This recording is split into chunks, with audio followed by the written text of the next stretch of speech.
You've seen the situation. You arrived at the Nox, which is sorry, Nox. It was named before I knew you. Um, that is loud.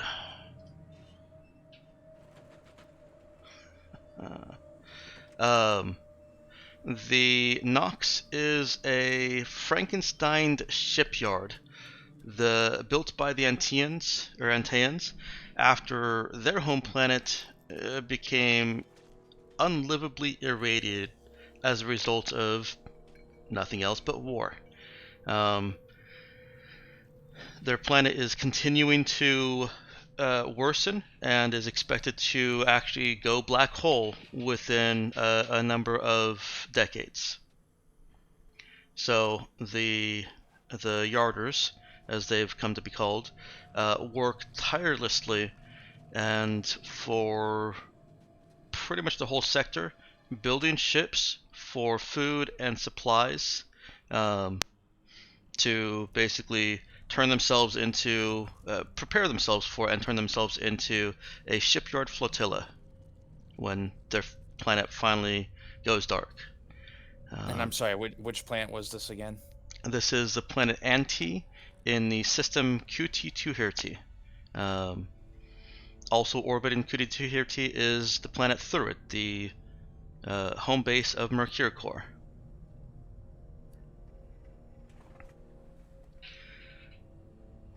The Nox is designed in a septipod-like structure with 7 arms extending from a central hub. Each of these arms is about 800 meters in length and 100 meters wide.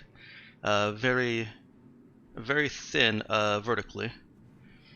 They are a single level of living space for people that work there and work on ships, maintenance, building at the piers that extend outward from those arms. You're in one of those arms, the Arm 3, and have been here for about 5 days under quarantine.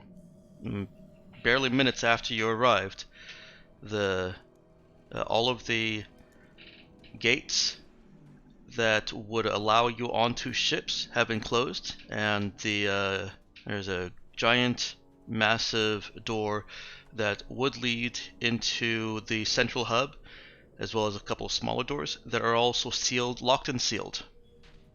Uh, the Galactic Mandate forces here, characters here, have been doing just basic Galactic Mandate work under command of Acting Captain Branna. Um, Working with Dr. Winters, helping to bring people that have been infected into tarped sections of subsections, section 1 and 2. Let me back up just a little bit. Each of these arms is also segmented into 8 sections, so that depressurization in one doesn't just destroy the whole thing. So 100 meter by 100 meter sections each.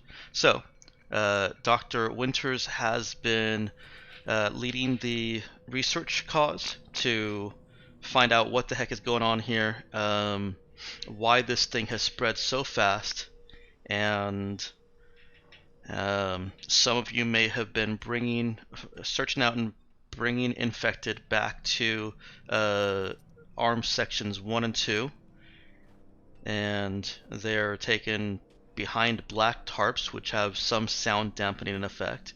Um, Behind these black tarps are also vertical steel slat fences that a cat could slip through, but not a human.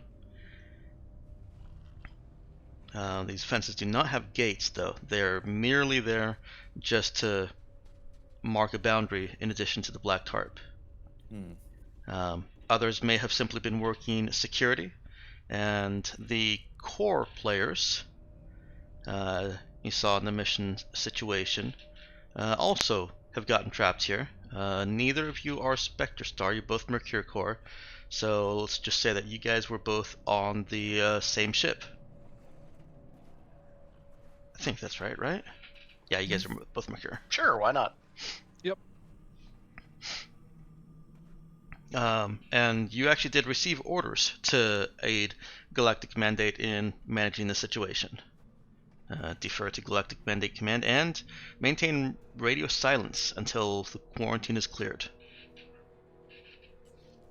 So, what kind of medical supplies were Han and I delivering? You were actually delivering just... Oh, not just normal medical supplies. Medical supplies that were intended to help with an illness that had been reported. Your two characters know, or inferred from your orders, that there was some kind of infection here for about a week earlier than, or identified about a week earlier than the quarantine locks down. Mercury Corps has been donating medical supplies to try and help the Yarders investigate, research, and stop the infection. The Yarders tend to be extremely independent. Okay, so neither Johnny nor Han knows anything about medicine really at all. But Mercure seems like the kind of company where they might give you shots before they sent you to somewhere dangerous. No, that costs money. Yes, but possibly less than hiring new people. Mm, You don't have to pay them if they don't come back. Yeah, if you don't have to pay them. So I guarantee you the corporate accountants have done a risk-benefit analysis on this. I'm just yeah, asking. but they don't really have an this- insurance policy, so In this particular instance, if there was any concern, they simply indicated keep your atmo filter on. They don't know what will or will not interact with whatever is going on up on the Nox. And so it's more risky to just inject you with a cocktail of things, given that they know that things can interact poorly. That's fair. I thought I should ask. That's a fair question. For the core players, objectives here are going to be based on the Galactic Mandate mission. right. Let's check out the briefing by our acting captain. He's very verbose. yeah. Yeah, he had a lot to say. Mhm. Also quite eloquently spoken. Give him Well, that. he could have used It's less flowery. caps, I think. You know, Is our acting captain some kind of literal animal? no, we haven't actually gotten to that yet. Your acting I captain, found it inspiring. your acting captain. That was just a joke on my part. It'll come up later. Yes. Oops. Somebody say something for me. Yeah. Okay, very good. Ah. Wouldn't it be hilarious if he actually spoke and we just don't have a translator talk for that? That's actually Yeah, I'm language. sorry. I left my orcish torque back on the horrible desert world. So, last night, Galactic Mandate are in a martial situation, so they actually get to be told when it's time for lights out. And when Acting Captain Brenna ordered lights out, he was slightly hinting that there should be new orders in the morning, and excited at the prospect of these orders, new orders, might be that we are finally getting out of here. It's somber, it's gloomy, it's not fun. There are fewer and fewer people outside of the tarps every day. See? Good. And so you wake up in the morning and you meet at your designated rendezvous point for orders in the morning. This is all 5 of you now, and your captain is not there. Quick question. What is the jurisdiction here? Galactic Mandate does not have jurisdiction with regard to anyone on the Nox. Galactic Mandate is acting as a peaceful, basically envoy diplomat, with the standard Galactic Mandate operating procedures of serve and protect. Mhm. But you don't have jurisdiction. You're here as humanitarian aid.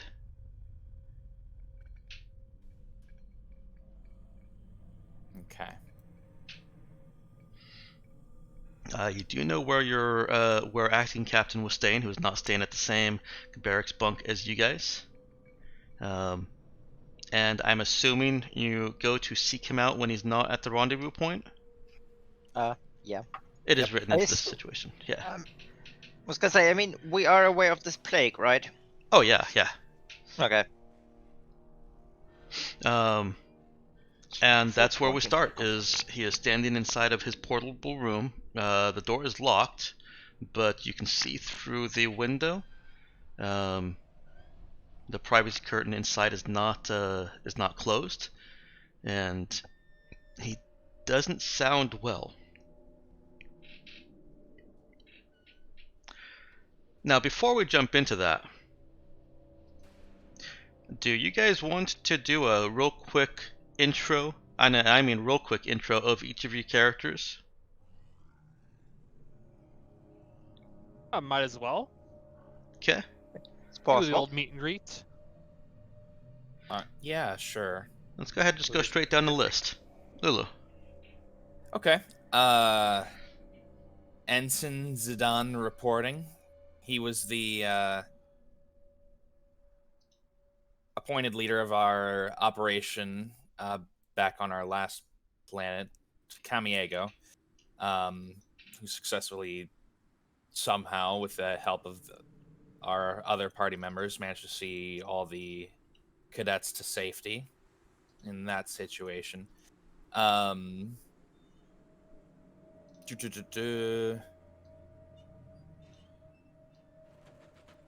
I suppose he'd probably be a tactical officer of some, or a tactical or strategic officer of some sort.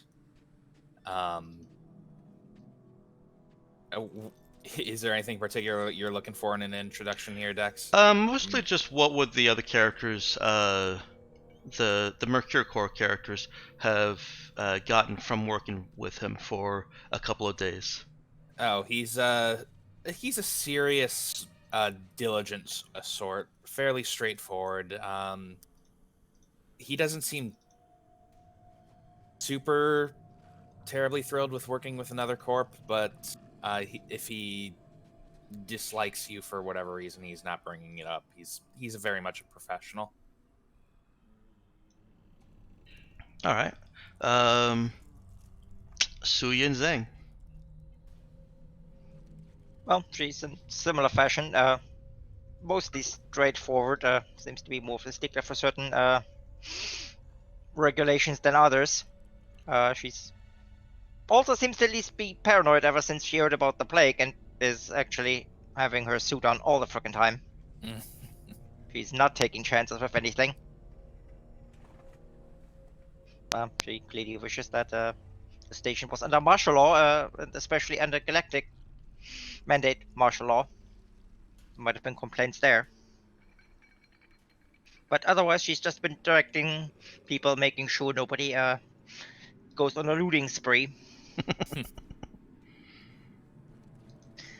And for the most part, only vaguely listens to the other ensign. She likes to. She only hears what she wants to hear when it agrees with what she's doing. But she's not openly saying anything. All right. Absentee.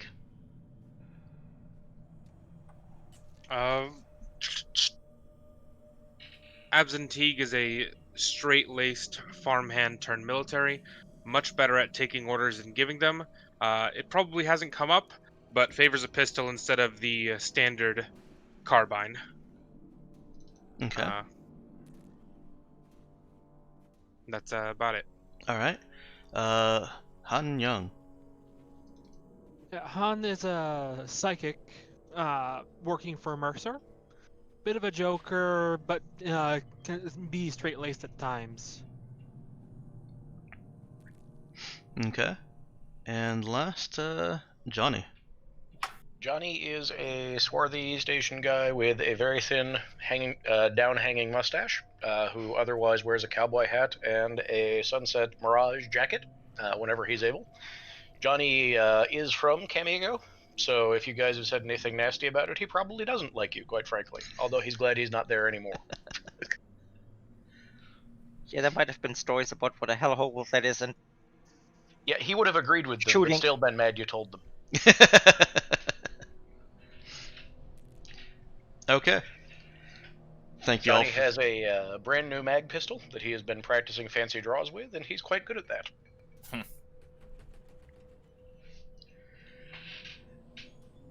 Johnny would have gotten some glances from other yarders, and especially some from yard security forces at having a mag pistol. That's okay.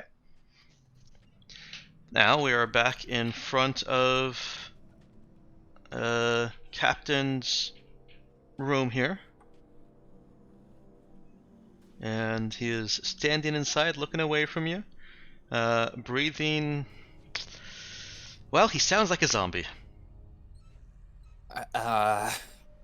You know, Do we how know zombies sound. Do we know how the sickness presents? Yes, actually, you might. Hang on. So none of you took the heal package or the medical support package.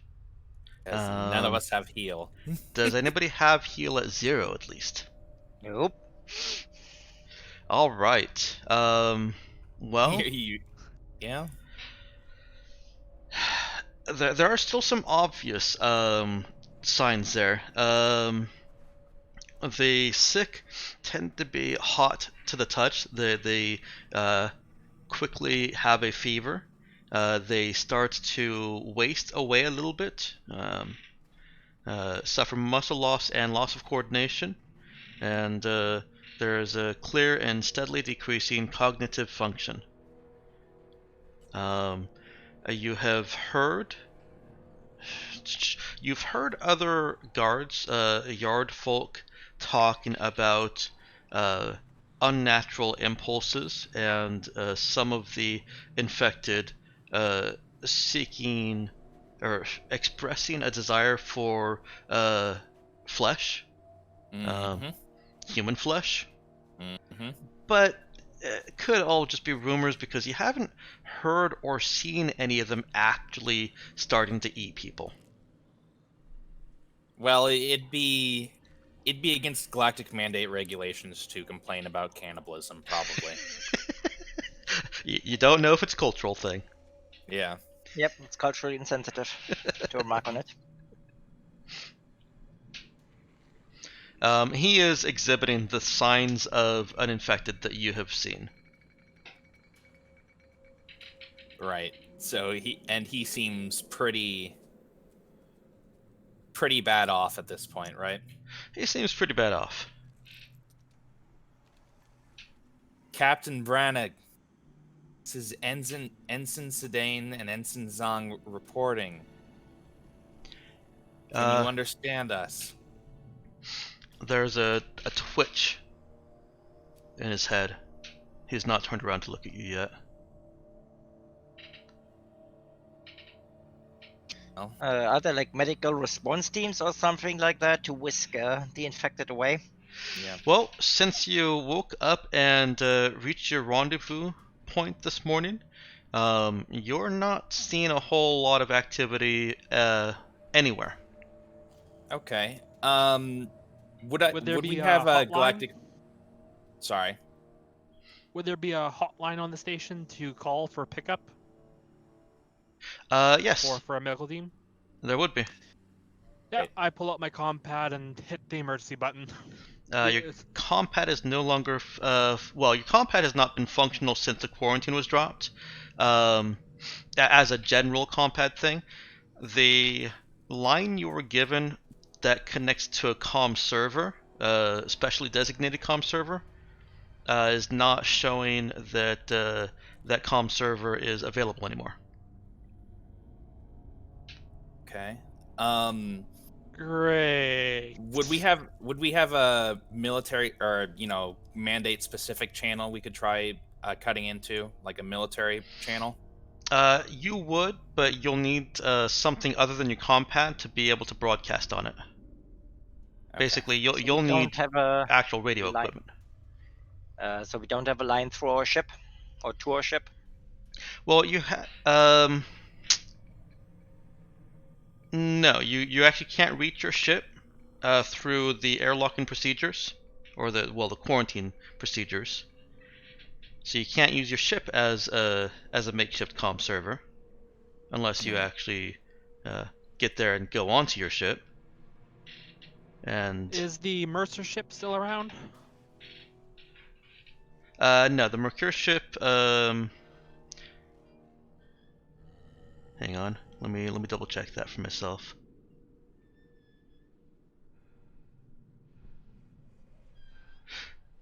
No, after the gates came down, the Mercure ship left.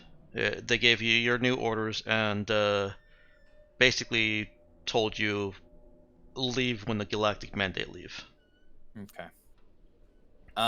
In that case, They deputized you for Galactic Mandate.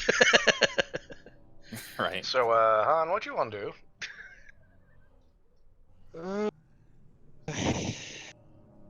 Have I seen the medical area at Mhm. some point? Yeah, you guys do know where the medical area is.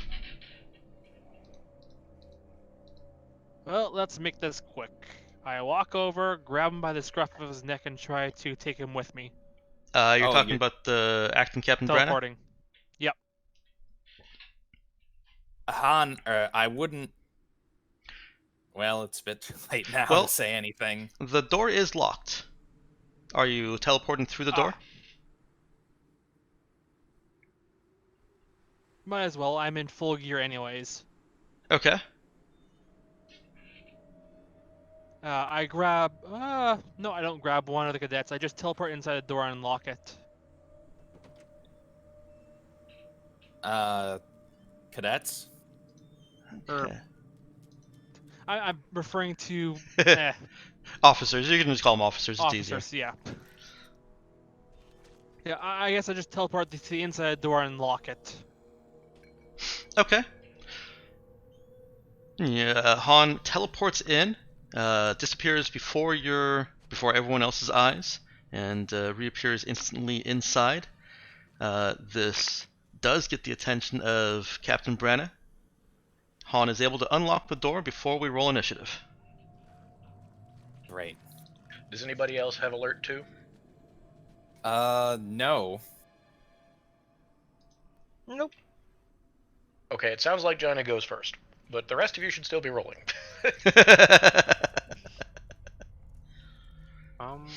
Initiative. There we go. Dear.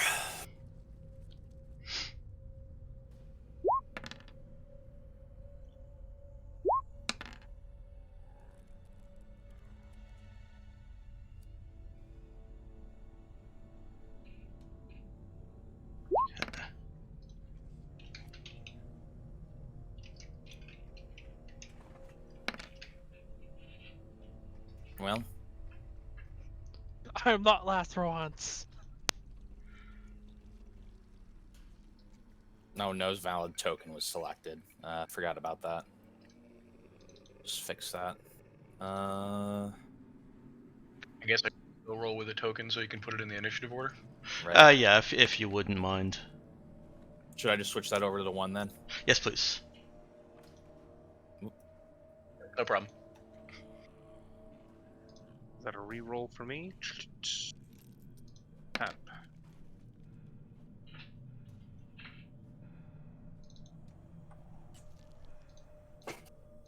Huh. I cannot change the name of info. Alright, that's fine. I'm okay I with guess that. his name's Info now. His name is Info now. Good old Captain Info Branagh. Alright. Well, let's fix that then. I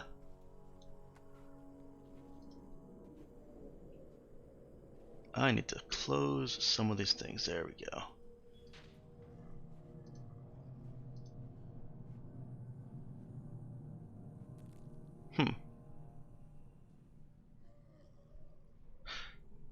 There is a problem with my naming scheme.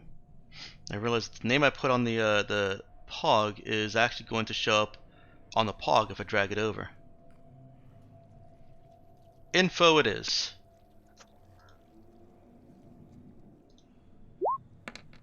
I thought it'd be clever and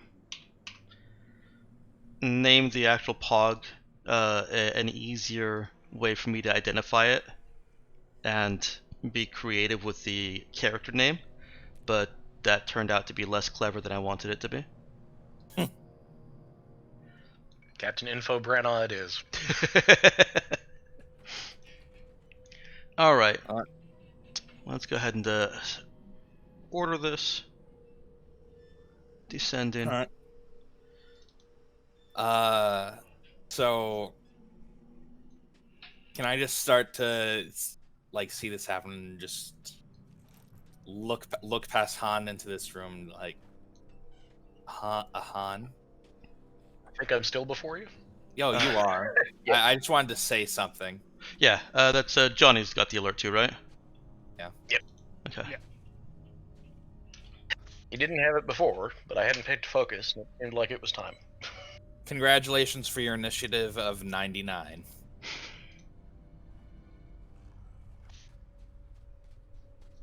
You Really go jealous very of first. Chef Dean in the last one shot. So But yeah, Absentee can absolutely say something while Johnny is deciding his action. I wasn't the one that wanted to say something.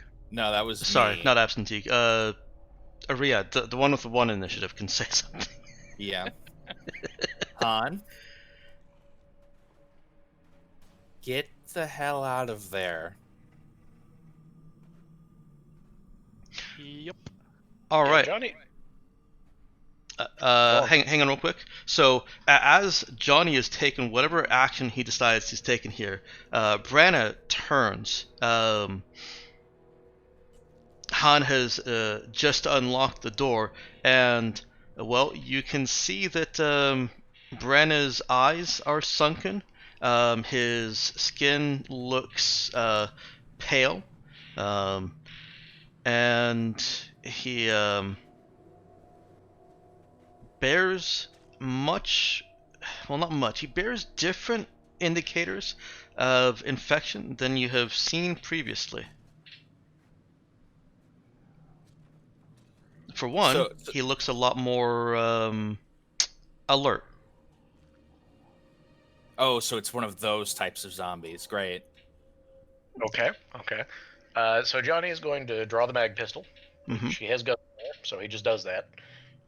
He is going to open the door for Han, and then he is going to hold his action while aiming at Captain Branna. Okay. Holding an action is actually a move action to do. Right. Can I not open the door in that case? I think that's reasonable. Yes. Okay. Okay. So yeah, I'll just be ready to shoot the captain if things go sour for Han, because I'm not surprised to see Han teleport in all probability. Nope. You actually saw him do it. Yeah, you've seen it before. All right. Abs and Teague. The door's not like far away or anything. It probably isn't. So, Mm-mm. I guess after a quick start at the teleport, I'm going to withdraw my mag pistol and go join Johnny at the door. Although I'm not really sure who I'm aiming at this point. Yeah. As in, you're not sure which. I'm going. My gun's at the ready, but I'm not like aiming it. Oh, I gotcha. Yeah. Yeah, one of the beautiful things about holding an action in this system is you don't have to declare what that action is. Alright, well, Branna, Captain Info Branna, gets his turn at this point, and he is lurching towards Han. His mouth opens wide, and he's got his arms up and out. Is anybody interrupting him?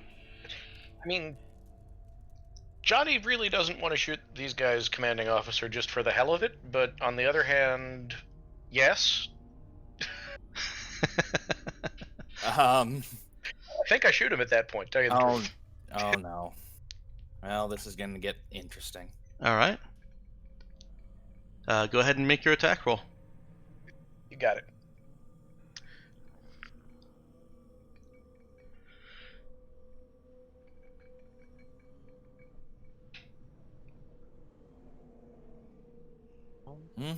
This is a question about the system. Is it possible to fire non-lethal shots? I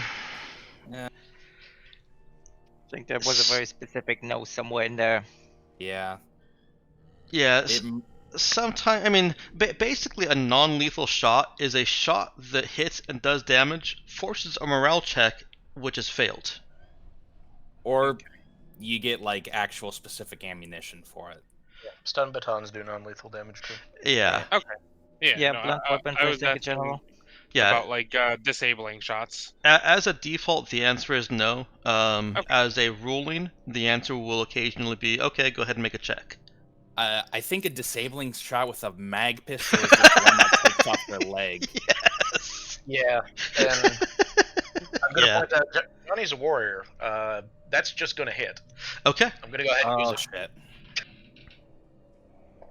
All right. We're gonna need a new commanding officer. Yeah. All right. The mag pistol tears through acting captain Branna, tearing chunks of flesh off and shattering ribs. You just seem to have missed his heart. Couldn't get a real clear shot with Han in the way. This should instantly put anyone, even somebody who's on PCP, out of the fight. Branna reaches in and bites Han.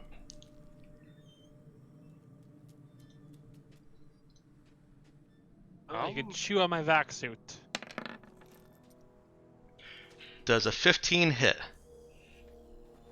Where's my AC? No, 13, so that does hit apparently. That does hit. Go ahead and take 2 damage. Oh, he's infected. Guess we gotta get to kill him too. He is gnawing at the vaccine. Let's go ahead and roll with that physical save right now.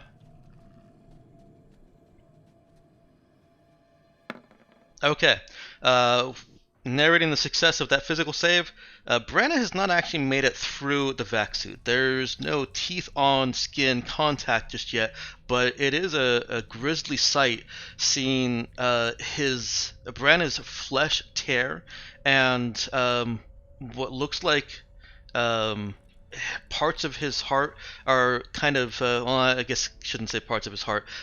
His flesh is still dangling from that massive gaping wound that Johnny put through him, and you can see the heart actually beating from certain angles there. There's still blood pumping and flowing. It is not nearly as fast as it should be for someone who's just been shot straight through by a mag pistol, and is clinging to Han.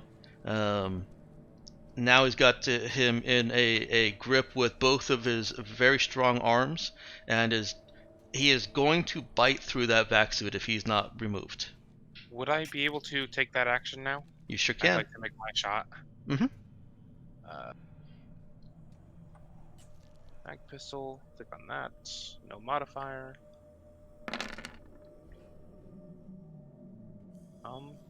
And I'm going to force the hit on that. You actually don't need to. Okay. An 11 hits, and why does your mag pistol have shock damage? Oh, that's from the various talents, isn't it? Yep. Okay, that makes sense. And with the head exposed right then and there, trying to gnaw through Han's vac suit at the junction of shoulder and neck, is that the shot that Absin would take? Yeah, reservations are over. This is not normal stuff. Okay. His head and other parts of his head go flying back and splatter the wall behind you. He stops trying to gnaw on Han. Yeah, I'd imagine he would. Mm-hmm.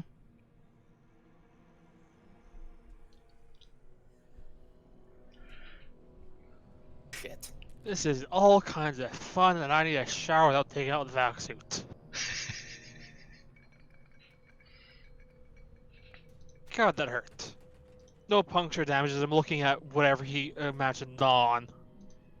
Yep, All your right. your vac suit has its self repair functions are probably what saved you. Mm-hmm. Sorry about your CO. Yeah, Johnny, stow your weapon for a moment. Christ. Under the circumstances, I'm going to ignore that whole thing. Han, you're doing all right? Nothing a little sleep won't fix. Shit. All right, I'm going to go ahead and kneel down by the former acting captain. He is basically just a pile of gore now, right? He is. Great. Sorry, I shouldn't agree to that so quickly, even though it is a fun sight. He is missing most of his head, and he has a gaping hole in his lower right near the ribs. But aside from that, he is mostly intact. Let's see. And these are his quarters? This is where he's been staying, yes. Well, in that case, Suyin will actually search for desks, things like that. He would probably have command codes, or he might have override keys. He does have a data slab. It's sitting just right at the foot of his bed. Zang, Right, takes a look at that. Han pipes up, since I'm already coded, I may as well check him for any keys or whatnot. Spare yourselves the need to go sanitize afterwards. I'll go ahead. Yeah. Unless you have the objection. Is there another entrance to this room? There's not. I'll It's any kind of broom or something. I'll move his bits just into one place. Okay. I'll go ahead. Yeah, I'll go ahead and check him, Han. Zang, does he have any radio equipment in there? We need to contact the ship and medical. See if there's any command officers still left around here. So I was asking about not the room that Branagh was in, but the room that Branagh's room is inside. Are there entrances to that? So I should probably have described the layout of the Nox a little bit more before proceeding. That 100 meters wide is punctuated by a very wide open space in most subsections of each arm. It's incredibly inefficient, but that's just the style that the Yarders apparently like. Excuse me. Let's see. Open spaces.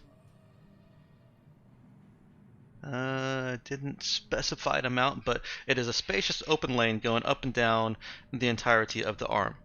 So people's quarters are cramped to either side of that open lane, and something like this is just off the open lane. There's no other.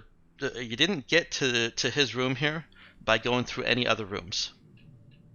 Okay, so I mean Johnny is going to put his gun away following the instructions from the police, but soldiers, I guess, is correct. Mhm. And then go ahead and watch to see if anybody else is coming. You do see a couple of people peering out from other doors on either side of this area here. About 3 separate doors are looking at you, and a couple of them look off farther down the arm. You're in subsection 3 right now. They look farther down towards subsections 4, 5, 6, 7, 8, the end of the arm, and then quickly close their doors. Well, Johnny's now really interested in what's further away from us, but the rest of us are doing the important stuff. I'm just gonna keep an eye out. You see What is some down movement. that? It's hard to see right now, primarily because the subsections are walled off. As I said earlier, they're sectioned off, and you only have a 15 meter wide. Was it 15 meter wide? It's a 10 meter wide. A door in between each section, roll up door, to see through. Johnny can see some movement, but because of the distance and the poor quarantine lighting, he can't see what it is yet. Yeah, he's gonna keep an eye on that. Meanwhile, Inside is Han and Zidane. And Zhang went further inside Yep. too. Okay, both of you are looking over the acting captain, right? Yeah, I was going for the Zhang- data snap and stuff. right. Zhang's searching the Mhm. room. Zidane asked her if she saw any radio equipment or anything they could Right. use to contact their command. See if there's any actual command officers left they could. Find. Riyadh and Han both noticed that the captain is cold, unlike the other infected that are in the station. Not cold, but ambient temperature cold. So basically, he feels like a corpse that has had time to cool. Yes. Great. And that shouldn't be a thing because he should have been warm to start with because we just ended him now. Right. Yeah, if he was one of the normal infected that you've been putting into behind these black tarps, he actually should be warmer than human body temperature. Right. And he's already colder. right. Yes. Well, yeah. Which means he probably couldn't. Well, he definitely couldn't function at that temperature. Not like he was. Absolutely not. Right. Great.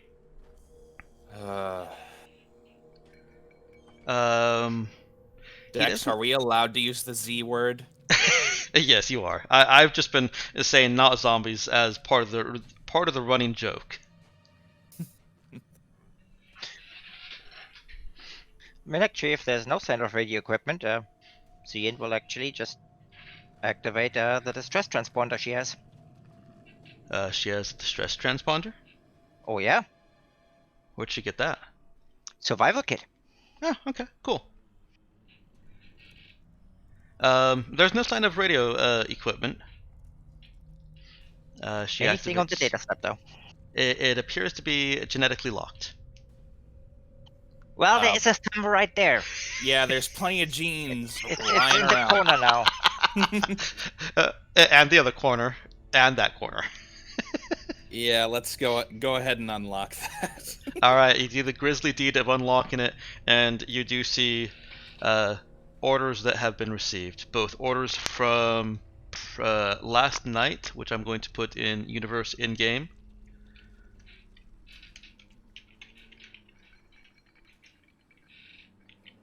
What have we got, Zon? And orders that appear to have been received early this morning before you were scheduled to wake up and rendezvous. these are where handouts. I'm putting them in Universe in-game in the Discord. Oh. Okay. And sorry, I had to make a real quick edit first. The longer they spend reading the orders, the closer Johnny gets to the door to Section 4. He's not in a hurry, though. Okay, so he's actually moving towards that door there.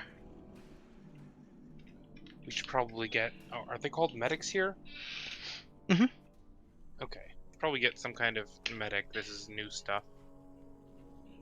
We could probably use some kind of heal-inclined person. If you guys would prefer, I can put that into a handout in Roll20. Yes, Suyin will just walk over to Riyadh and show it to him discreetly. Okay. I'll go ahead and check. Riyadh will take it and read that quick. Shit. Bring as many people. It's like COVID, but slightly worse. Oh, slightly is the right magnitude word. I mean, at least there aren't people saying, "Oh no, nobody's actually sick." Well, we don't know that yet. Actually, this is much easier. Nobody is saying, no, you can't shoot the infected. That's true. All right. Shit.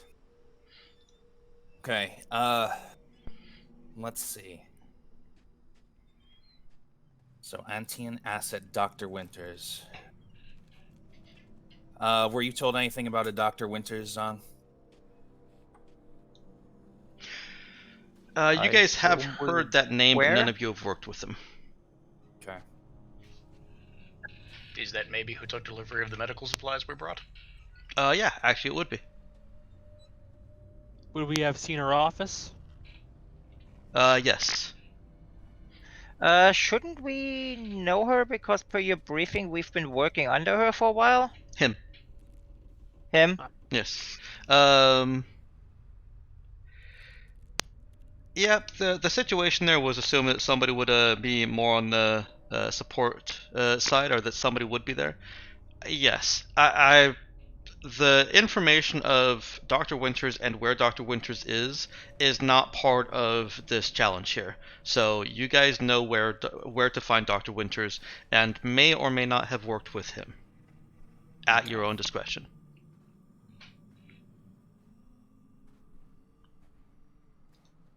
Shit. Okay. In that case, well, we have our orders, Zong. We need to find the good doctor and get her to the ship. Him. Do you guys want me to Them. make the doctor a female? Is that what's going on I here? have. Sure. Why not? Either way works. It's not like it actually matters. But the references. I don't watch zombie movies, so I don't know the references. I do, and I still can't place it, but that's okay. All right. What's it a reference to, Dex? Well, if I tell you, then you'll know the whole plot. That's again, I don't watch zombie movies, so that's not No, really. I have a guess. Yeah, I also don't remember that zombie movie Kenneth Branagh was in. What's your guess there, Arlinks? Looking at the Wikipedia page for 28 weeks later right now. Huh. I don't think that's Carlisle's character from that, though, so that's okay. What's the name on that? That? You said that you're looking at the Wikipedia page for 28 weeks later. What part of that is making you think that this is a reference to that? Dr. Robert Carlyle was a evil doctor in it. Huh. Okay. No. All of these names are slightly different from a section of the Resident Evil 2 video game. Branagh is a police officer. Winters is a doctor. That's it. I've been playing the remake recently and didn't pick that up. I think they're a little bit different from the remakes. Robert Carlyle. Yeah. Yeah. Anyway, so how's it looking on the door to Section 4 at this point? So how close is Johnny trying to get there? I mean, he's just sort of, slowly making his way in that general direction, trying to see what's going on down there. Okay. As soon as he can see what's going on, he doesn't really need to get any closer. Well, let's go ahead and just resolve this with a wisdom notice check.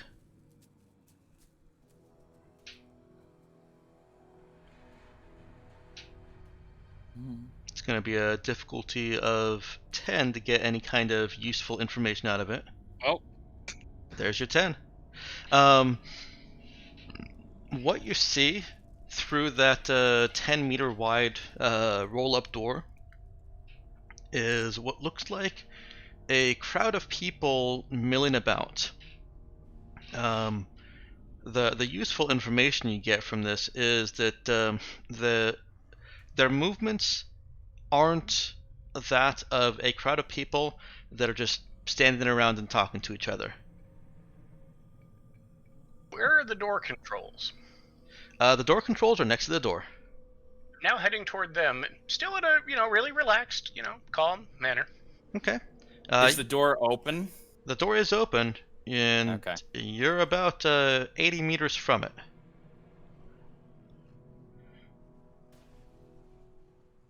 All right. While Johnny's walking in that direction. I guess I wanted to ask, how close are we to A, the medical wing where I assume the good doctor is, and B, the our ship, or the airlock to our ship? Okay. I was gonna say we should know the path at least to there. Yeah. You do. You're actually in the same section as your ship. You're also in the same section that the Lolita Black docked at. Those were the Bluefoots that you transported. I don't know what Bluefoot means. Yeah, you have never really exactly defined that term. No, it's But it is actually a brand new term. It's basically the term for the very first crew of a ship. Okay. Ship is oh, if only my rookies were here. Yeah. I'd be able to use my actual foci then. Mhm. Let's see. So yeah, your ship is Pier 34, which is in Section 3. The Lolita Black is Pier 37. Johnny is slowly making his way towards Section 4, Subsection 4. So it's going the wrong way. And you guys are nearer to Section 2, which is where the black tarps were all put up. Right.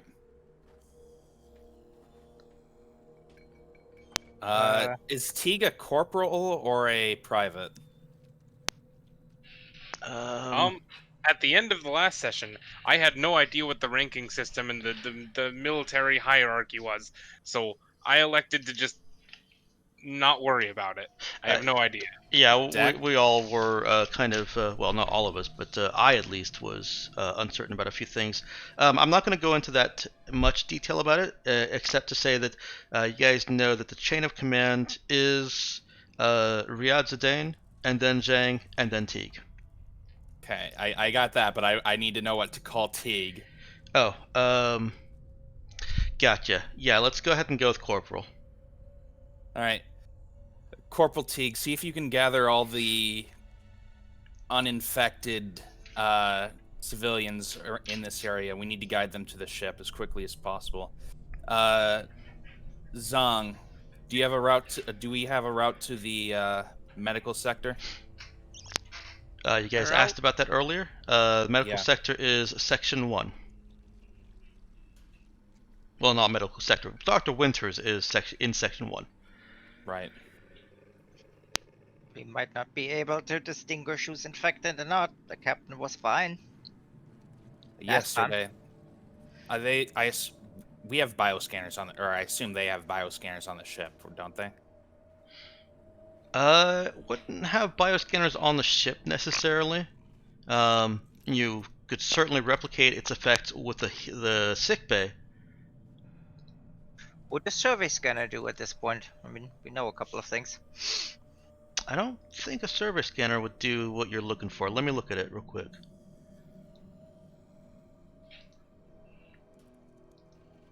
I believe there is such a thing as a bioscanner.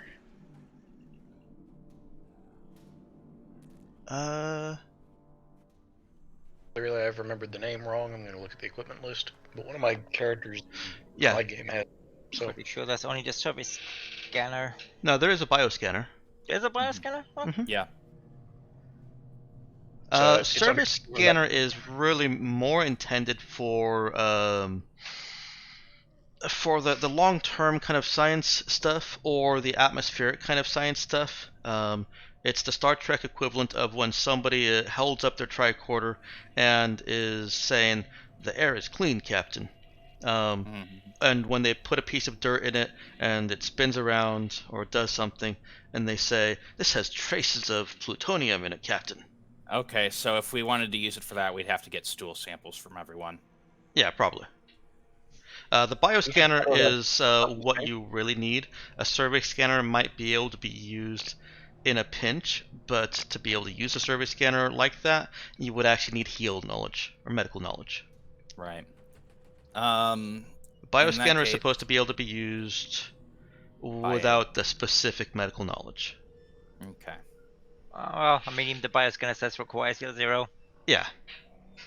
To use it Alright. to its fullest. Would anyone still be on the ship at this point? No, you guys had a pretty full ship already. Just bringing over those 31 crew. And so you were. I think I gave you a. Well, I guess another question then. Were any of those the crew we brought over medical personnel? The Bluefoots? Yeah. Certainly, right. they were fully staffing up their new ship. And were any of them left that were uninfected that we knew about? Well, the order of events was that you got here. They checked in with Nox Hub Control and went to their ship, and then the quarantine walls dropped. Oh, so they were already on their ship. They were already on their ship. They should be gone. Okay. So what's left of our mandate forces then? Just you three. Oh boy. So we didn't have much of a crew other than the Bluefoots. You did not. And you did come in on a Corvette, which has a minimum crew of 10. So you were supposed to make a quick stop at Thurid and pick up some more crew. All right. In that case, we'll have to make use of the medical bay functions to test them for the sickness before we allow them to take up quarters. Also, is there such a thing as docking control that can lock down ships or unlock things? Docking control is all handled in the hub. Alright, where's the hub?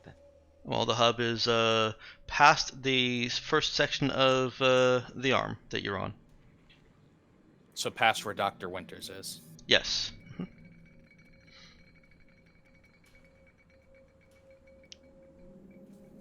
Well, we might just have to take the hub to shut things down or open things up as needed.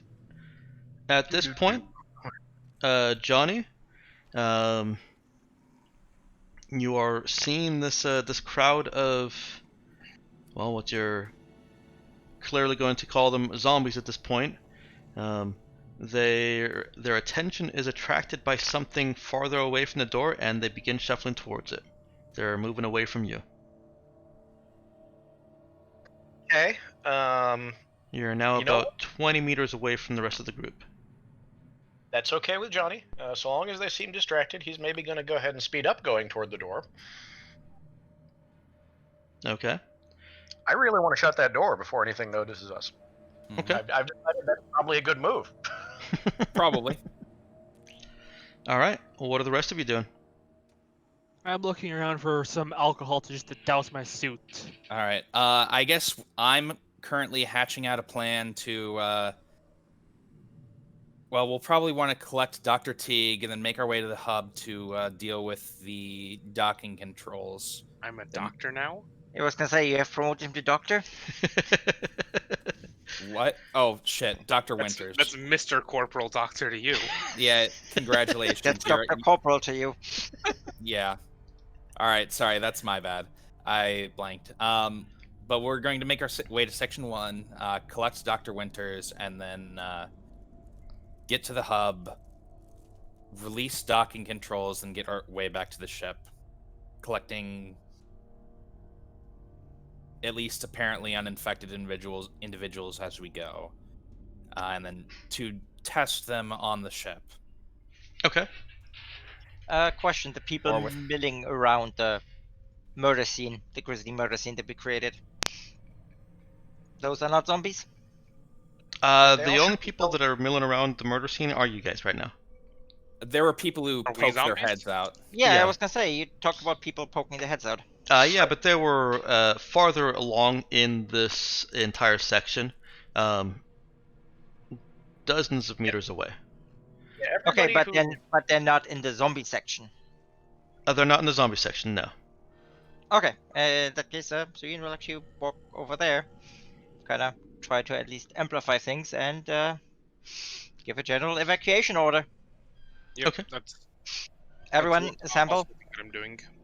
Evacuation alert. All right, Johnny. Leave now or perish. You hear this shouting from the center of this section.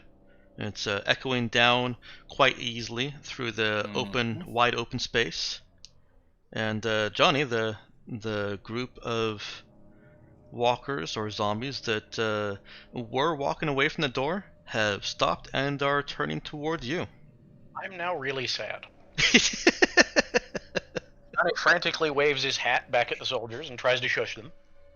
We're like 100 meters away from you now. We don't notice. Only like 40 or 60 right now. Even so, that's like half a football field, slightly more than You can half. see a guy waving his hat and acting like that was probably not a good idea at that distance. I mean, you told us about the zombies. None of us are looking at you. Whoever came out to announce the evacuation can probably see Johnny reacting as though that was not a good idea. You guys, yes, Absentee and Suyin can both see Johnny waving his hat about 40 meters from you guys.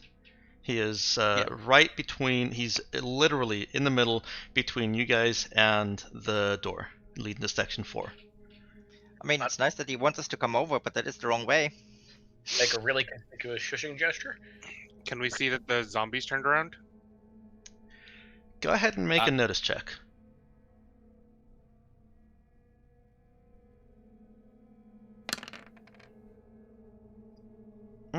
No, you guys are still a little bit too far away, and they're not exactly in your angle. Okay, Right. Suyin, Tried. you can see. Well, in that case, she actually amplifies evacuate now, brings up the weapon, opens fire on the zombies. Okay. They're about 120 meters away, but I don't think that that's necessarily... Laser rifle, 300.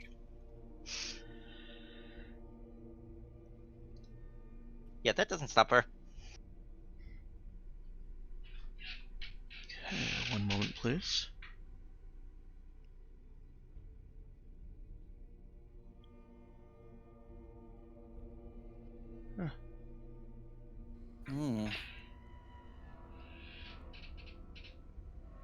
Info horde of zombies has appeared.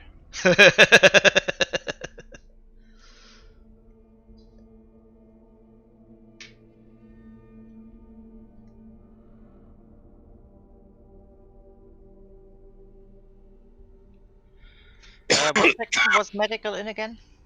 Medical is in Section 1.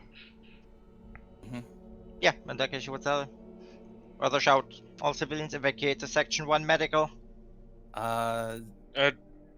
Is it? Aren't we bringing them back here? Yeah, that's going away from where we want them to go. But they all need to be tested.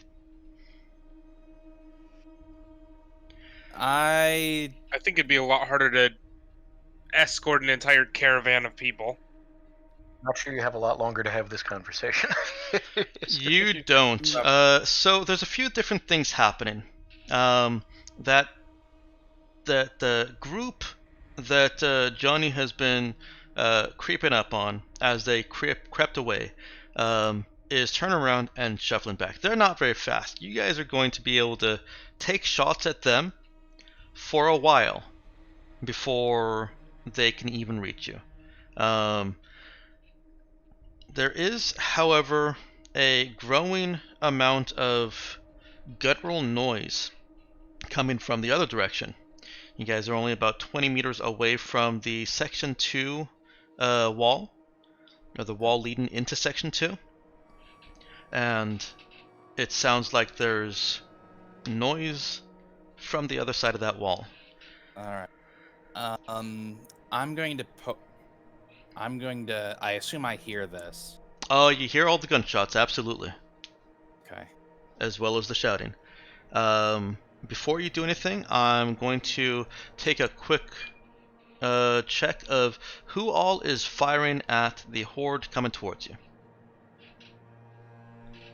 Suya definitely is. Mm-hmm. Anybody else? Yeah, I pull out my telekinetic armory and start firing into the crowd there as well. Okay. So I've got Suyin. Oops, let me get the right notebook for myself. I need to mix work and pleasure. I need an answer to a question before I can tell you if Johnny is shooting. Okay, what's the question? How close am I to the door controls? Oh, Yeah. 40 meters. Yeah, okay, we're And gonna run for those, I think. the horde is about, in your estimation, 20 meters past the door.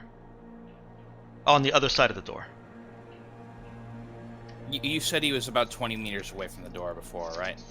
No, he's 40 meters away from the door. The zombies on the other side are 20 meters from reaching the door. Okay. When I first asked, I was 20 meters from you guys when it became clear to me that I needed to go shut the door. And now I'm apparently somewhat closer to the door, which is good. Mm. You've made But it since another I was- 20 meters. Right, doing my best to go close the door quietly. I didn't really go that fast.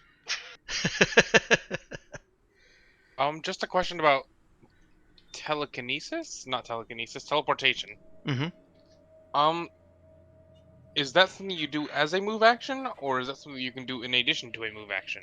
It's a move action. Okay. It depends on what bonuses you have to it. Or As a telekinesis move. theoretical, you could double move? You could use it, like, normally you can use it as an action. As a proper action. But you can get an upgrade to let you use it as a move action. Right. Yeah. Personal application's a main. If you have proficient application, it's a move. Mm-hmm. And if you And have I- another I- technique, it turns into a once per round, I think, non-move? Does Yeah, it but come that's in on higher turn? level. And on turn? On turn. It might be. I can't remember. I can't I'll remember either. double check. I have the thing up. Okay. But I guess you could use it as a move and a proper action if you wanted to. Yeah, main action and commit for the scene. Okay, but nobody has the higher level stuff yet. No. Okay. The best I can do is grab 3 people.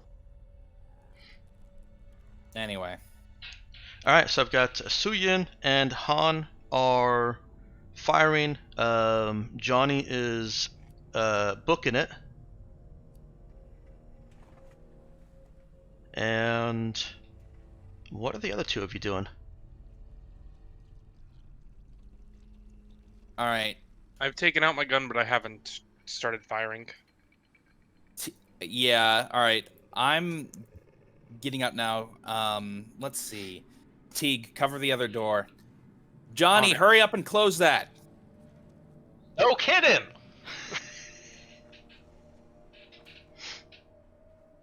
Alright, Teague is watching the other door. And is Zidane doing anything other than issuing orders? He's going to draw his laser pistol and join Teague in watching the other door. He's hoping the others hurry up, but crud.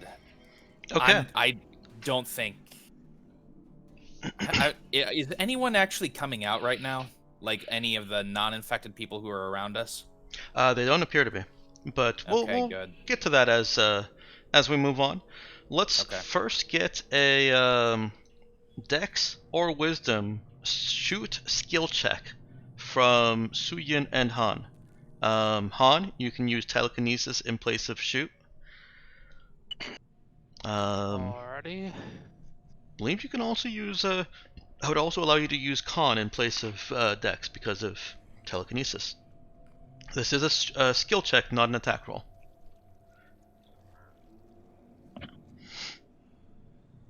What was that skill check with? With Dex or Wiz. No Yeah. mod. Dex or I Wiz can roll and shoot. Constitution. Well, that's half terrible, half good. Okay. Does Han actually have any skill in shoot? Yep. I Oh. have one in actual raw shoot. Okay. And I know that Suyin does. Very good. Yeah, and does the level 2 of Gunslinger factor in? It does not for this. Let me look at the actual level 2 of Gunslinger before I answer that. It's the Oh, even on a miss, you do damage. Okay. Yeah. You do 1d4 damage. It does not. Which reminds me, Teague, you shouldn't be adding Dex or skill to that shock damage you're doing, I think. Or wait, maybe not. Hold on. In melee? No, you do. It might be focused. I will check the calc. I'm sorry, what focus do you have? I've got Gunslinger 2 and Overwatch. Oh, is the actual bonus shock damage from Overwatch then? Yeah, for Teague shooting, the only reason that because the character sheet doesn't accommodate foci, he's just added it as shock damage, so that it'll automatically roll the 1d4 on a miss. 4. Yeah. That does not, however, benefit from Dex, so should I make it a separate weapon? Oh yeah, because if you just throw it in there as a random roll under shock, it still adds the dex for the shock, doesn't it? Yeah. Yeah, I would just make it a separate weapon. Okay. A little bit more cumbersome, but Yeah. them's the rules. Alright, so what is happening here is Han is obviously not using any ammo. Suyin takes a few shots at this progressing horde. Suyin got a 7, and with expending 6 ammo, Suyin has killed 3 of those zombies. Han, expending no ammo, has managed to take down 5. These zombies are not terribly difficult to hit. You're not in a combat situation. You're able to basically target shoot them, and once you've got the idea that shooting them center massed doesn't stop them, it's more difficult, but you can shoot them in the head. And so over the course of several seconds, you're able to take down a total of 8 of those zombies. About half a minute of that. In that half minute, Johnny running towards the door controls. The horde is 5 meters away. It's on the other side of that door right now. And Shut the door. Johnny tries to shut the door. The wheel, mostly symbolic, but also has some mechanical measure to it, is not moving.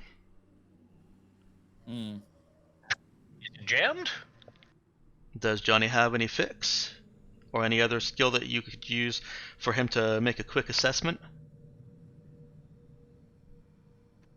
Notice? Probably not. If that's the best you've got, I'll let you roll it. Other skills would be more suited. He's got exert. He could just try to turn it really hard, I guess.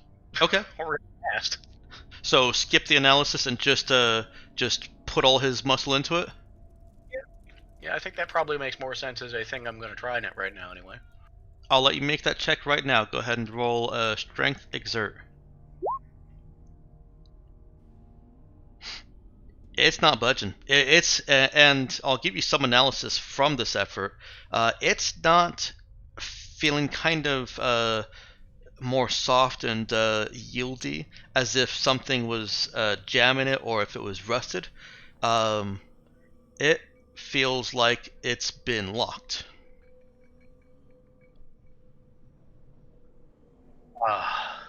Well, now I run. Since this clearly is a horror movie, is Johnny the type of person that once the horde engulfs him, that wants to be shot by his teammates to spare him the pain? You'll have to ask him. Johnny starts running back as Suyin and Han get ready for another volley and round of checks. Don't roll those yet, because Teague and Zidane, watching the other door, see 3 zombies that are barreling around the corner and running at you guys. Let's go ahead and roll initiative. Okay.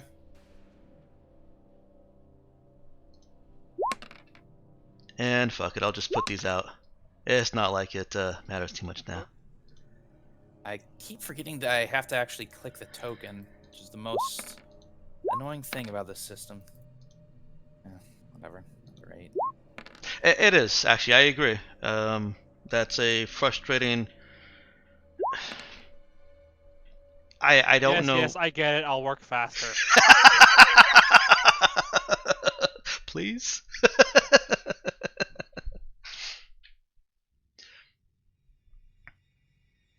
Alright, I've got Han, Abzan, Riyadh, Johnny, and Suyin. Looks like I've got everybody. 4. And it was Johnny that had alert 2? Yep. Okay, I'm just going to change it to a 9. Wait, why didn't it change to a 9? Maybe because I pressed 8. It is 9 now. Yeah. Alright, so, Johnny, that horde is within meters of you when you finally come to the conclusion that it's locked. And we'll throw some more information in there. He even kind of feels the the hard clank. He pulls back for a second instead of trying to continually force it. He pulls it back as if trying to reopen it and pushes again, and there's a clank. There is definitely something that is locking and blocking that door from being closed. I have absolutely no idea what that thing would be, given my skill set, which is not really related to doors. Only Johnny will yell, "Doors broke, y'all," and then run. Okay. These zombies are slow. He's easily able to outdistance them. Good. So there are a number of sort of sectioned off bits of this area. Well, Rooms and what you're currently in, let me draw a picture for you.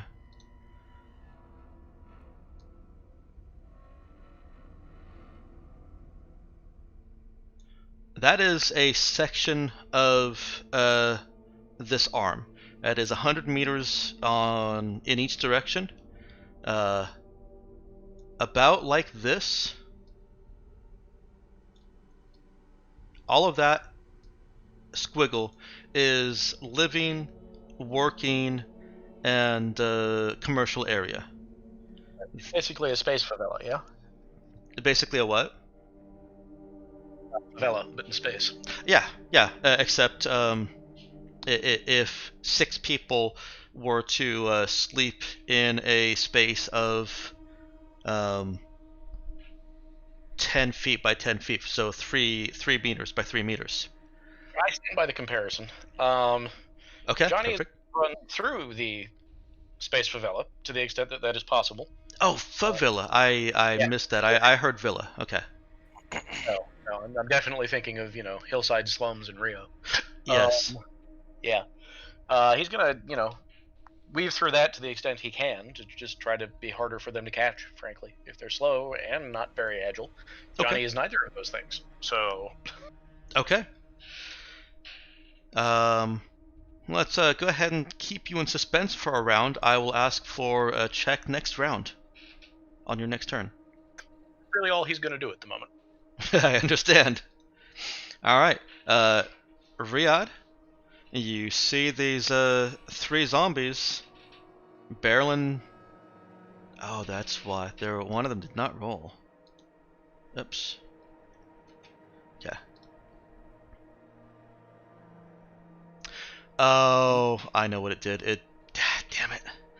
You need to have all 3 things Yeah. out, otherwise it won't show it. There we go. That's now a zombie, new zombie, info zombie. All right. What did it get on its roll? Congratulations, all the zombies are slower than everyone except one of us. How close are they? Yeah, that actually that works.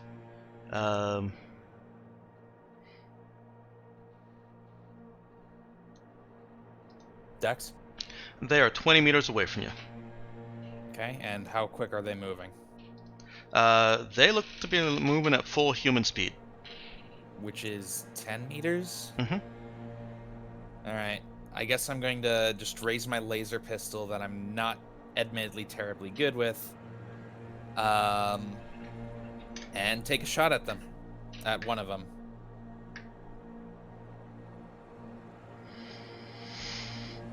Okay. 1 second, please. Oh yeah, go ahead and roll.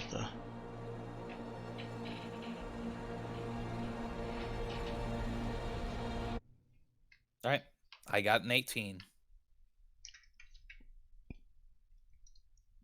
You did it. That will hit.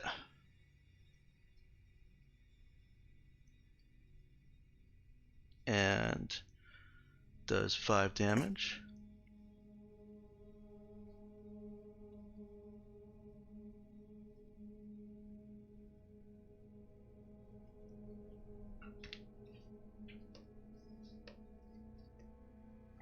Unfortunately, Stars Without Number character sheets don't let you just throw a damage roll in.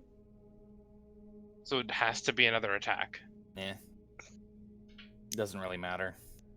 Yeah. Yeah, stars without number isn't. I mean, you could probably create a quick macro that just does that. But It ends up being fine, because I guess all I'd have to do is there's a die roller and I just have to fucking click D4, which is Yeah. right next to the die roll button. yeah, that's pretty much it. All right. What weapon is Zidane using? Laser pistol. Yeah, that was a laser pistol there. Okay. These zombies are not as hard to hit as and damage as any combatant soldier.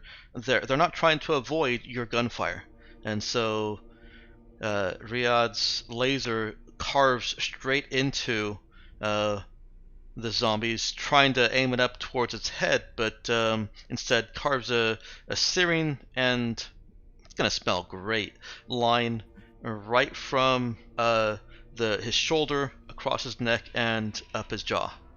Mm-hmm. Absentee, the laser that just blasted into that human zombie that's running towards you has not slowed it in the least. Okay. I'm going to. When it gets to my turn, I guess it is my turn. It is your turn. I'm going to take my shot at. It is heading towards me, so that one. Mm-hmm. Okay. So,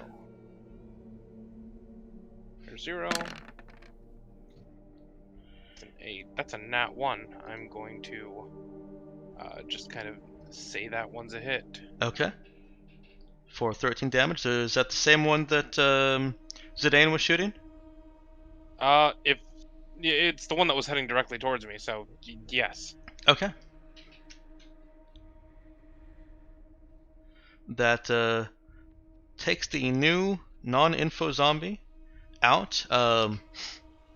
Pepper of mag pistol fire hits its mark and takes its head clean off. Again, easier to lead your shot with these things than soldiers. Han. To be clear, laser rifle or regular rifle for telekinetic armory? Regular rifle. Okay, that solves that. Modify, delete. This came up in one of the other games I had. You should just make a weapon stat block for it. Yeah, I just couldn't tell couldn't read which one was which. I go and fire off at some of them. No bonus. Which direction are you firing? Are you continuing to fire into the horde, or are you turning around to fire at the runners? Runners, I guess, because that'll be more present. Okay. That 20, that's pretty nice. That is pretty nice, and that's a good damage roll too. Han's telekinetic bullet, or however you fiction that, has taken the zombie's jaw clean off. He's still running towards you. I also pull out the shotgun I have in my backpack just in case someone wants another gun to fire. Kind of useless to me.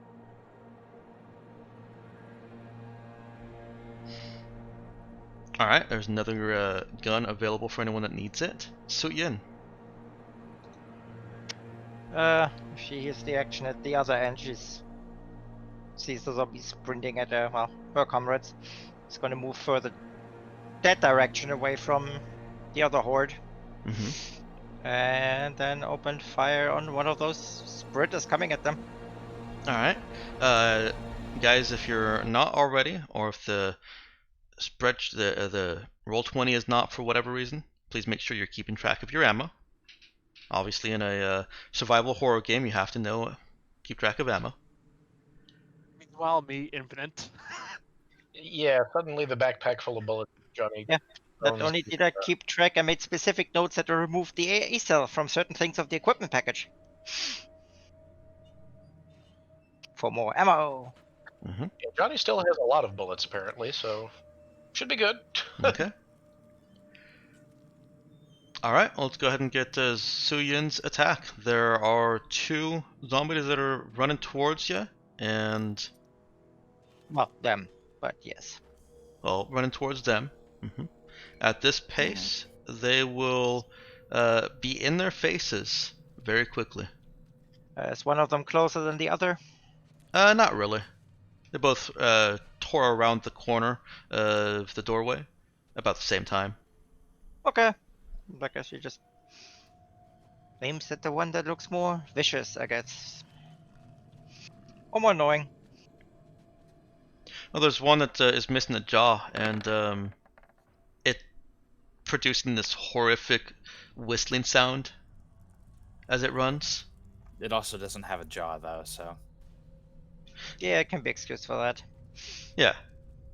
Does it still have a head to go with that missing jaw? It does not.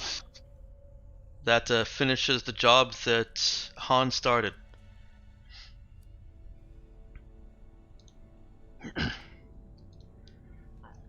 And now the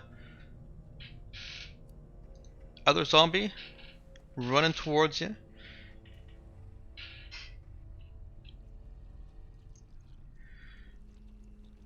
It looks less emaciated than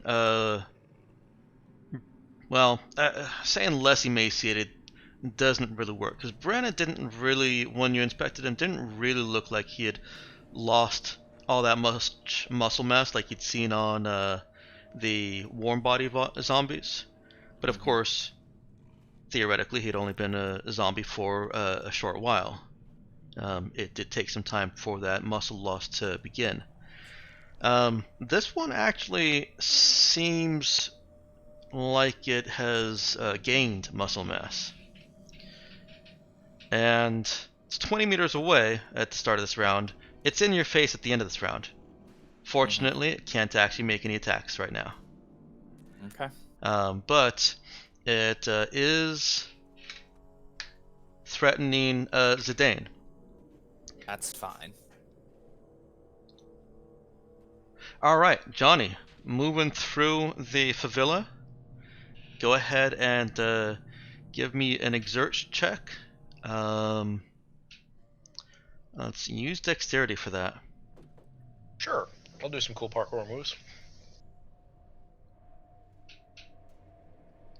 Now, I'll point out that the walls of these slum buildings actually extend upwards to the ceiling, so there's no over roof parkour. But there are plenty of tight alleys with obstacles that can either be kicked over or jumped over. All over them, or do all kinds of cool stuff. Mm-hmm. I have Johnny is making some distance from the horde, and the rest of you in the center open lane here, you see part of the horde that's been coming at you from section 4 is splitting off to try and follow Johnny.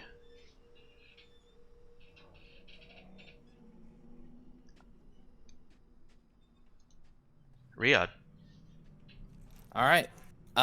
So laser pistol, not terribly useful, but good thing that's not the only weapon I have. So Riyadh is going to just in one motion draw his sword and cut at this zombie as it gets in his face. Okay. Roll it.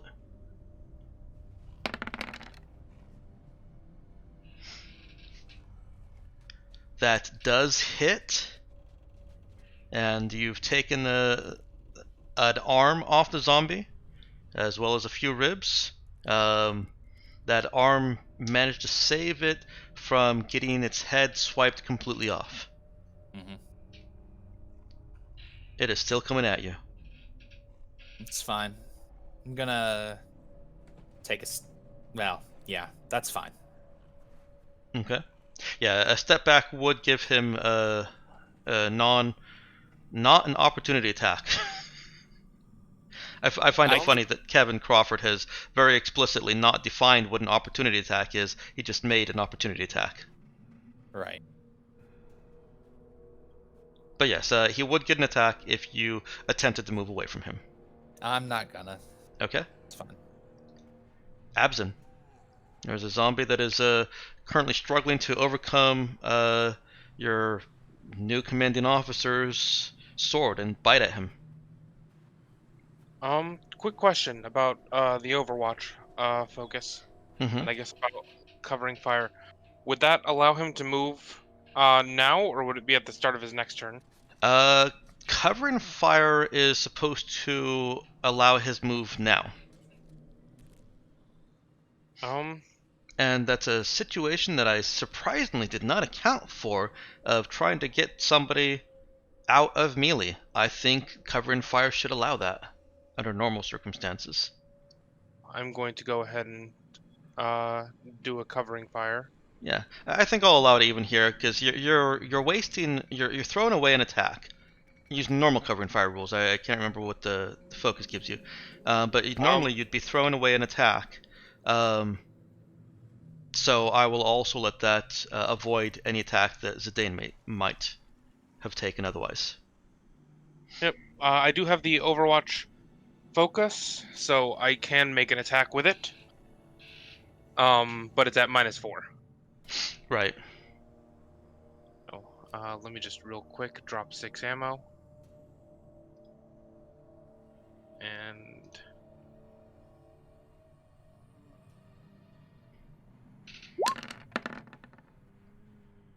oof.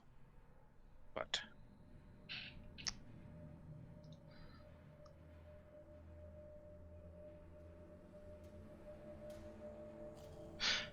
yeah, the only limitation on that is that the enemy does not have cover, and it does not have cover. Unfortunately, that -4 makes it so that the Overwatch attack does not hit. However, all of this allows Zidane to take a move action without drawing that attack of opportunity. Yeah, and I guess I might as well Yeah, I'm going to, make a tactical retreat from this T zombie. In that case. Okay. Absin is able to hit the zombie in a way that that throws it off momentarily, gives it just enough, or gives Zidane just enough time to make that tactical retreat before the zombie is already back on its feet and lunging at him. But you get your 10 meters away. Han.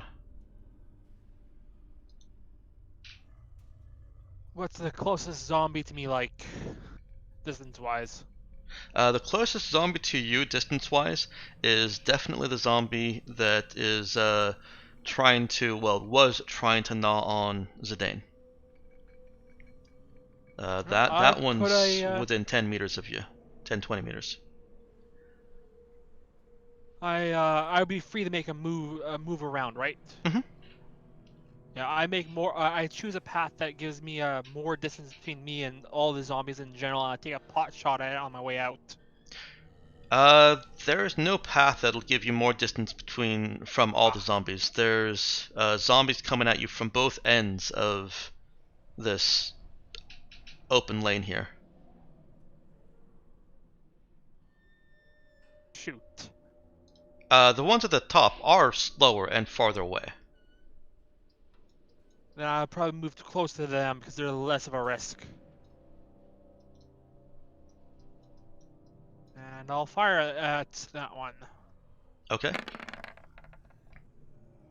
That is gonna hit and take him down. Alrighty.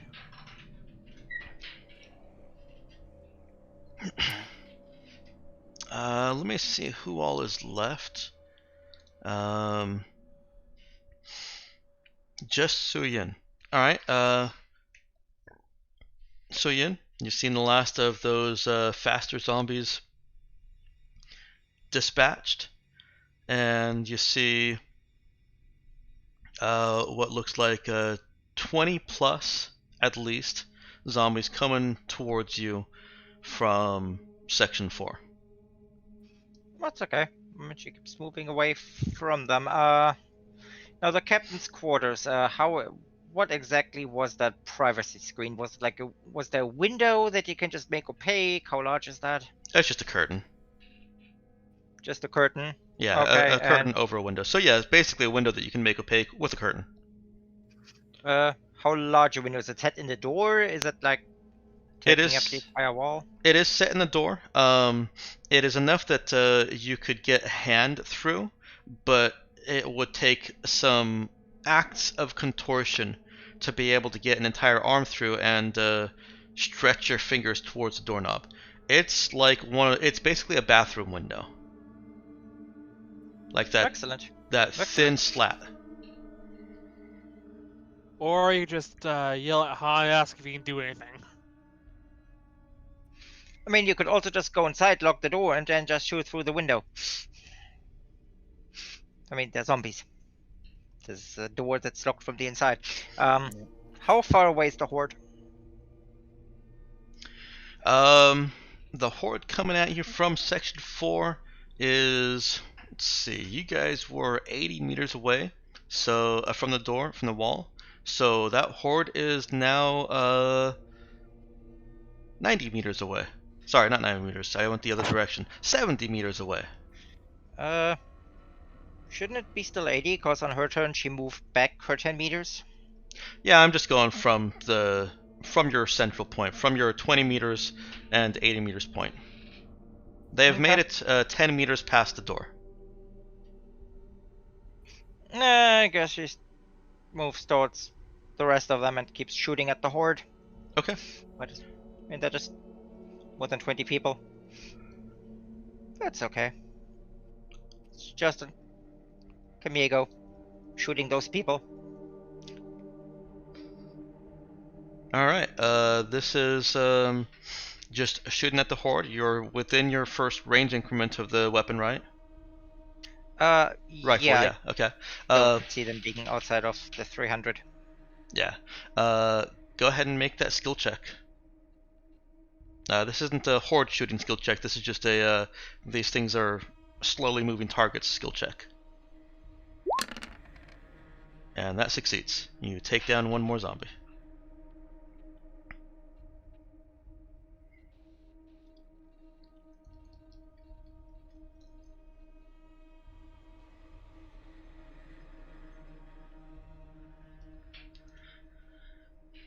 Woohoo! Want that zombie? At this point, we are effectively out of combat, or out of the initiative turn order.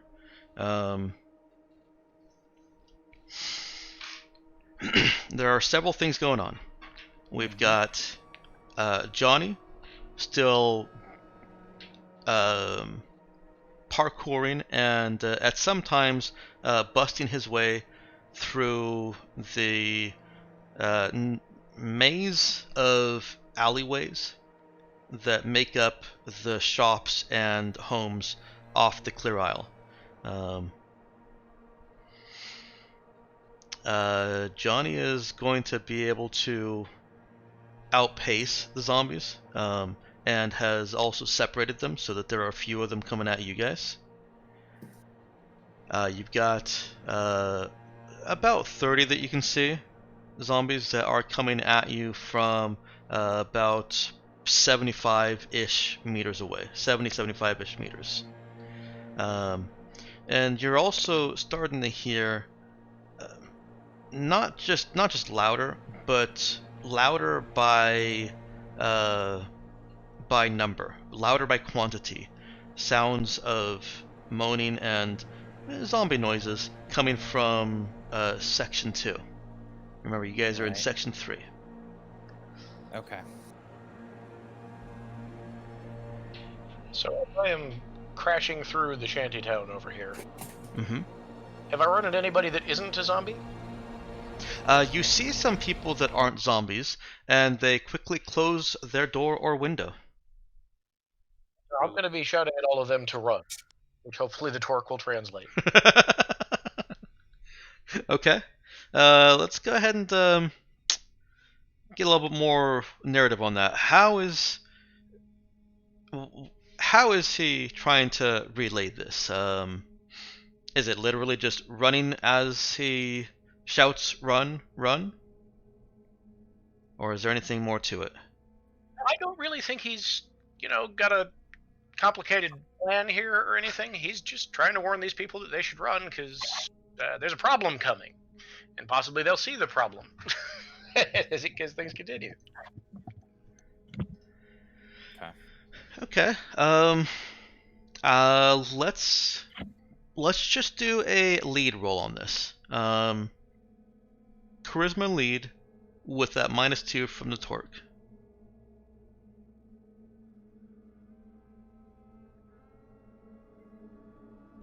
I mean, Johnny actually had a chance on that before the torque became involved, but not on that roll. I mean, in similar fashion, have any of the people that Suyet was talking to reacted at this point? Well, Suyin isn't seeing people. Remember, those people popped back into their little shanties.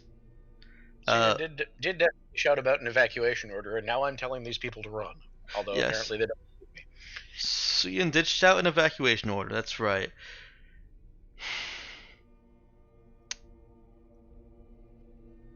I will also let you guys have a lead charisma check over there in the central open lane. Who's rolling that? Among the people that were shouting the evacuation order, which of you is rolling it? Zong was the only one who shouted an evacuation order. Mm-hmm. Okay, so. I thought absentee could also joined in. No, I started instructing Teague to actually go grab people and try to get them to the ship so we could just test them quick in the medical bay before keeping them somewhere actually safe. Okay. But Yep, he was planning and plotting. Right. So I was trying to make an actual plan. But Zong was the only one who shouted stuff out without give. All right. Well, Jean, go ahead and make the same roll. Lead charisma. And you're using a translator torque? Well, here's the question: do they understand Spacer?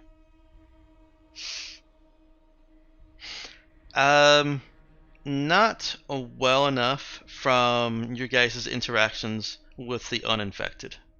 Okay. All right. Worth the talk then. Yep.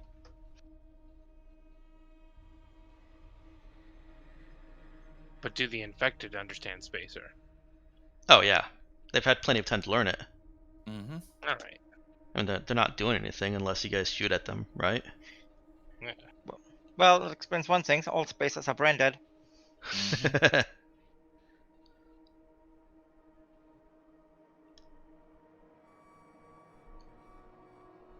I don't suppose my lead figures into that. My focus. Authority? Can I at least save one person? If you encounter and can actually interact directly with one person, you will absolutely be able to use it. That zombie I was shooting at, I felt we had a real connection there. Yeah, but you killed him. No, the one I missed earlier. I'm sure there was one. No, but Zhang has been pretty good. She's Yeah, attack's been good. I know, right? Terrible. Okay. Yep, translator talk ruin it for everybody. Johnny still has no idea what the briefing even is, so he's just telling these people to run because, he's being chased by zombies. Yeah.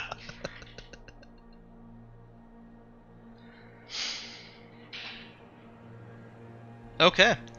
You're not seeing any results from your efforts to tell these people just by shouting at them to evacuate.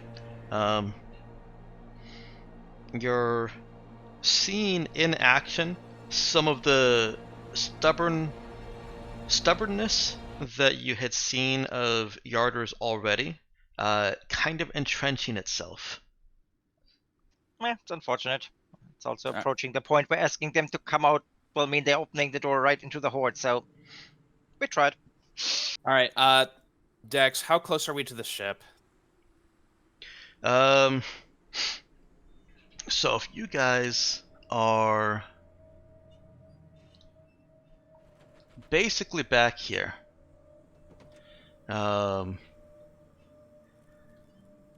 it should be in the same section, right? Yes, the ship is in the same section as you're currently in. Your ship is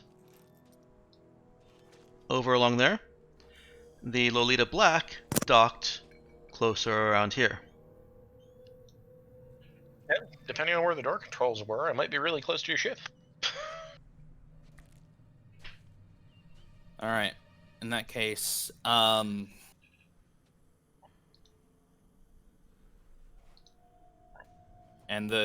they said the doors should be unlocked, right?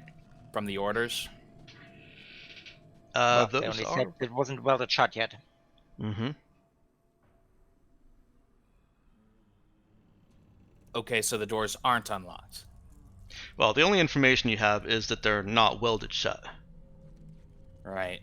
In a normal situation, you would be able to enter your own airlock code and get onto your ship. You don't know how this quarantine, in this new development of the quarantine has affected that. However, you've not been told or had any reason to believe that that has changed in the 5 days you've already been here. So we should be able to get in theory. In theory. All right. In that case, Han,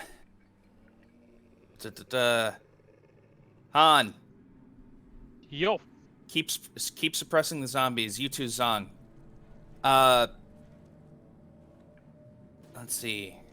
Corporal Teague, you're with me. We need to check make sure the airlock is active. Then we can go back and gather the rest of these people up.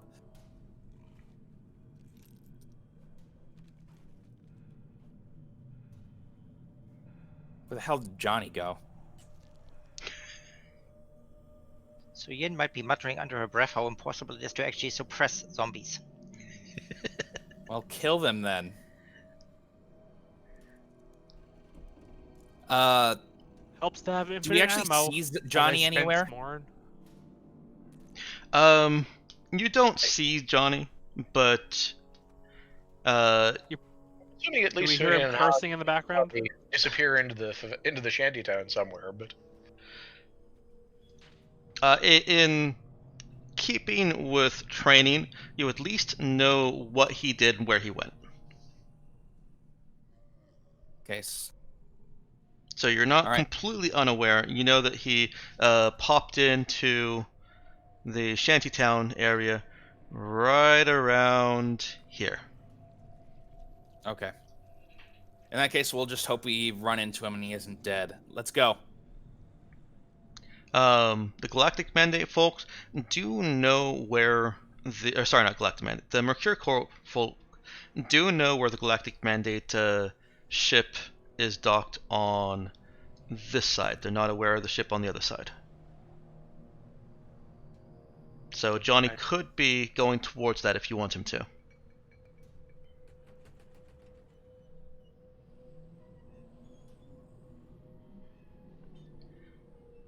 Is that the consensus for everyone? Are you all heading towards that ship? No, Syrian that's. is heading towards Lorita Black. They have more crew. I thought they were gone. They were supposed to be.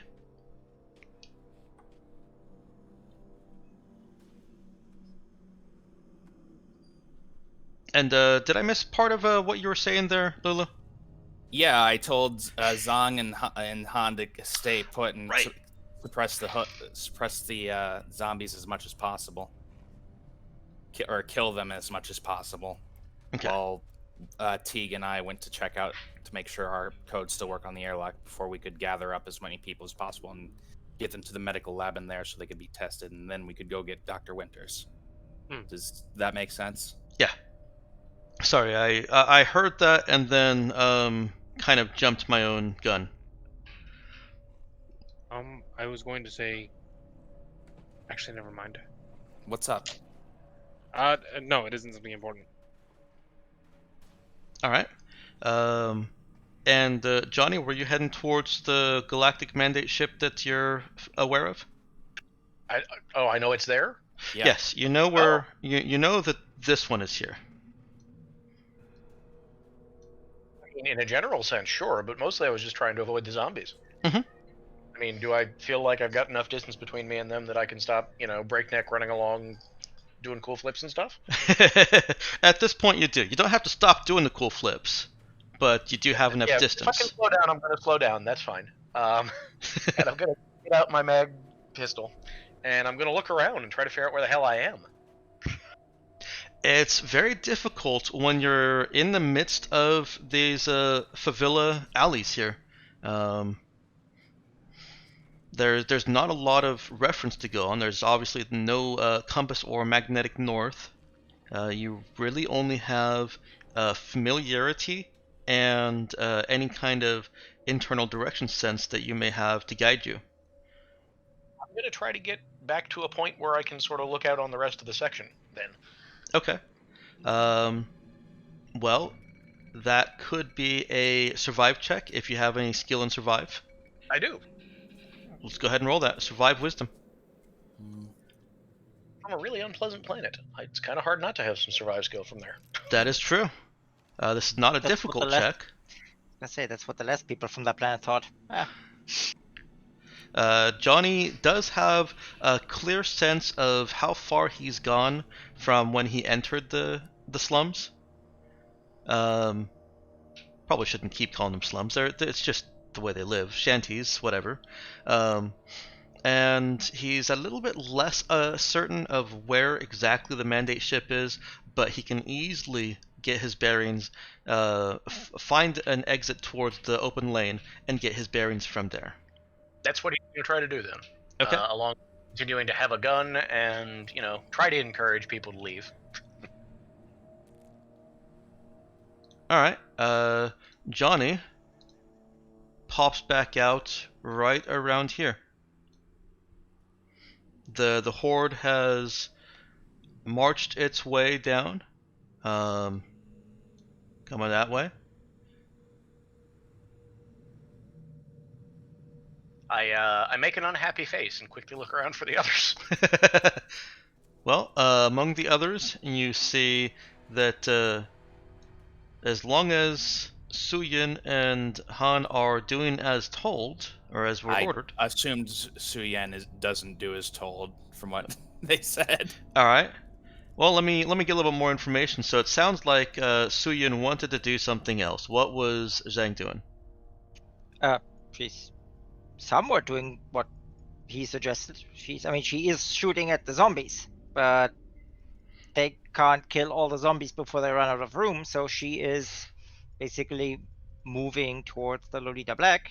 It's basically move, shoot, move, shoot. Okay.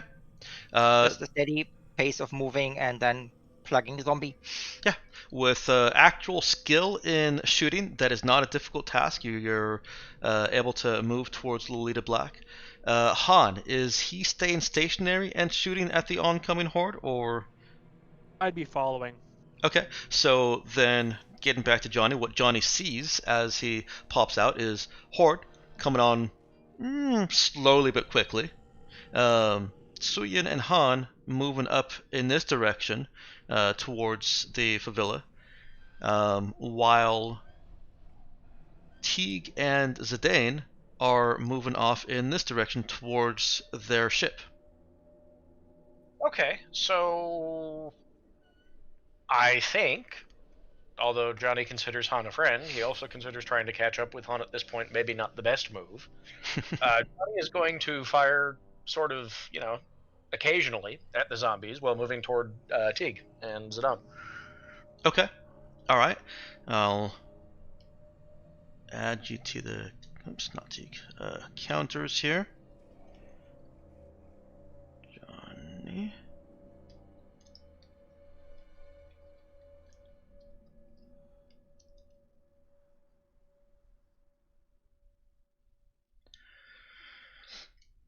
All right. Are Teague and Zidane spending any time shooting at the oncoming horde, or are they just going towards the ship? They're just going towards the ship, and if zombies start approaching them, they like Teague. Not Teague, but until we're in the building space, we'll still have clear shots. I'll fire 1 or 2 times before we leave the space. Okay. Right. Just do what I can to stop the horde. Right. Otherwise, it's just dealing with them as they come towards us. All right. So let's go ahead and get those shoot. It sounds like I can take a shoot skill check from everyone. Let me draw a quick line here. There we go. Everyone, go ahead and give me that wisdom shoot or dex shoot, or for Han, your wisdom and telekinetic. Alrighty.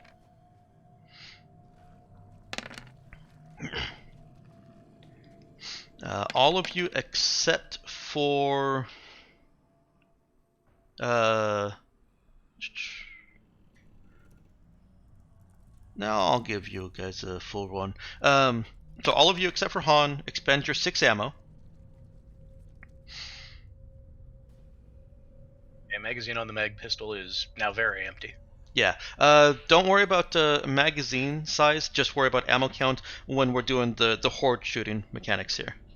In fact, my notes even say kills X zombies disregarding magazine size.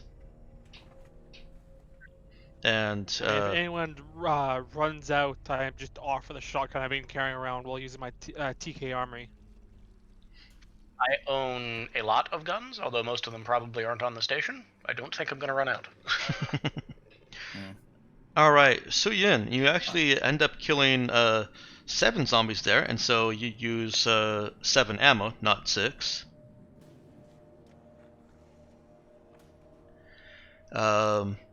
Teague, you've killed 5 and used 6 ammo. On the bright side, I can reload on the fly. Johnny, yeah.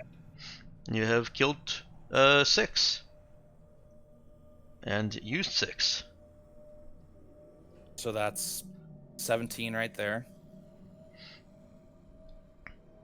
Zidane, unfortunately, that's not sufficient to have made a meaningful hit on That's any fine. of those. I'm not really a gunslinger here. Mm-hmm. And Han, you've also taken out 7. So that's 24. Your horde has thinned considerably.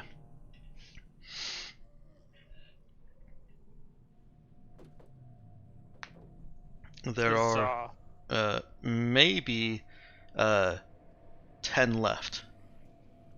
Well, I suppose I should be more specific. It's not too hard to count. There's 6 left.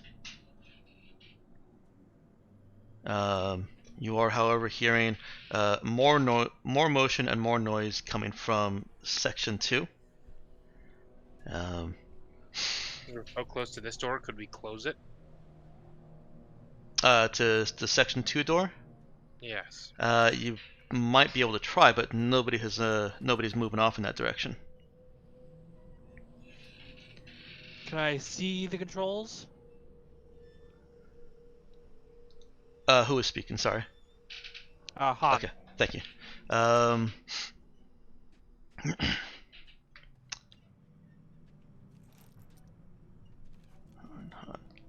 Let's move you guys. Han was going with Zidane.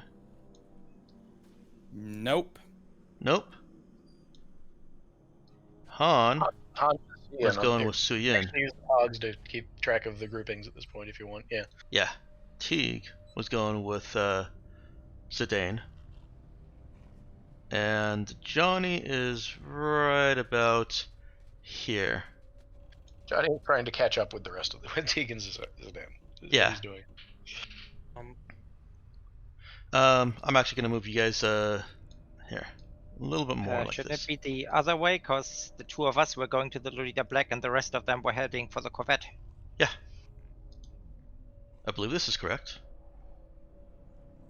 You said the Corvette's You said that one was the Lolita Black, though. No, I said this one is the ship that you know. The ship that Mercure and Galactic Mandate both know about. It is the ship that is supposed to be here. This is the Iron Monocle that you came in on. The Lolita Black is on this side. And it's supposed to be gone anyway. It is supposed to be gone. Yes. I've got to be right back. Okay. And I've moved you guys out a little bit from the favela just because I gave you a full horde shooting round essentially instead of half a round. And if you just took a couple shots and then passed in, then I shouldn't have done that. But once you guys have met up here, you guys can come on in. The zombie horde is going to continue on. Well, those last 5 or 6 are going to continue on. They are splitting off into opposite directions, trying to follow where A team and B team have gone. So now we've got Johnny, Zidane, and Teague all together, and we're gonna go over with Suyin and Han first because Nox had to AFK for a minute. Mm-hmm. Although actually it's 1:20. Do you guys want to take a quick break? I'm good. I feel like at this rate we're not going to get through this at a reasonable time frame if we take breaks. And I have to work tonight. Oh God. Like I do every night. Uh-huh. So I mean, I'm I'd rather fine either keep way. going. Okay. Doesn't sound like anybody needs a break, so we'll go ahead and press on. With Han and Suyin, you reach the pier that you knew the Lolita Black was docked at when you arrived, and from which it was supposed to be leaving within a couple of hours of your arrival. The airlock on this side gives every indication that there is still a ship on the other side.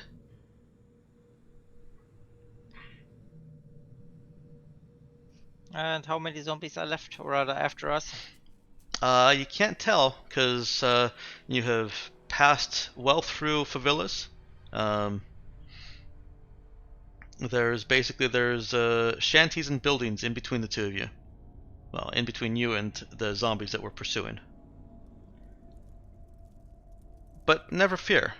You can be certain that the ringing shots of your mag rifles and pistols have certainly attracted more. The mag people are on the other side? Yeah. From all the gunfire.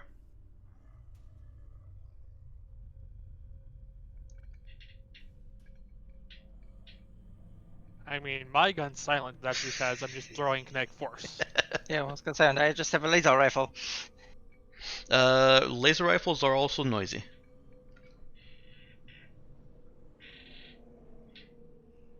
By Galactic Mandate rule, no less. Well, I guess you would all. We try the airlock.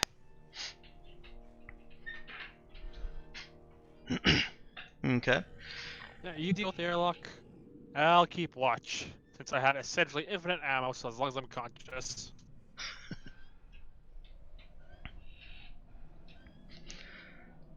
One second.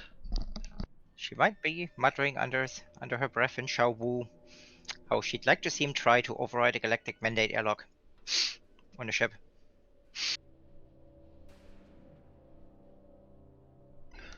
I'm not sure I understand that. Well, she basically has to deal with the airlock, at least on the ship side, because it's a Galactic Mandate ship, and he's not Galactic Mandate. So she basically. The one you went to is not a Galactic Mandate ship. It actually is. Oh, it is? Mhm. I thought it was Mercury Core. No, the Lolita Black is the ship that you delivered Galactic Mandate Bluefoots to. Oh, okay. Yeah. That's Our why ship it is has the gone, whole. y'all. All right, I entirely misunderstood what you were doing then. That's fine. That's why she was going there, because there's a whole group of Galactic Mandate that can be armed that cleanse the station. No, I thought you were going for the Mercury. Yeah, whatever. Ooh. It's alright, we understand you're half asleep. No, yeah, that makes a lot more sense then. Yeah, they have the crew and the medics. Yep. Okay. Excuse me. The Nox facing side of the airlock opens. And theirs is a sturdy but flexible bridge, about 3 meters between you and your ship. Well, you and that ship.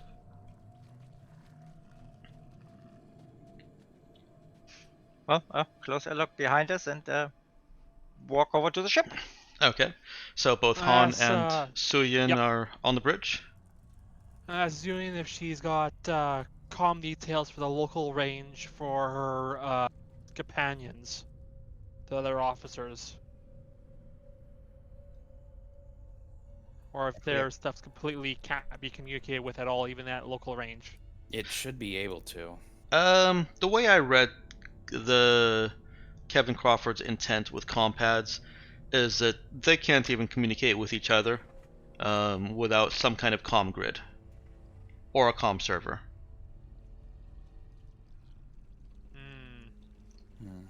Let me double They're check. probably half duplex operation, whereas you need something that's full duplex to actually accomplish two-way communication at anything other than a short range. I think that's right. You're the radio guy, aren't you? Well, whatever. I remember hearing that in a Vengeful's game as you brought up very pointed questions. I know. Yeah, there are a lot of things he has written that don't really work that way. Yeah, I I know. know more than I should about how radio works by any reasonable standard. But I am going with the fiction here. For whatever reasons, compads need a grid or comm server to actually communicate with each other. Walkie-talkies can be set up. Those are basically field radios. Great.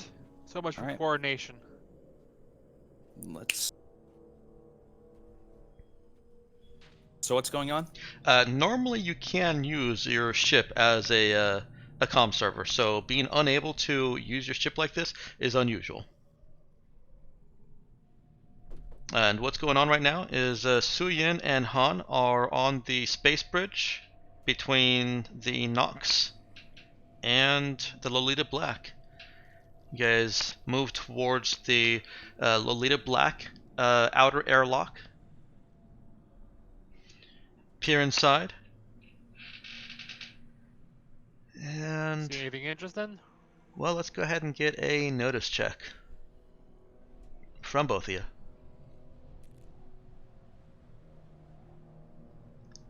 And that would be, Wisdom. of course.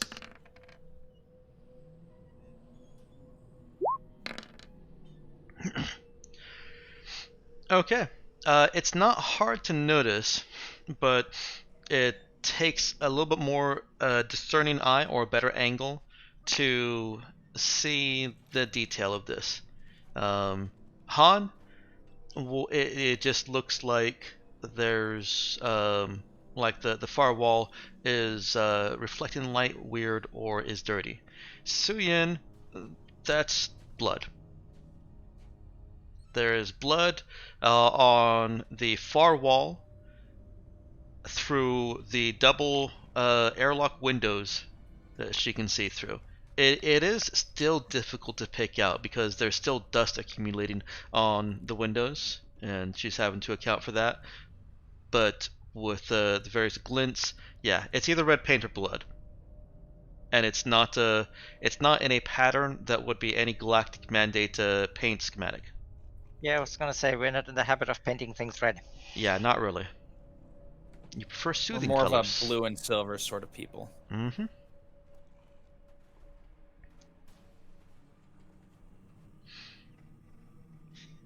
Well, deep sigh, reloads the weapon, and then, assuming there is a pad somewhere to punch in her code. There is, yes. Punch in her code and, yeah. See if that does the trick. And It does. The outer airlock opens. You're now in a small, 1.5 by 1.5 box. The outer airlock closes behind you, and now that you're closer and only looking through one window, Han, yeah, you can see that that's blood. Great. With a better angle through the window, you can see off to the right in this hallway. There is a partially eaten corpse in Galactic Mandate uniform.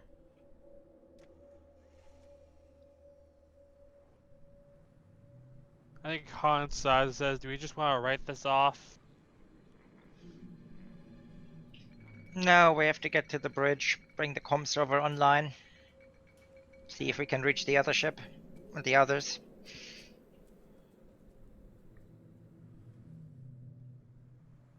Have I seen their other ship? Or at least the place where it's been docked? Yeah. Okay, no worries. We can go. Because I'm going to assume it's within 10 clicks of me. Oh yeah. It definitely is. Does that poor unfortunate corpse have any weaponry? Not that you can see. Are you going to unlock the inner airlock and step in? Oh yeah, Okay. I've left already. You step in, and I'm going to continue on this. No. So you step in. Sorry, there's a little distraction for myself. You step in, and the door closes behind you, as it is required to do. And Is Han being bisected? Han makes it in before the door closes. And after the door closes and thunks and hisses, you hear a howl from deep within the ship. I make a point to stick within 3 meters. Let's go ahead and go over to Johnny, Zidane, and Teague. Does either of you speak Common Jin? Common Jin? I don't think you do. No, I was. How about Paraset? I speak Shawu, Spacer, and Russian. I see. Does one of you have a translator for the local dialect? Yep. Okay, good. So whatever you're hearing from Johnny is definitely coming through his translator. Great. This is a very rough method, but okay. Does that mean that we have a -4 on charisma checks to each other? It's worse. There's a delay. Watch out! 1, 2, 3. Oh! Yeah, sounds about right. Okay. Well, I can All either talk in an entirely robotic voice or not do that. Okay, let's. So what's Johnny saying? Hey y'all. So the doors broke. What's the plan? Can you clarify that, Dex? I didn't actually hear you say anything. What am I clarifying? What's broke? What, the doors Oh, broke? the door's broke. He's talking about the door that he was over at. Zidane did see him trying to manipulate something at the side of the door, assuming that was, well, Zidane's seen these doors up close. I'm not sure why I'm being mysterious here. Zidane saw he was trying to maneuver or manipulate what can physically open and close that door. The door to section 4? Yes. That was what Johnny was trying to close earlier. That's what I was asking Johnny to clarify, not you, Dex. Oh, my bad. Sorry. Oh, yeah, no, Section 4, you can't shut it. We got us like a hidden moon base of Dr. Undercroft situation here, I guess. I did not understand any of that. Alien mausoleum, beyond the Catacomb Nebula, terror from the Drift Hulk. I'm just going to keep walking towards the ship. Inhumation Station, Asteroid of the Damned. No, none of this. No. The translator Torque is making a mess of those movie titles. Right. Not get recreation hours in the mandate. That was just incomprehensible. I'm not much of a B-movie guy. Given that I'm making up the titles right now, I don't think there's any reason why you would recognize them. Well, I mean, in Alien Mausoleum, right, there's a bunch of aliens living on, well, you know, they're dead, actually. They ain't living on it no more. They're dead. And then some spacemen come down. They opens up the crypt of the alien race, and then they discover that the aliens is not exactly quite so dead, and also they's hungry. Ring any bells? These aren't aliens. So you don't like jazz? Well, nah, but neither are the crew after the aliens get a hold of them and they inject them with the alien. You really don't want... Look, there's zombies, man. You could have just said zombies. Yes, they're zombies.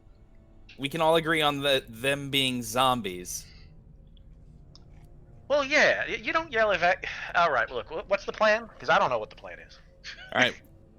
The plan, as it is, we need to get to our ship, reactivate the radio, and then once we actually have access to our ship, gather as many of the locals as we can, get them on board, run a quick test to ensure they're not infected in the medical bay, then keep them there while we go fetch Dr. Winters in Section 1. Yeah, locals is going to go for that, but sure.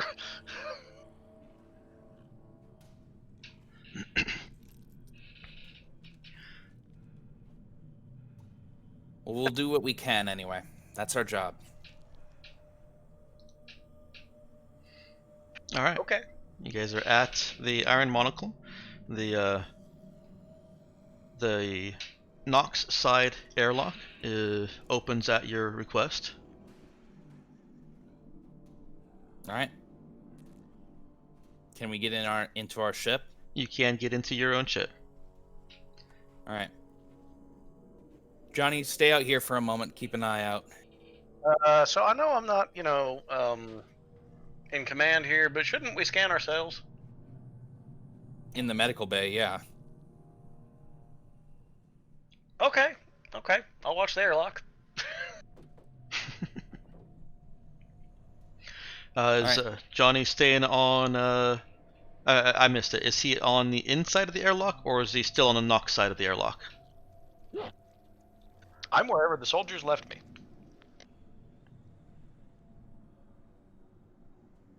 Okay.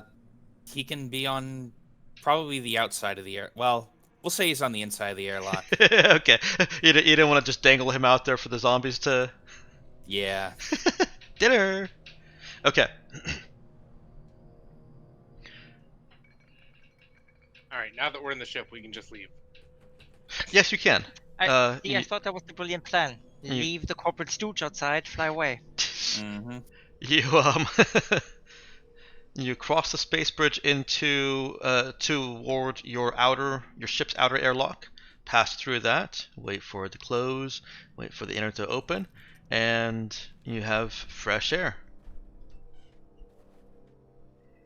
Doesn't appear to be anything that has been disturbed. Your ship is just waiting for you. Okay.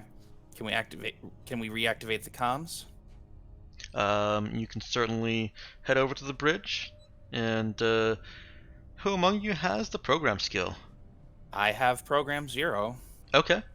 So Zidane gets down and starts working on trying to get the ship comm up and running. And runs into a small problem. It's already running. Okay, so is it being suppressed then? Go ahead and roll int program for me. Okay.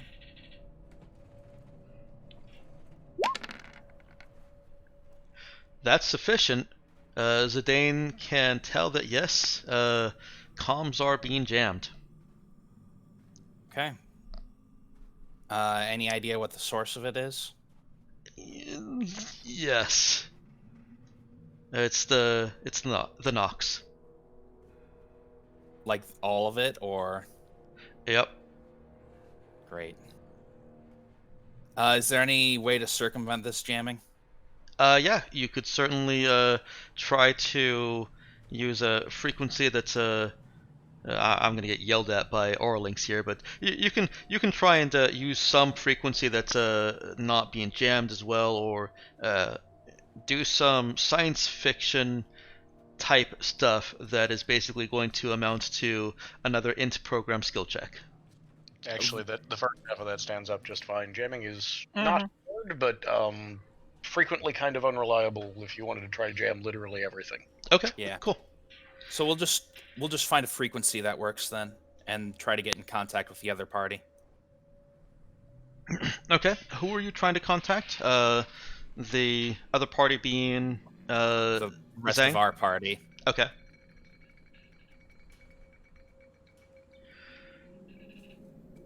Okay. Well, let's just go ahead and get that int program skill check again. This is going to be a higher difficulty than just telling if you were jammed. That barely Is that makes a- it. I Perfect. say he rolled higher. It did roll higher. Well, you- barely makes it.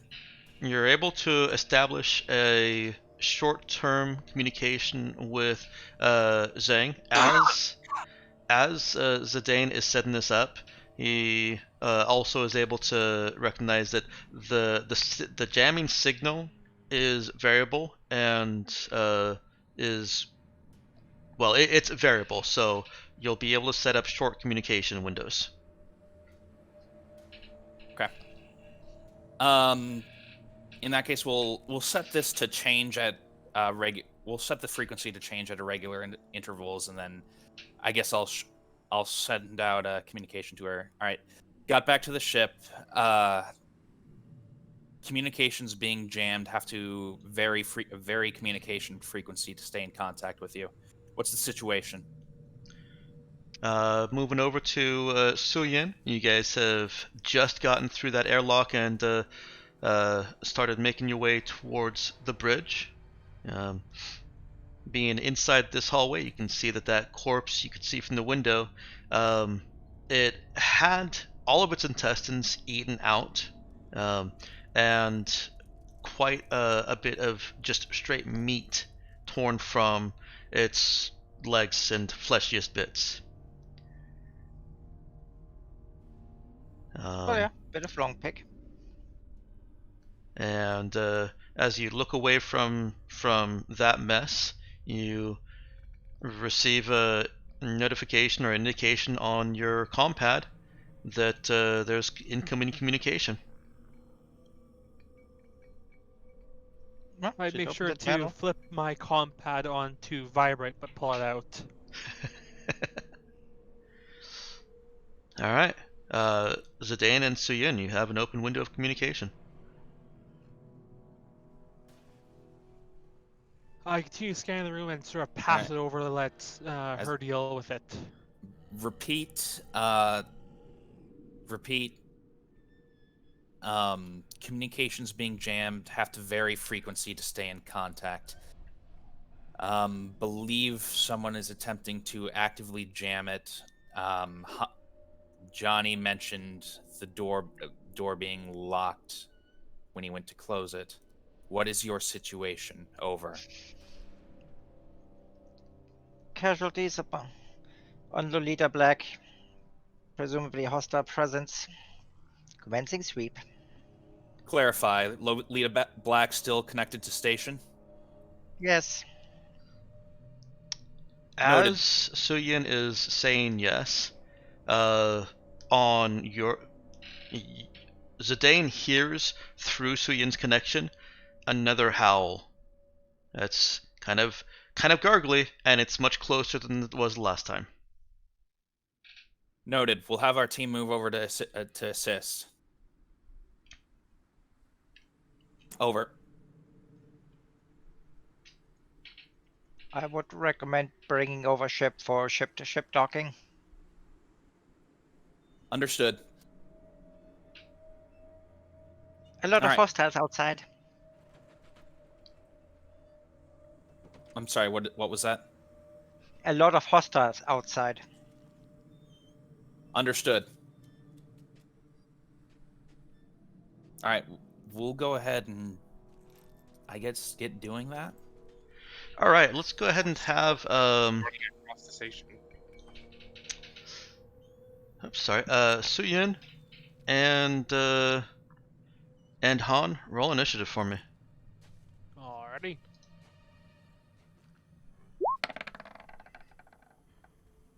Whoops. Keep forgetting to do that.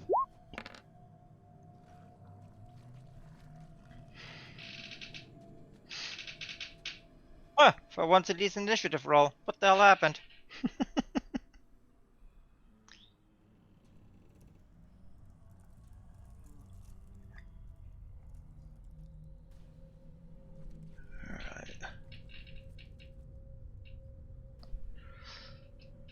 Well, I made my own bed, so I'll just put the pog out there.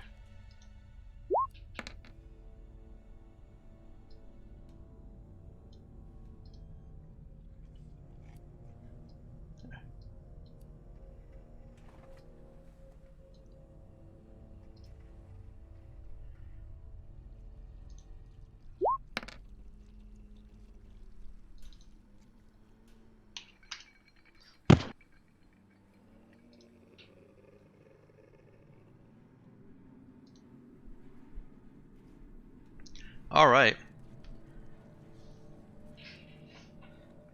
You are in a lengthier hallway. To your well, to one side is the bridge, and in the other direction are crew quarters. You were hearing that scream coming from the crew quarters, and as you're backing away from the airlock, you've moved about 5 meters away from that so far. You see another zombie coming around the corner from the crew quarter side. It is only... I guess you wouldn't have moved 5 full meters. That's like 15 feet.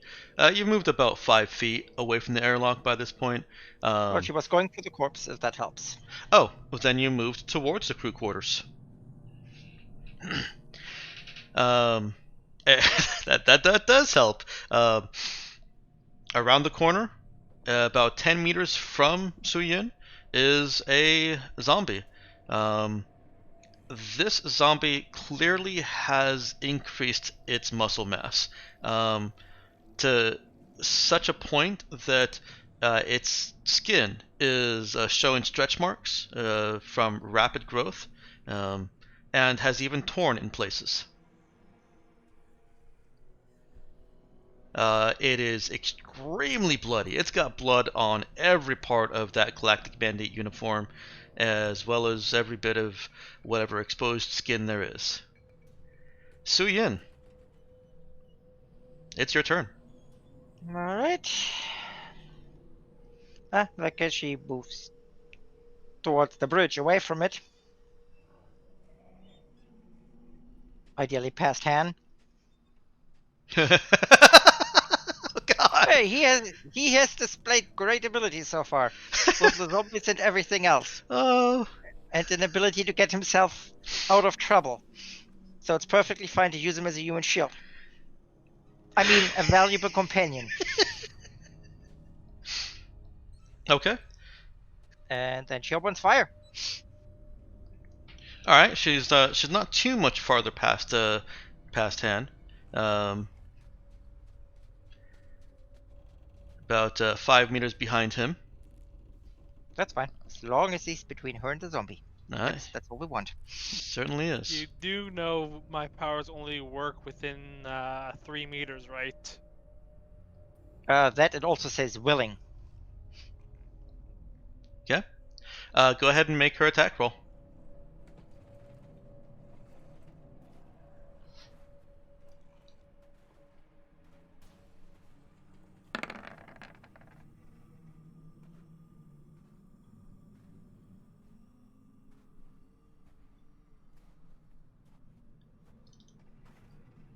Oops.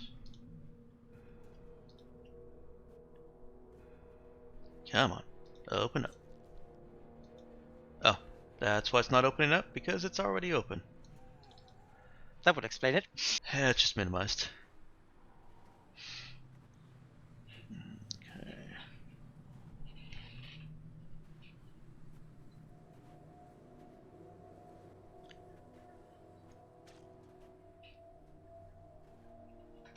Suyin thinks she's got a good shot on its head. Takes aim. It twitches. Doesn't appear to be intentionally dodging the bullet, but that little bit of twitch and alteration of that bullet's trajectory, she can see her... Oh, laser. She can see her laser rifle, her laser burst, sear along the side of its head and burn that skin off. It's still coming. Okay, but just for clarity, it was a hit. Yes. What did you miss? Okay. Yes, that did deal damage.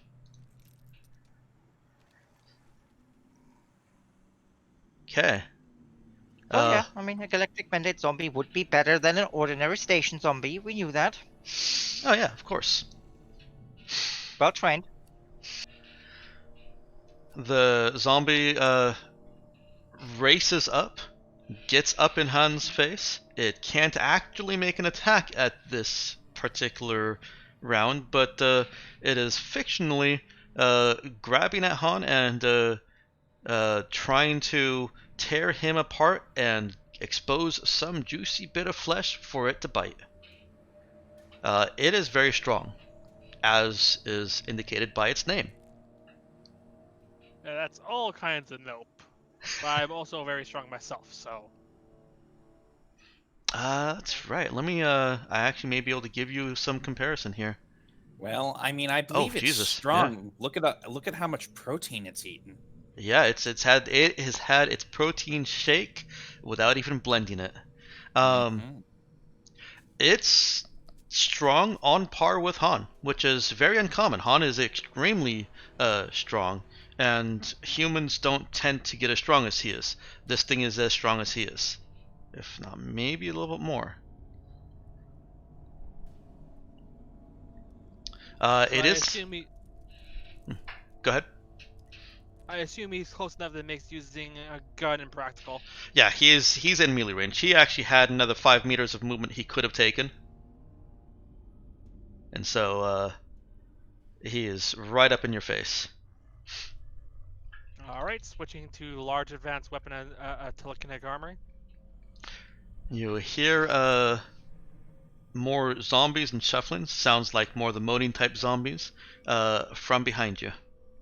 Go ahead. I'll whack at him really hard. God damn it. That is unfortunately not going to be able to cause any kind of lasting damage to him. Not even the shock? Not even the shock. Damn. What kind of weapon does Han create? It would have been a really large axe, because that's just Okay. seemingly thematic for a large weapon. Sure. Sure. Not the telekinetic chainsaw? I mean, it is advanced, so. Han is able to actually impact this zombie with his axe, but with the blade of the telekinetic blade of that axe embedded flesh deep and scraping against rib bones, the zombie grabs it, and it's that axe is in its way. It is pulling it out of itself. If this were a normal axe, Han would be having to struggle with. Now there's another hand on his axe, but obviously he can just poof and then poof again. Behind you. Go ahead. I guess I just let him have the axe and I try and get away at least, even Okay. if I have to take a hit. Oh, sorry, right, you weren't even done with your turn. Yeah, if you're trying to scramble back, he is going to take that.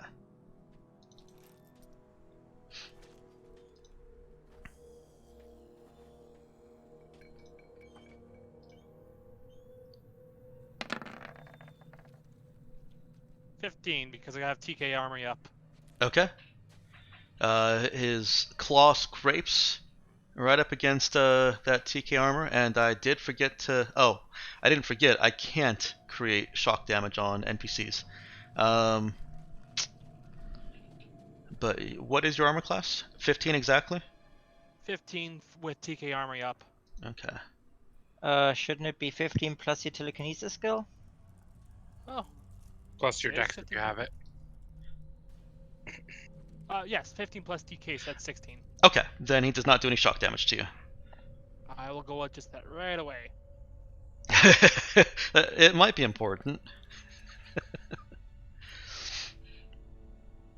As you're moving past Suyun, you guys are shuffling a little bit, and you see that there are some of the infected zombies, the early infection zombies, coming at you from the direction of the bridge. How many? You can only see one coming around the corner. You can hear more behind it.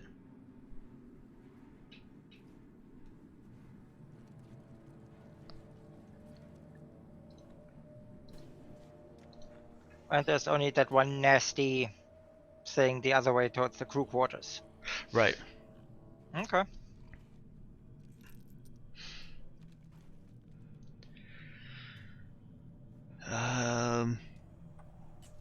as the Terracom zombies complete their turn. There are 3 between you and the corridor. Not corridor. There are 3 that have come around the corner. You know that around that corner and to your left is the door to the bridge. And you still hear more of them behind these 3.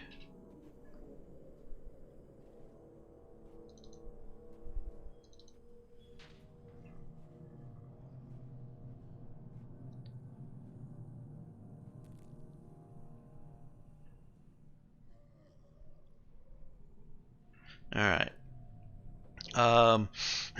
They've gotten one of those has gotten up in Suyun's face, but or sorry, in Han's face now, but is not actually able to make an attack this turn. Suyun. All right, all right.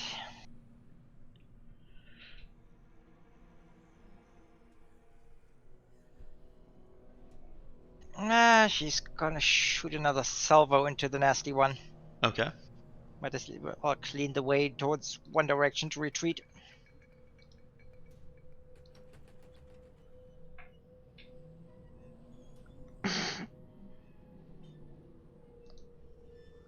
Go ahead and roll it. Oh, that hits. A little bit more frantic and a little bit less able to take clear aim at its head. Whether that frantic is from nerves or just being jostled about, trying to get better position. Suyun isn't able to land a good solid hit. She is piercing this thing with shots that would kill multiple humans, and it's acting as if she's flinging pebbles at it. In fact, it's not even acting like that. It's just ignoring it all.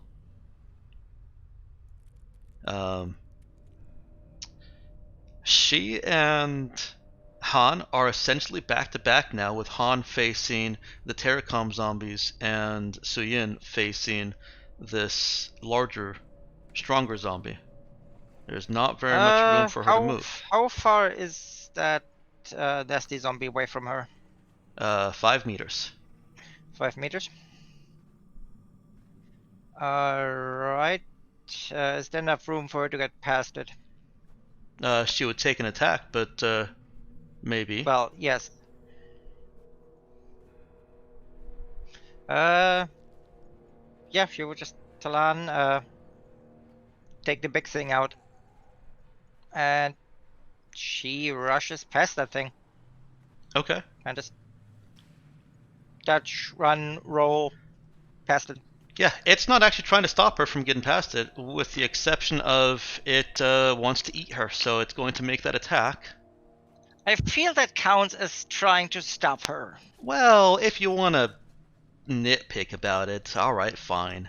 This is not a drive-through.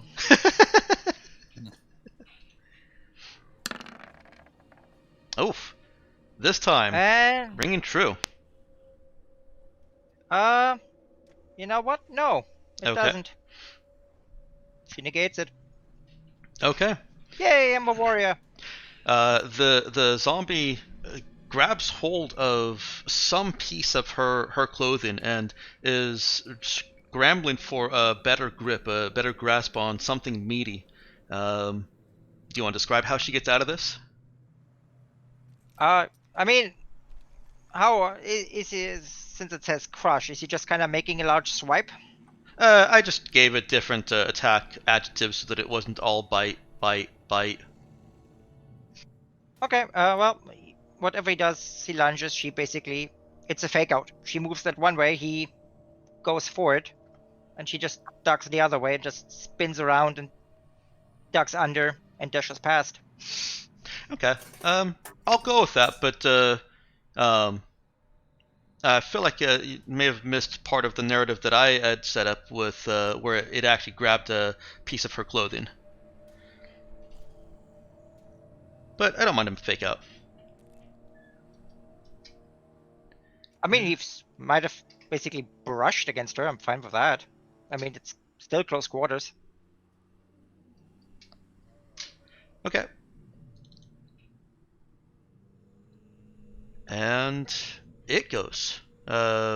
She does only have that one move action left, so she's 5 meters away from it on the other side. Mm-hmm.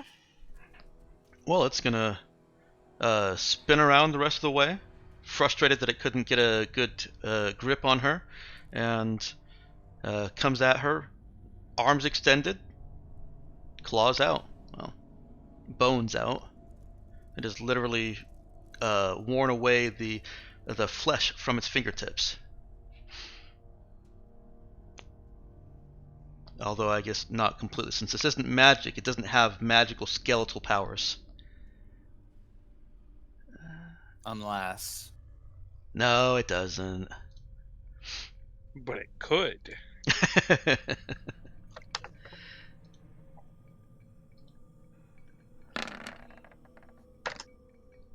Do both of those hit? Oh yeah. Okay. It is grabbing onto her, clawing streaks of. Well, what are her hit points at? 2. Oh, okay, yeah. I feel like this is a perfectly legit point for there to be actual physical injury instead of just the abstracted hit points. Yeah, it has grabbed her at the shoulder, and as she tries to jerk away from it and bring her rifle up to defend herself, its bony fingers dig in and tear into her arm. That's all kind of fun. That's all kinds of fun. Han. What are the odds There's the the ship opening. has what is the odds that the other ship hasn't moved far enough to break my ability to teleport into it? Very good. It'll take them time to get the drive spun up. Well, not fully spun up, but enough to deploy thrusters or employ thrusters. Our ship, you mean? Yes. Yeah. All right. I did want to note while the drives are spinning up, I wanted to order Teague to go out and gather as many people as he could, or if he could do that himself, Riyadh would go out and gather as many civilians as he could while drives were spinning up. He could. Riyadh could, but in order to actually try and maintain any open communications, there will need to be somebody at that comm station. The interference, the jamming is random, and you can't just set a cycling. Unless your entire intent is just to occasionally hit that sweet spot and get a recorded message out. We'd do that like if we were actually fully leaving the ship. For now, we'll just put Johnny in charge of comms, and then I guess if he can if one person can get both the drive and the comms going at the same time, we'll put Teague on that, and then Johnny and Zidane can gather as many people as possible. Yeah, getting the drives up and running is just a matter of telling the ship to do its thing. It doesn't need to be supervised after that. The only positional supervision is if you want to be able to continue talking to people. All right. In that case, we'll put Teague on comms, and then Riyadh and Johnny will gather as many civilians as possible. Okay. Do you want me to just make like a lead check for that? Nope. I've got mechanics for that. Sorry. Your lead will certainly be able to come into play, but not just abstracted as much as that. Okay. So, does Teague have any program skill? No. Teague does have fixed skill though. Okay. All right. Teague is Teague is Galactic Mandate. Yeah, I'll allow you to use Fix for that program check to maintain communications. Okay. You don't have to roll it yet. Just know that that's something that Teague has been cross-trained enough that he can do this. Back to our combat over here. Han. Yeah, at this point, Han's going. This has gone so far south and so rapidly that he's just shouting teleport and running to the grabber to teleport. Okay. Giving her the heads up to essentially agree because I am either I'm going and I'm going with or without her. Okay. But I'll run over to make the distance requirement. You will have to pass the zombie to do that. You're also risking an attack from one of the zombies that is in Han's face. But they're I the only need to get. they're the weaker I only zombies. need to get it within 3 meters of her. Oh, I see. You don't actually have to touch her. No touch. If I was bringing crap, yeah. But for a conscious, willing human, I don't need. I only need to be within 3 meters.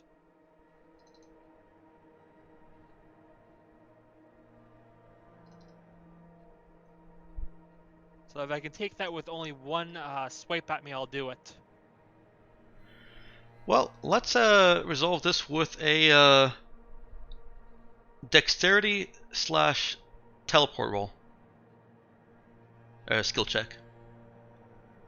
As Han draws away or moves away from the slow infected zombie that is in his face, it stumbles for him. It tries to make a swipe, but it's ineffective. Those guys don't actually get opportunity attacks. The bigger, stronger, and faster one sees or notices Han coming up, and go ahead. And, that one has used his thing. there's no limit. Are these reaction attacks? Because yeah, there is. Yeah. No, the opportunity attack is not a instant or on turn. It's just an attack.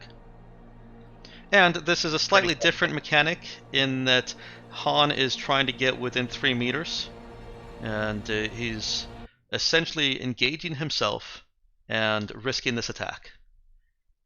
So go ahead and roll your Dex Telekinesis skill check. Oh.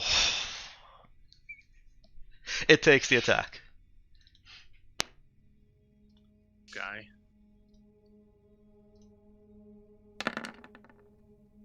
Oh my bloody god. hell. I believe that'll hit. It ought to. It might. Well, I'm down. Yeah, I was not expecting it to actually roll the 8. It had a 1 in 6 chance of actually doing that. Wait, down? Oh my Yeah. gosh. Yeah, the Galactic Mandate here were 3rd level. These guys were 2nd. Oh.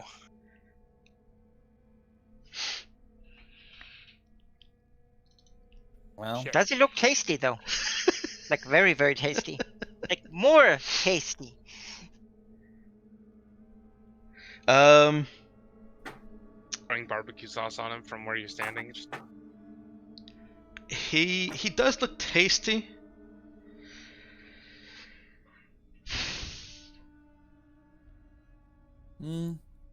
Predator would go for the God. No, I'm not going to. I'm not going to say anything that would encourage actually killing off a character even in one cut. Listen, Well, I will say as a GM, I actually did not want this to result in 8 points of damage. I was basically gambling. I was ramping the tension and gambling on. Okay, it's only got a 18% chance of actually doing this. Oh, Dex, you know you can't. You know Yeah, you can't that's do gonna that. This rolled a 20. It rolled max on the attack and the damage. Dex. I mean, you it know, also has a +8 to attack. It has a very hard time missing. Oh, I didn't think it was gonna miss. 18%. That's like 100%. Yeah. Well, unless you're playing Fire Emblem, in which case it's 0%. So the telekinesis check that I had you roll was just to see if you were able to get within that 3 meters without provoking that attack. It wasn't intended to actually prevent you from making the telekinesis, and I'm absolutely willing to let you teleport yourself and Suyin over to the Iron Monocle. You're just going to be Just down when immediately Down. get knocked out. Yes. And then comes the irony. We all have lift, but nobody has the skill to use it on you. I have I have 2 Lazarus patches actually. Yeah, I guess we just splat on top of the deck, bleeding out quite heavily. Yeah, you've seen enough of the Iron Monocle to basically be in the hallway just past the inner airlock. And that's only because Captain Branna was willing to let you guys over to the airlock. There was something that you were doing, and he literally allowed you onto the ship, past that outer airlock, into the inner airlock, but you weren't allowed on the ship. If that makes sense. Okay. So, Is Johnny standing around in the inner airlock still when they teleport in, or? Zidane has just told Johnny that they're going to go out and look for survivors. Zidane is moving towards that airlock with Absentee still on comms. So both Zidane and Johnny see this unceremonious plop of tangled limbs as Suyin and Han both teleport onto the ship. Oh, Yes, the situation the worsened. pile of meat. Right. All right. Zidane's just Zidane's just going to react immediately and pick out his Lazarus patch and do what he can. So, can I go ahead and roll that? You could be infected. Yes, you can. And yes, he could. All right. I'm going to. I mean, I'm wearing. I've got protection here. So, can I go ahead and use the Lazarus patch? Yeah, go ahead. All right. Let's see. It is an int heal check. Yeah. Yep, that works. It does. Han has a what happened on the Lolita Black is as Han was trying to move close enough for his little aura of teleportation, his range on taking somebody with him, to include Suyin, the zombie that was bearing down on her looks back and just swings his arm wide. This knocked Han's jaw loose, and he heard several snaps crackling through his neck as he was forcefully knocked aside, and then the teleport came off and he fell unconscious as he felt himself smacking into a wall. He only hoped it was the Galactic Mandate wall, the Iron Monocle wall. The quick meds from that Lazarus patch quickly mend the damage to his neck, so he's not, continuing this campaign with a broken neck here. But he is in a very, very fragile state. His jaw still hurts, and when he does wake up from this, he's uncertain which ship he's on. Ensign Zhang, get both you and him down to the medical bay. I want you to run tests immediately to ensure neither of you are infected. Johnny, we need to rush. You two can explain what happened to me later. I'm gonna go ahead and grab Han and start bringing him over. Okay. Yeah, so Genius could use your rifle as a crutch to hobble to whatever med bay there is. while trying not to bleed out. I know you guys are on level 2 and 3, but I feel kind of proud to have actually created some combat tension in Stars Without Number. It probably would have gone better if we had all been over there. That's a safe bet. All of the back vessels are on this side of the fucking Nox.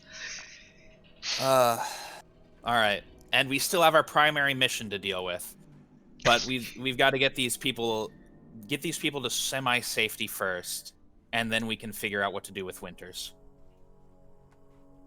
So, I'm going to throw this into context for you as Zidane and Johnny are leaving the ship and picking their way through the shanties here in Section 3. Mm-hmm. They're seeing more zombies milling about the open space. It seems that all the gunfire and commotion has drawn some attention from Section 2. That's the direction that they appear to have come from. There's not so much going over towards Section 4, although far, far in the distance, there is some movement. Okay. They don't see any non-zombie movement anywhere at all, but they know that those people are around because they've been seen popping their heads outdoors and looking. The path to Section 2 is either through these narrow alleyways between the small rooms and structures, the favela, and then a break along about 30 meters of about 10 meters of wall to make it through that 10-meter opening in the center of the wall with no real cover. And you don't know what's on the other side of that opened door. But can we go door to door for now and just see if we can get some people out without alerting the zombies? Yes, you can. All right, let's do that while things are going on the ship. Are you trying to do this quickly, or are you trying to do this without attracting more attention? Mostly the latter. Okay. We've got the order specified 2 days before we got completely sealed off. It did. So let's do this as quietly as we can. Okay. On the ship. You said we had to get a doctor, right? Because I reckon Han could use one, and actually so could probably your friend.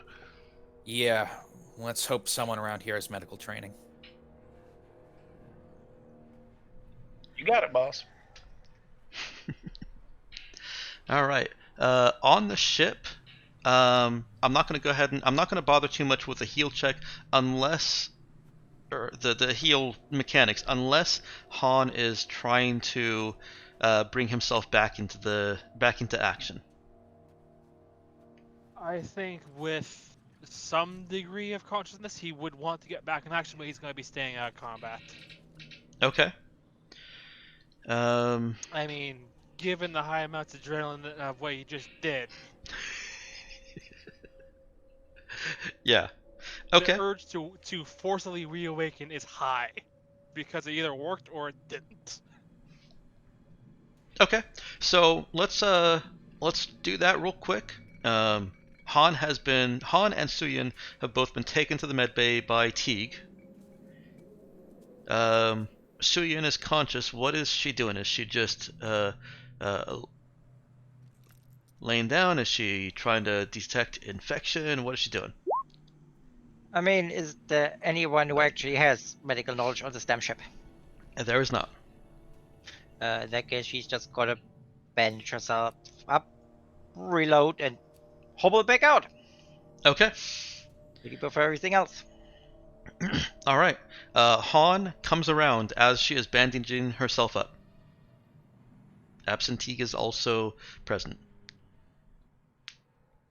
You hear a lot of cursing in Korean as he's trying to figure out where the hell he is. because this is none of the spaces where he wanted to be originally. Well, this is great. There's cursing in Korean, and then there's cursing in Shawu on the other end. See, this is why multiple languages are fun. I mean, he understands Shawu, or at least he should. Fun. Oh no, she could curse in her native language, Islandese. There we go. Sure, why not? But he quickly calms down if he sees that he's not in any immediate danger and near Sulian. Because if we're both alive, it's good. But yeah, waking up with a start like that's never good on Earth. Nope. Alright, Han is fragile. If he takes any damage, he is supposed to die immediately. Unless I've misread something in the injury, death and injury section. It depends on how he was healed, but Lazarus it wasn't patch. then. Yeah, then he's fragile. Mm-hmm.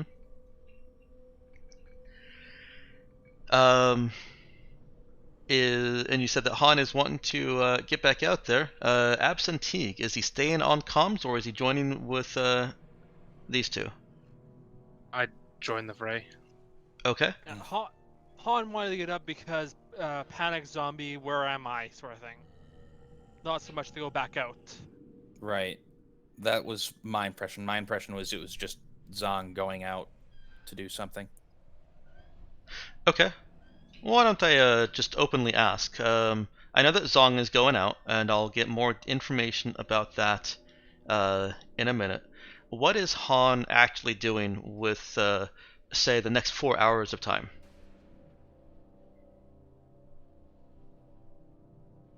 Probably hanging out near the airlock in full TK armory and with a gun in one hand and a big axe in the other, watching and staring down. Okay. All right. What is Absentee doing? You've got about 4 hours for me.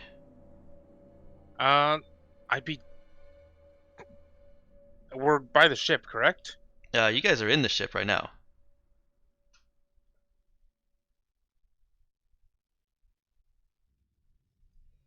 Right. Yeah, look, all right, so Sorry, I may to have zoned out for a second. I'm sorry. to explain the situation, Han's staying with the ship because if they, get bitten by another zombie, they're out. Yeah. Zong went out to do something. Okay. One of our Zidane- orders was to get people, so I'd be going around trying to grab civilians. All right. In that case, if Zidane was aware Han was up, he might ask him if he can stay on, if he'd be willing to stay on comms for the time being.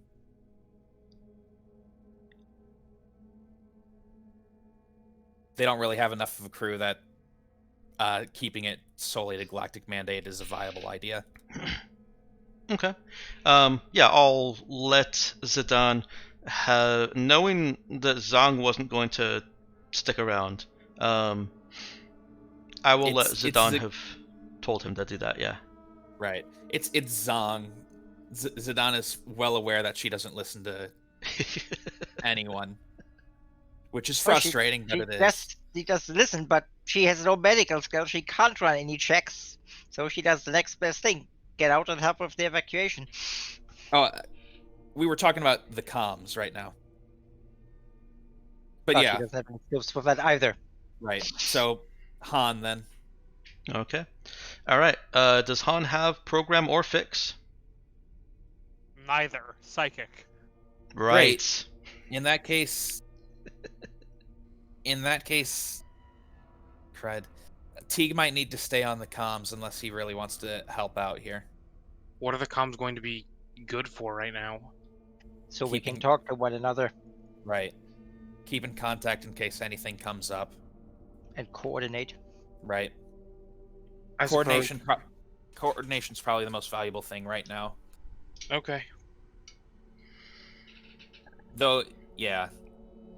If you don't want to be, I'm not gonna. Zidon's not going to force you. Right now, you're acting CO, right? Yep. Then I'm following orders. All right. Okay. All right, so this is a finding survivors. You're a little bit more limited because of the sheer number of zombies that have made their way into this section. And so your difficulty is 8. Sorry, 10. For Yeah, for shoot checks. Nope, not for shoot checks. For using whatever clues or skills are available to you to try and find someone who will even respond to you. All right. Can I use lead for that then? Lead is not a viable option because right now you're just in the find phase. Lead will certainly be valuable once you encounter someone who you can talk to, but right now you're trying to find people that don't want to be found. How about connect? Has Johnny made any friends he thinks he can try to find? That would be an option. How about talk and notice? Or know where they're hiding? I mean, we're cops. We know where those bastards like to hide. Actually, I have an idea. I would allow those. Only one check per. Only one roll per group, though. The other one in the group can aid. What about a program check to use the ship sensors to try to identify, actual heat signatures? Since we know these zombies are cooler or hotter, depending.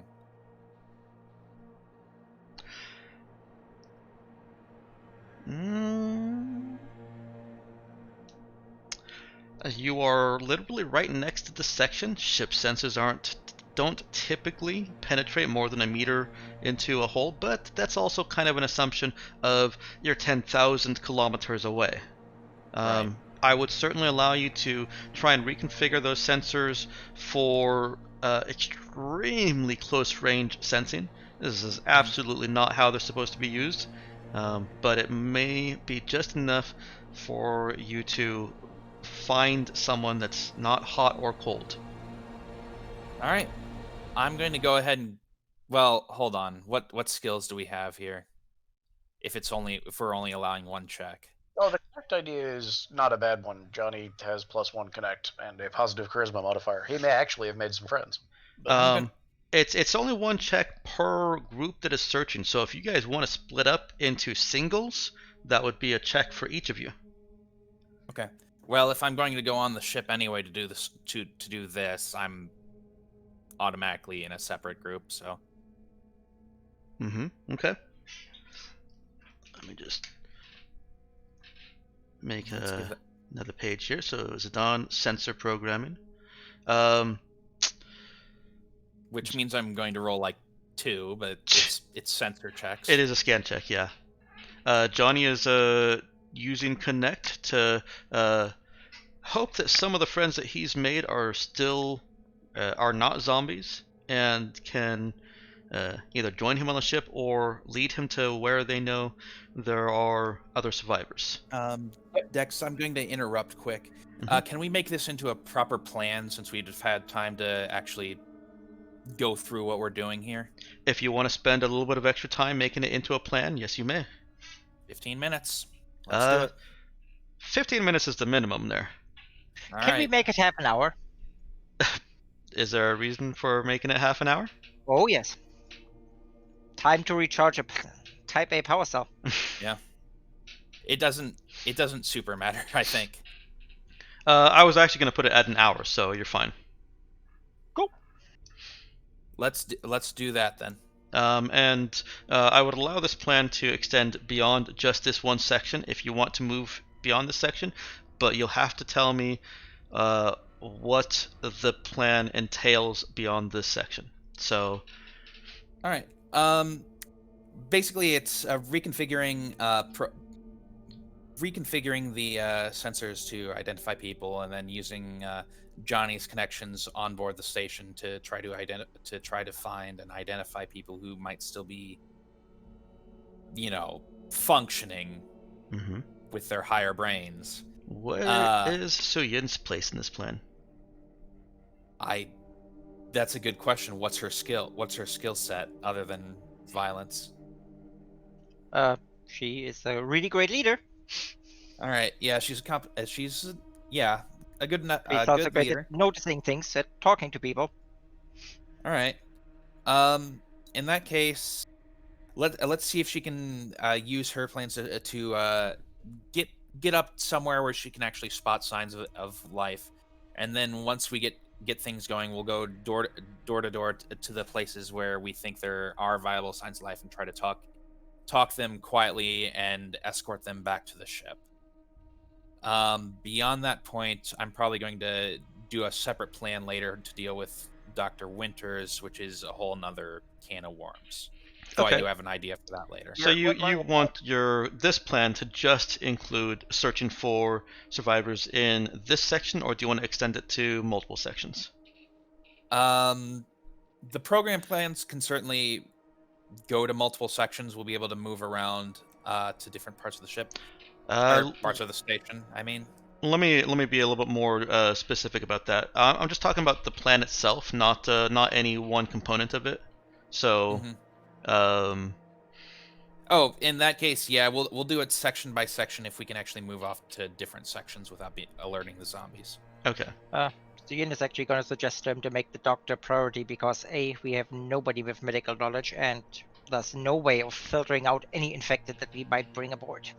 Kind of what Johnny was getting at earlier. Yeah, especially after she relates what seems to have happened over on Lolita Black. My impression was that the medical stations would be able to detect it even if we didn't have medical training. Dex, could you clarify that? Do you mean the medical stations on the Nox or on your ship? On our ship. I think I was thinking you guys had somebody with heal. But Yeah, given what you guys, honestly, given what you guys know about this virus already, there's the cold bodies and the feverish. Yes, you guys have enough basic training that you'll be able to make some assumptions. Well, would we have enough room to do like quarantine just in case there are edge cases? Yeah, you could convert some of the bunks and quarters into makeshift quarantines. You also have a brig. Okay, that'll be perfect then. I think while I generally agree that we do want to get to Dr. Winters as soon as possible, he's also several sections away, and that might be a whole another can of worms to break in there. I guess would we be able to access that section externally? If you fly over to it, you should be able to unless they have welded those airlocks shut.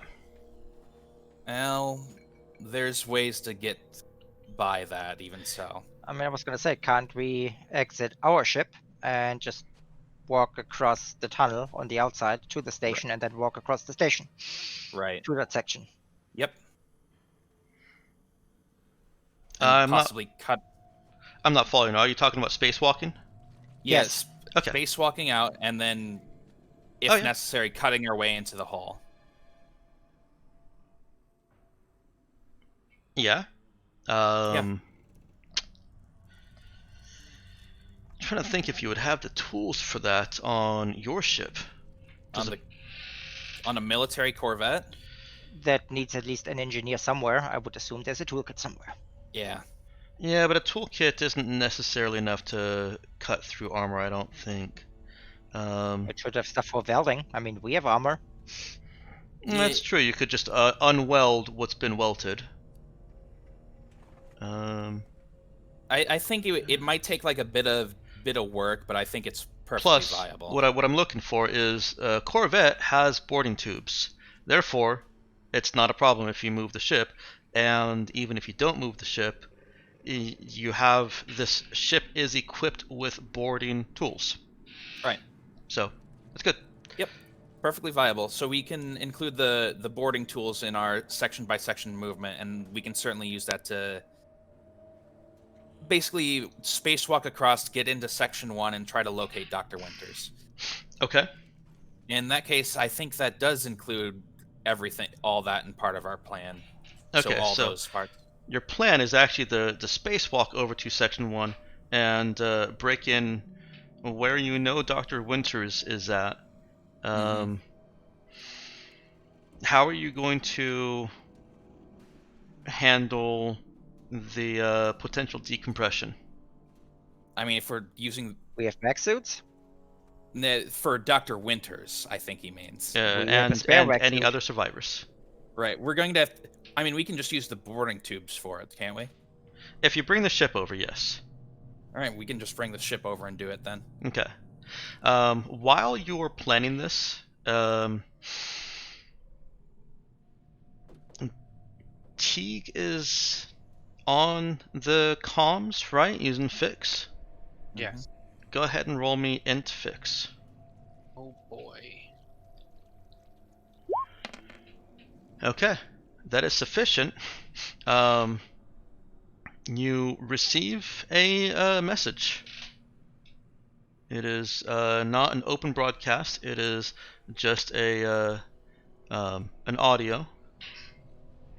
It's stamped from Commander Sarah Zamani of the Arcadia, and registers as about 10 to 12,000 kilometers away. Commander Zamani is ordering you to immediately power down your engines and do not attempt to move your ship.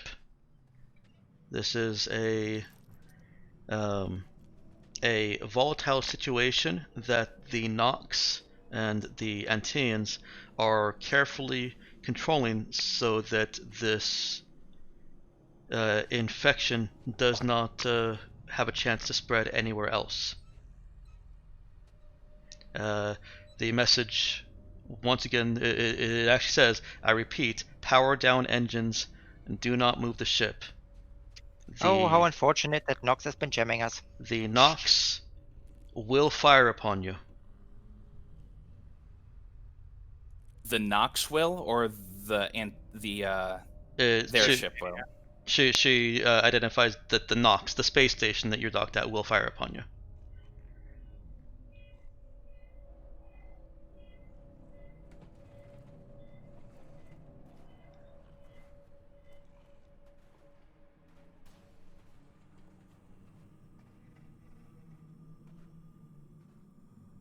Assuming that the message didn't reach everyone automatically, I would can't actually.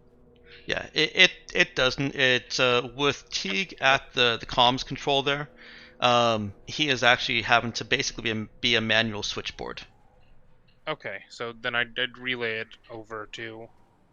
God, I'm sorry, I can't see your character's name. Zidane?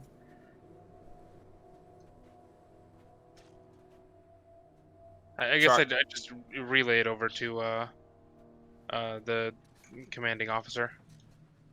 That's Riyadh Zidane. Okay, sorry. It's fine. In that case, yeah. Let's see. So that's not a GM ship, is it? It is a Galactic Mandate ship, yeah. It is? The one that you're receiving this order from, or this communication from, is Galactic Mandate. Alright. And under these circumstances...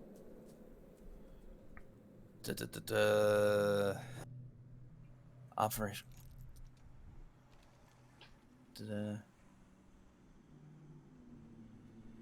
Alright, so we have these other orders that we received from some other source. Did the actual source that Captain Branning received his orders from and identify the origin? You guys still have his data slab, I'm assuming. You wouldn't have just left it Yeah, we behind. do. Oh yeah, no, Sujin has it. And even if you don't remember it, you can take a look at it.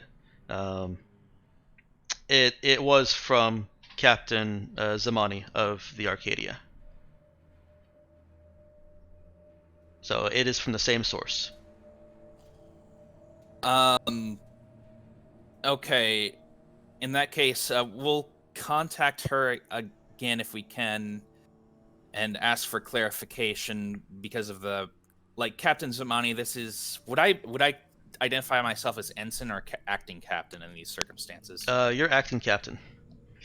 This is acting captain Riyad Zidan. Clarify orders. We received an earlier communication, or Bran had received an earlier communication from you prior to his death regarding the retrieval of civilians and one Dr. Winters prior to evacuation. Okay.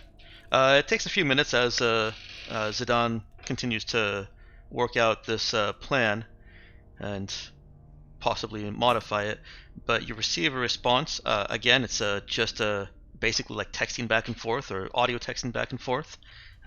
There are no open channels of communication. It's from Sarah Zamani again, and she states, primary objective remains, secondary objective remains.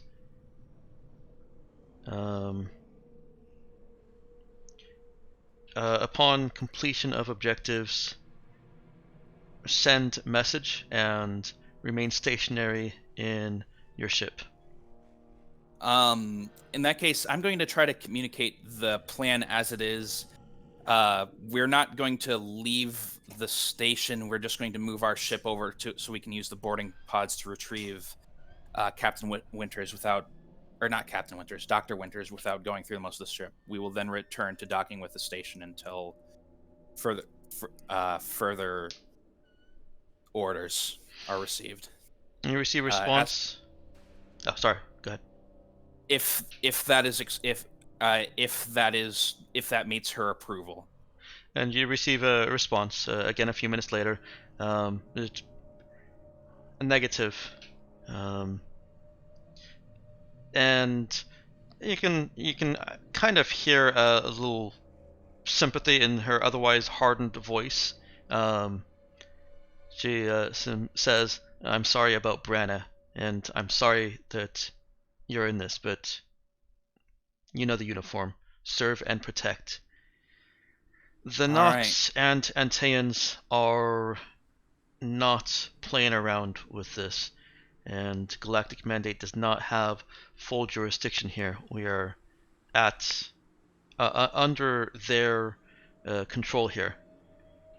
Okay, so to clarify again, our orders are to retrieve him on foot.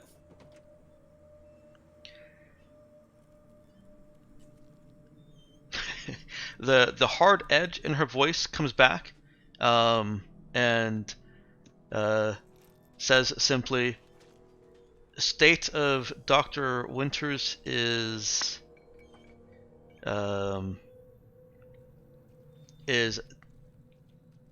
irrelevant. Data is more important." Understood. We'll do what we can.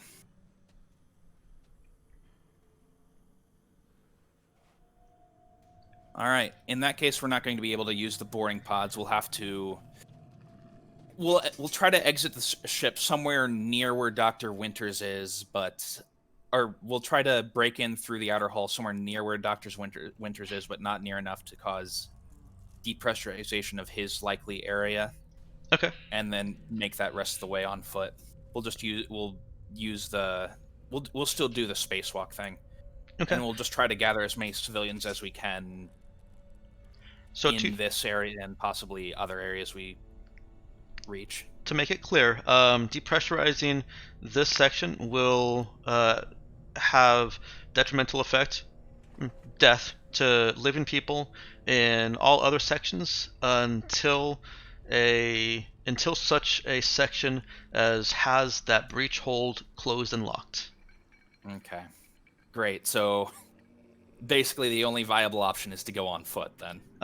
You could try and go in from the outside and do it in a way that does not damage the airlock. That is going to be a more difficult process.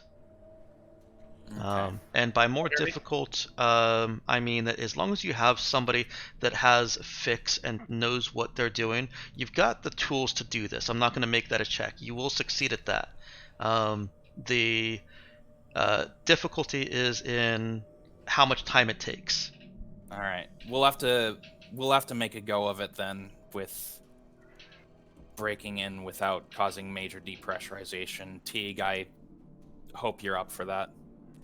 I'll do my best. Unless Zong, what's your analysis? Would we be able to make it on foot without going through that? You don't look like you're in much of a condition for it. If glares could kill, Am I Yeah. coming through now? he'd be dead. Oh, have you been Yeah. talking? Yes, you're coming through now. Oh, I hit something on my headset by accident, so that's actually on me. But Oh. I was going to point out that Han has been to the medical area because that's where we delivered the supplies, right? Mm-hmm. Remember Oh, what and Han he can could do? he can teleport in. That's originally what I was thinking about. Yes, and but then how I many got zombies are right there? Right. You But don't could know. could we pop in and then with effectively a boarding crew and then pop back out as quickly as that? You How haven't much? been in the building that Winters converted into a lab, but you've been to it. Still, that's something. How much? I assume we've energy been to the equivalent of a supply warehouse for Winters at this point, since we brought medical supplies. Well, the first and second section of this arm, the first and second section of each arm on the Nox are they don't have the favela going on. They are large, open areas. Under normal circumstances, they've been converted into the tarped areas that I was describing earlier, where instead of the favelas, and instead of, for a large part, that open area too, it's tarped off and fenced off areas. Dr. Winters's area, let me move this. What? Okay. Dr. Winters' area, if this square that we're looking at right now, it was section 1, then his makeshift medical examination area is what would have been administrative control for these two warehouse sections. He has converted that administrative area into his thing, and so you've got basically these open.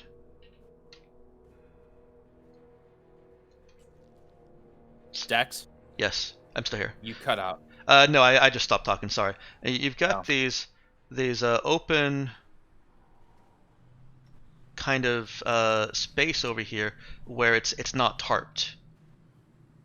It's like a staging area for the medical supplies and other stuff, I would imagine. Yep. So getting to here is super easy.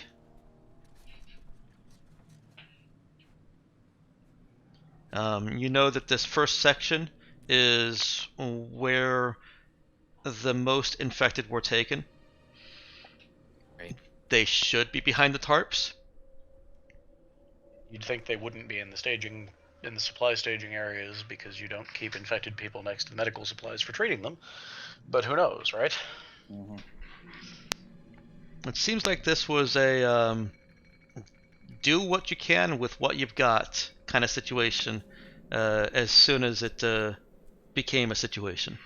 Okay, so this has gotten extremely complicated. Dex, are you sure this was meant as a one-shot? I when I looked at how much I had, I did think, this might go long.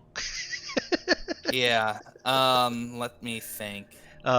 We've got about 10 minutes, and I'm willing to, once you've got this plan set, abstract and roll through the rest of it to see how well you guys do, to see how well you execute.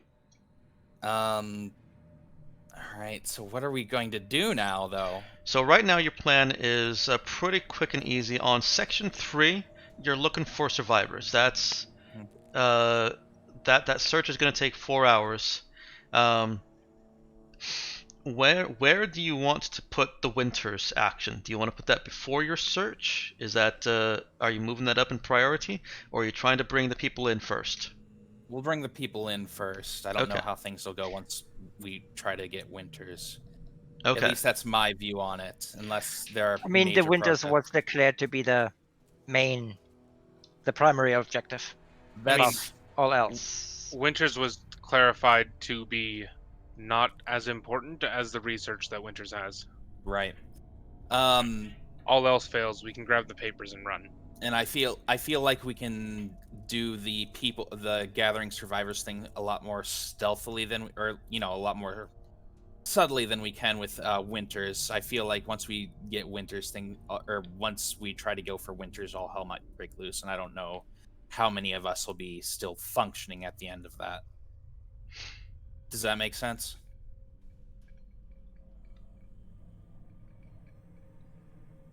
I mean, one way or another, this is going to be difficult, so we really just sort of have to pick a difficult thing to try. Right. I mean, it feels that the whole primary objective is basically all in that area with Dr. Winters. I mean, there's the medical data, there's the doctor. It might actually be easier to get that one person out with the stuff. Not to mention the problem without the doctor, we might not even know what we're looking for. Because we don't have medical skills. Well, as Dex already said, we can do that part fine. And I'm just thinking that once we go for the doctor, like if there are as many zombies there as it sounds like there are going to be, I don't think it's going to be something that we're going to get out unscathed and still be in a position to really help the survivors. Which to me means let's try to gather as many survivors as possible right now, just quarantine them for the time being in the ship, and then go for Winters, which will be much more dangerous. And it's only going to take 4 hours to do the survivor search, so that's my view on it. Okay. I mean, it's doable. I mean, my thought is more it's easier, let's say, to get a small team out that ignores everything else, get to the doctor, and then while pulling back, grab everyone we can, so we only have that one trip, so if the zombies push behind, you get everything by basically reaching out instead of having to go through them again to do something else. I mean, Wouldn't it- helps But either works. Wouldn't it be the opposite, though? We can barely hear you there, Spice King. Helps I remember to unmute myself. But if Dr. Winter can show up in the one spot, the medical area where I've been before, with whatever gear they have, I can bring back 3 people or a person and some equipment. But that's the only place within that area I've been. Yeah. Yeah, you, that's like, that. If we can get him there, he can teleport back to the ship because he has been here. But that'll be the extent of what I can do for a while. There's also the idea that it might be a good idea to just let Han rest enough not to immediately die. I have lift. If the doctor can apply it, I can be more functional. Not my thing, unfortunately. Okay, Alright, so I guess let's take a vote. What do people want to do first? From a I think we'll- humane perspective, I think Johnny's the survivor's first vote. I'm actually pretty down for the strike team plan. Yep, so Jin votes for the strike team plan because it goes with the primary objective. Alright. Spice King? I can't do anything but the teleport job. Because teleport in, teleport out with Doctor. Anything else, and it throws me in the risk of dying again. Okay. In that case, I actually agree with Spice King. I think the idea of teleporting in and teleporting out with either the Doctor or his data makes the most sense with what capabilities we have.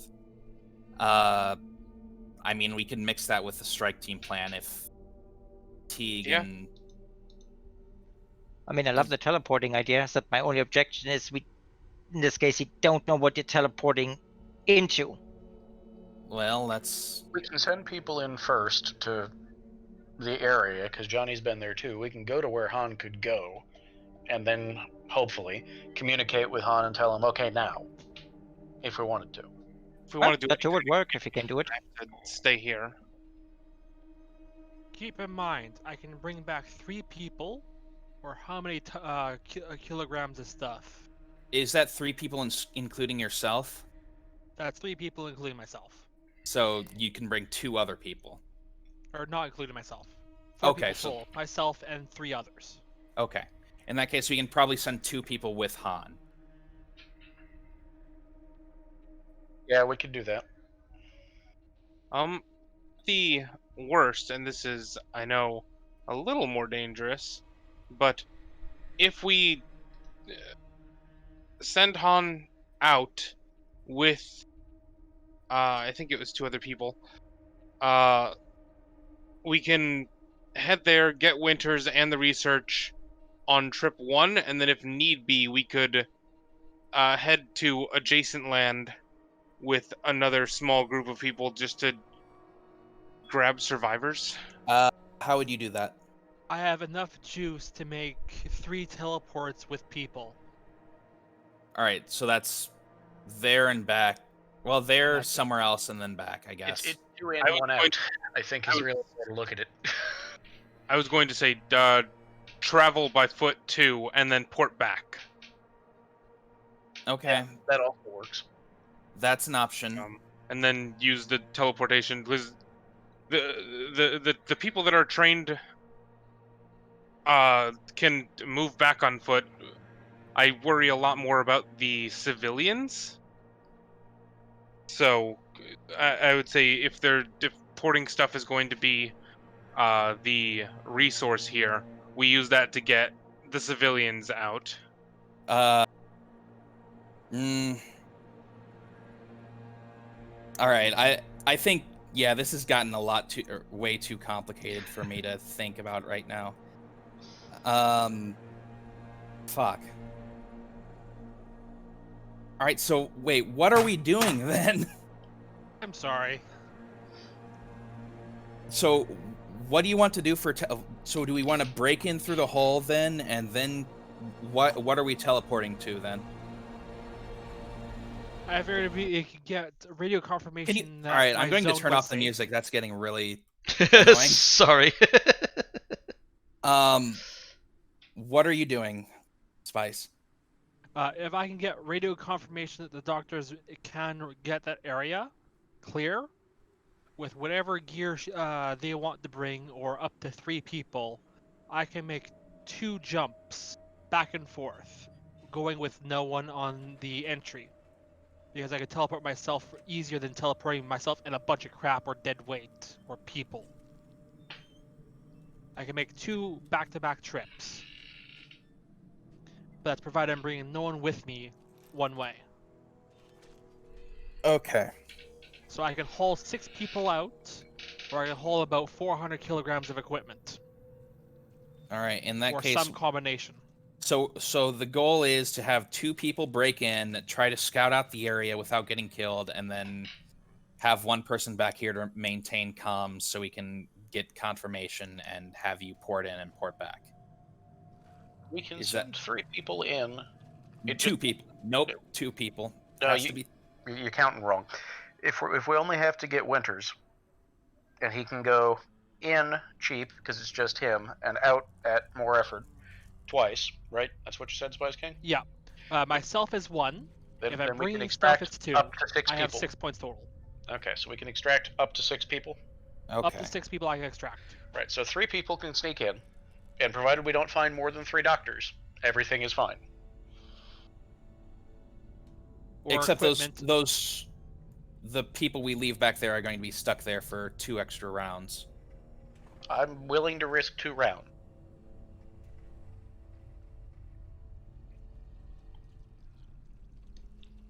Ace.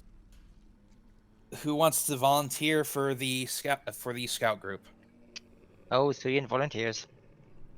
Johnny is happy to go try to sneak into the medical area. Well, happy is not the word. All right. In that case, Teague, you're also being volunteered. Zidane's going to have to maintain comms because I don't think anyone else has the training for it. Quick question for the teleport. Does he need to been there, or does he just basically have seen it? Both are valid. In that case, Been even or easier. seen. Scout team goes into wherever the doctor is. We transmit the image back from the data slab, so he has knows to see it exactly with the his layout. unaided vision. Ah, okay. Either works. Either works. But I think probably it's simpler to just walk. Yeah, unfortunately, so- transmitted images will not allow him to teleport. Yeah, I need actual vision to that spot at some Oh, point. I have okay. to teleport there. He's So you either have to been bring there. Johnny. Johnny's been where Han's been, so I can go to where we already were. So that he has a place he can go, because we both delivered the medical supplies. So Johnny has to go. Teague is going. Anybody else? Well, that's it. Suyin All right. volunteered. Is she in a good enough condition to go? She volunteered. I mean, she's there. She has a gun. And if anyone suggests otherwise, they're being glared at. She's pretty All rugged. right. All right. Don't take too many risks, Zong. But yeah, fine. We have our 3. I'll maintain comms. Han, you're on standby to teleport in when ordered. Does our ship have an armory? I believe it does. I hand her my shotgun if she wants to go looking. I think Johnny's actually good, unless we have something that'll make Yeah, us- no, she's not gonna use a shotgun. That's just The ship does Too have an primitive. armory, fully stocked. No silent weapons. Oh, that's okay. She was actually looking for grenades. Okay. That's a good idea. Welcome to them. Is there any chance that there are low light goggles in the armory? No. How about flares? Actually, let me look at what the ship's logger Is has. he asking for flares? Actually, yeah, the idea is to use flares for action. the ship's locker does, however. 'Cause otherwise, Jin was just sending me a flare. Do we have a ship? Do we have the ship's locker then? Yep, any TL4 equipment on the gear list can be found in the ship's locker. Perfect. Oh, good. That means that we can find a bioscanner in there. Yes. Yeah. Yeah, I think Well- if we get some flares and glow bugs as potential distractions, since these things, well, we haven't seen that they're attracted to light, but I bet the flares will work. We can at least try to get them to pay attention to something else while we do what we're doing too.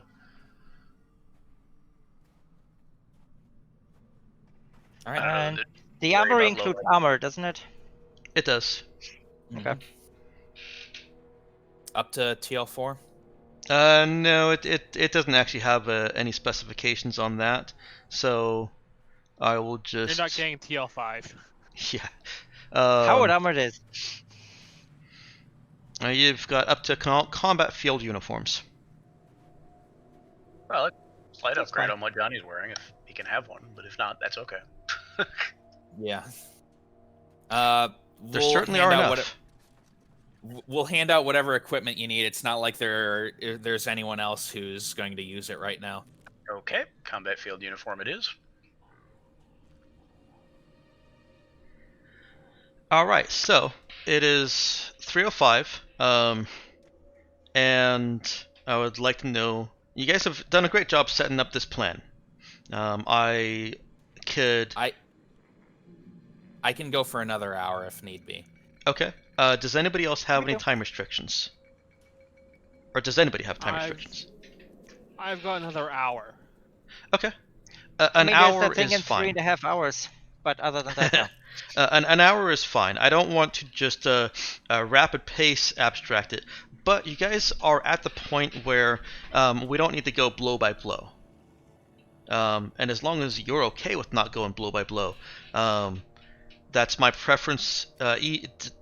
Without any time restrictions, it's just better pacing at this point.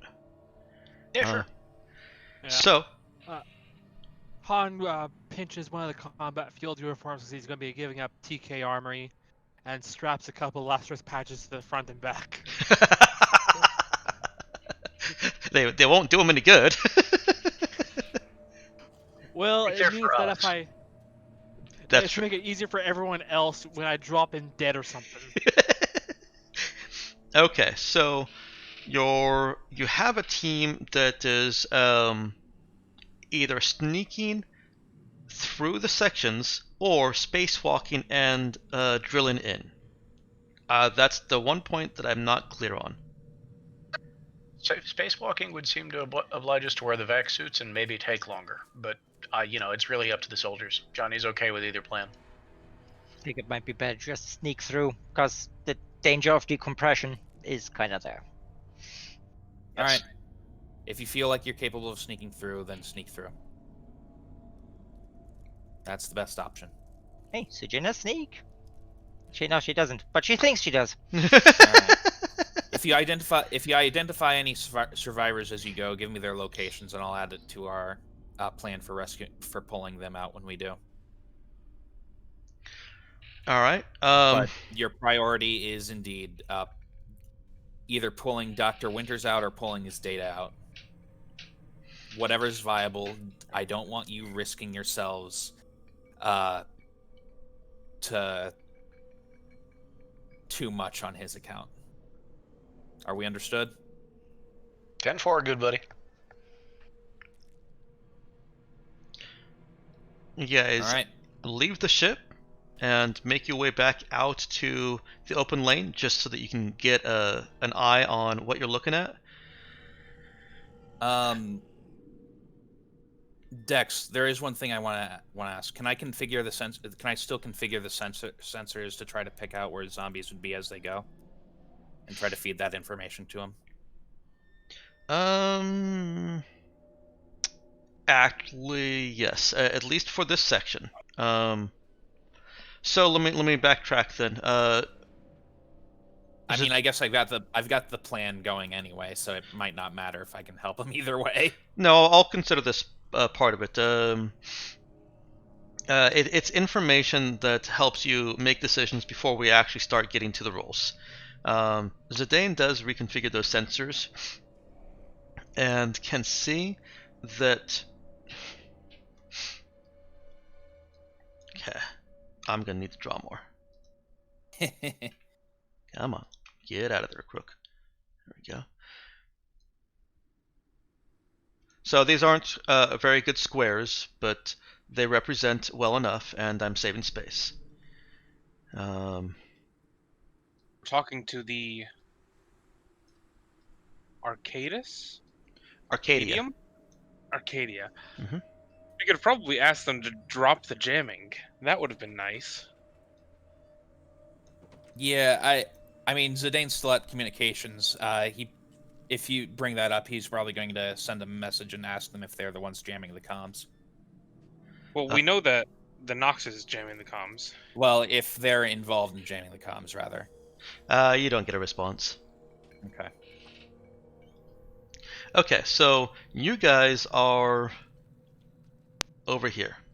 Let me draw one more square for you. I'm going to give you a little bit more information. You know that... I started talking before I finished drawing.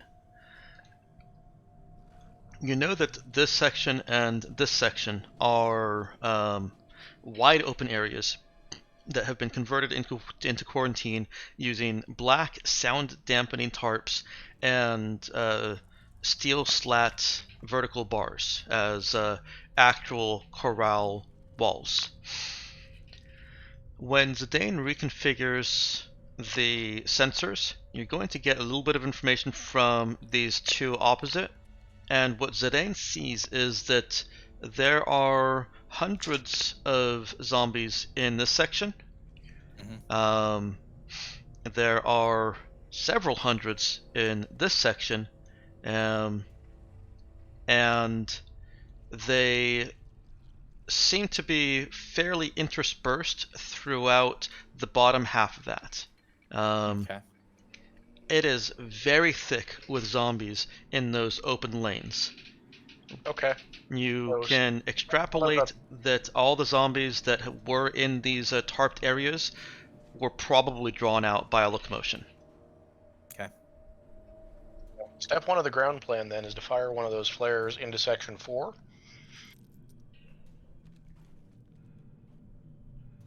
Hopefully then luring them out of our way. The thermal flares have 2 modes of behavior.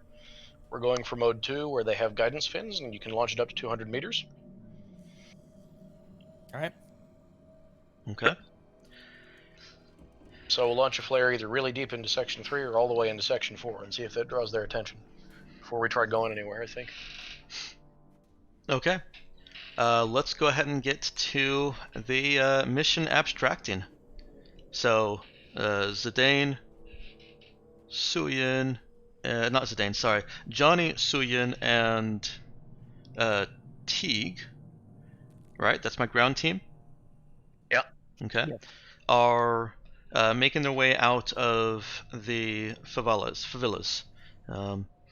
You see the mess of zombies in front of you, and it's about exactly as Zidane described it. They are just milling about in throngs, not just a horde anymore. You got throngs. You activate your flare, shoot it either to the wall over here or into Section 4. Yep. And I mean, Johnny's going to try to put it where they can see it and as far away as he thinks he can land it. Okay. And let's have all three of you go ahead and make me a Dex sneak check. Would it be better to do like a group sneak check? This is a group sneak check. Okay. I'm just having each individual member of the group roll it. Don't suppose I could use wisdom sneak.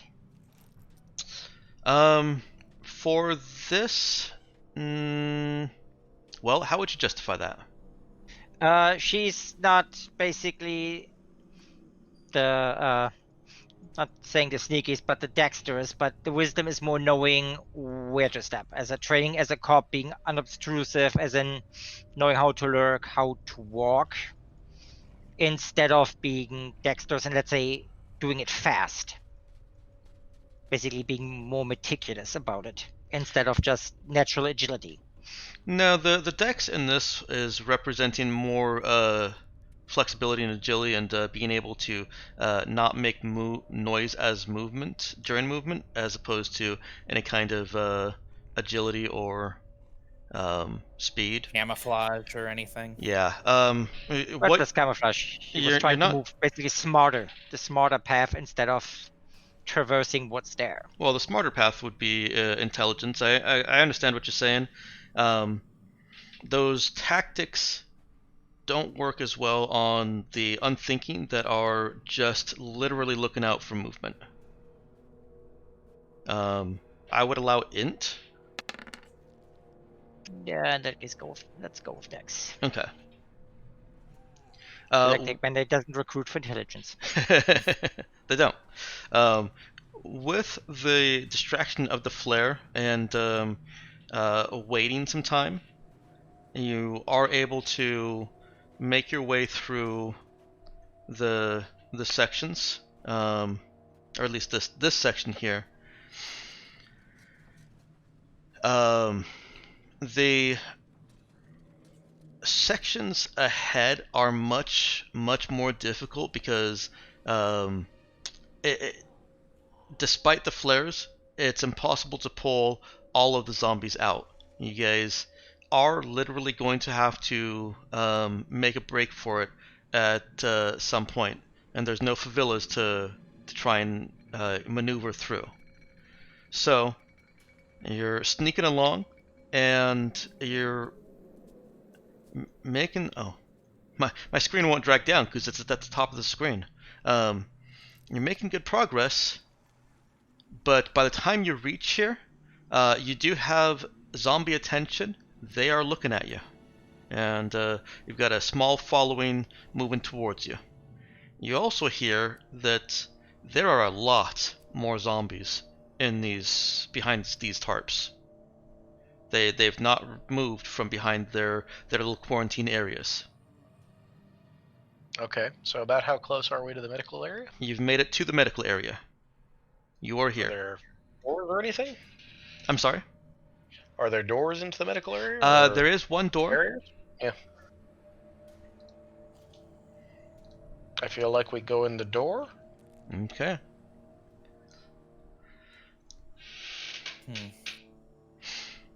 I don't know that we have anything to gain from staying outside. Um, I mean, if we do them all to a central point, we do have grenades. True. And they have more zombies. the room that you're looking at has a window, and there is blood on the far wall visible through the window. There's a door about 3 meters from this door that from the entry here that leads off to the left. You don't see anybody active or anything active in this room. However, you do have zombies coming up behind you, so it's either abandon and make a break running back to the ship, or enter this building and close the door behind you. It's that second one, I think. Yep. Okay. As soon as you're in and the door was closed behind you, you hear moaning. I'm going to have each of you make a Dex shoot or Wisdom shoot check.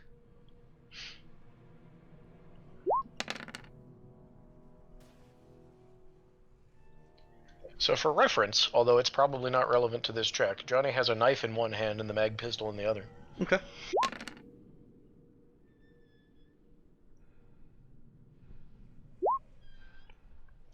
All right. And don't forget, Lulu, that you can roll an 8 check for any of these, although none of these rolls don't need it. Would my aid check boost the amount of whatever's they kill? No, this isn't a horde shooting thing. Okay. Under normal if they do get into a horde shooting, yes, it will. This is just you've got 2 trained soldiers and 1 gunslinger in this room, and there's a zombie approaching you from a about 5-meter long hallway. You shoot it dead. The zombie does look like it is or was Dr. Winters. And it looks like he has eaten a few of the whatever researchers were working here with him. Hey, Mr. Teague, can you get that door? Make sure it don't open. I'll lock the door, I guess. Hey, there's office furniture and equipment you can use to barricade it. Okay. If that's what you want to do.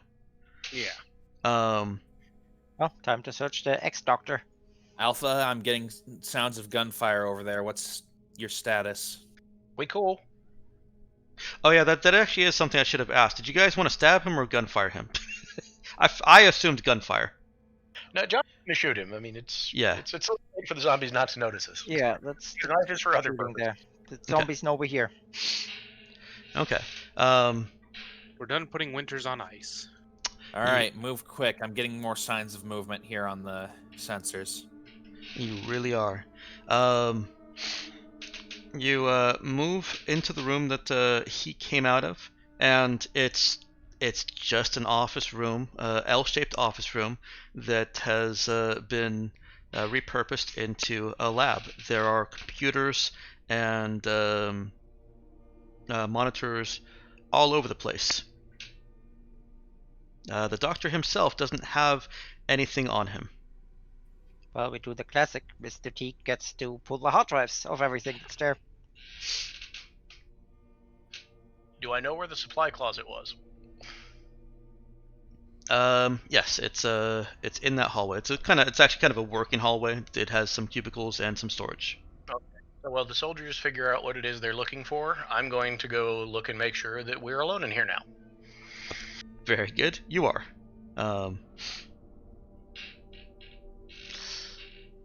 So you're having Mr. Teague just take the hard drives? Mm-hmm. Okay. Yep. As far as I remember, he doesn't have programming knowledge, but he has fix. It's the most reasonable thing to do, really. Go ahead and roll that int fix check. Boy. I'll go ahead and roll admin just to make sure. Okay. Fix. There's fix. Well, you get a +1 bonus to that roll, which is exactly what you needed. Hooray. Taking the server Huzzah. hard drives is a difficulty 6. It's easy. It is encumbrance 3, and takes about 30 seconds to pull it out and find and pull out the right one. You believe you have all the data. I'm also encumbered. Yeah. Well, hopefully that doesn't matter too much. So how far is it from here to the area that we can meet Hannon? Well, Han can teleport right outside the door. Let's have him do that just to see his face. Outside the door of the medical office.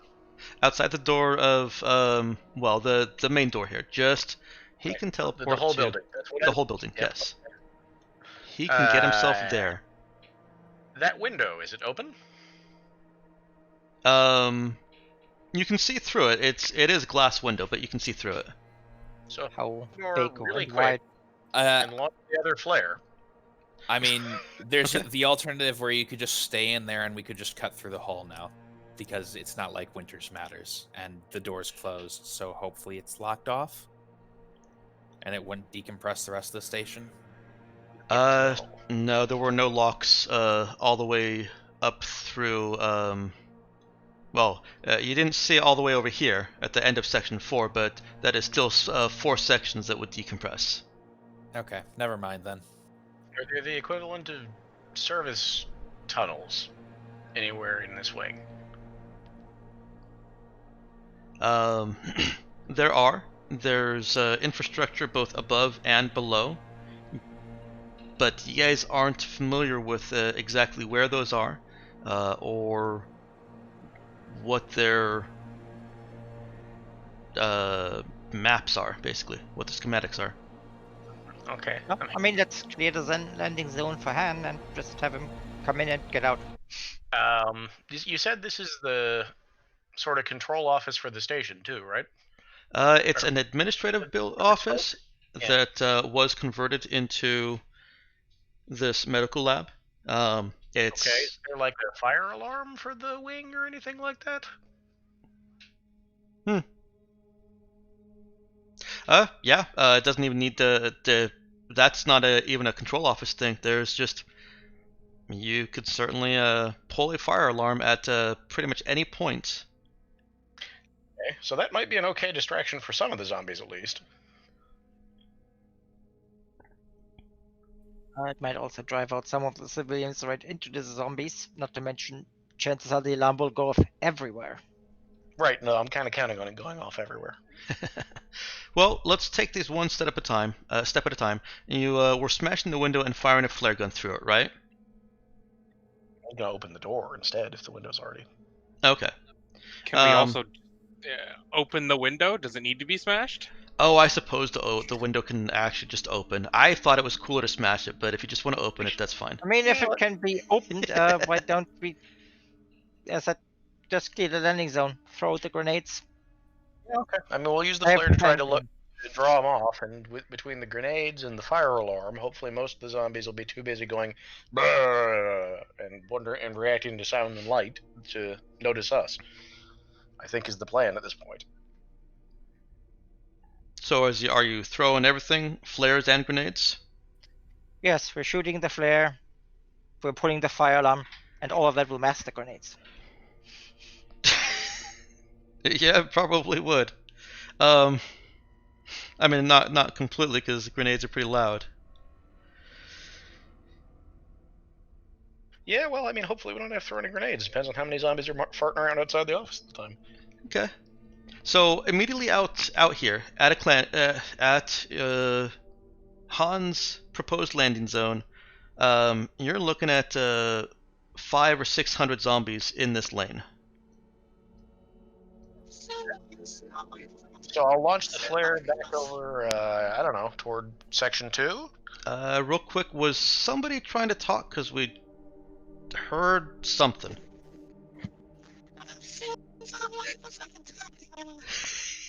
Yeah, whatever you're trying to do, it's not working. You're coming for like a chipmunk, dude.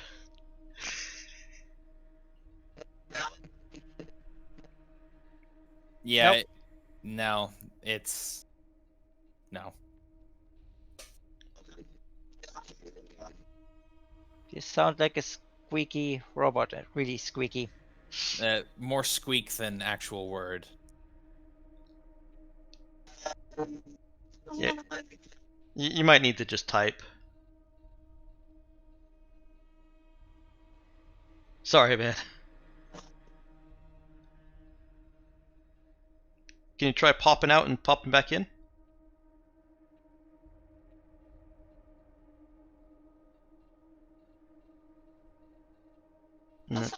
Nope. Nope. No. Try changing your microphone in the Discord settings.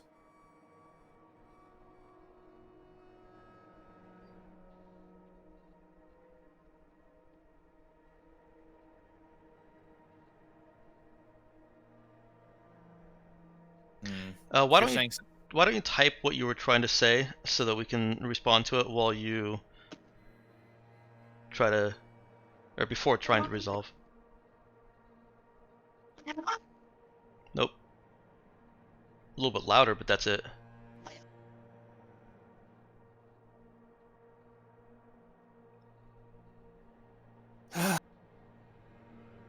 Technical difficulties. Some impressive ones, too. I mean, at least it sounds like that 8-bit character voice before they actually did voices in video games. Yeah, kinda. If they saw inside the office, they can teleport to that spot. Yeah, you didn't really. So they are gonna have to clear out a landing zone for you. So the combination of signal flares, and you're pulling the fire alarm, and you're throwing grenades at zombies that are there on that spot. If any remain and don't wander off, absolutely.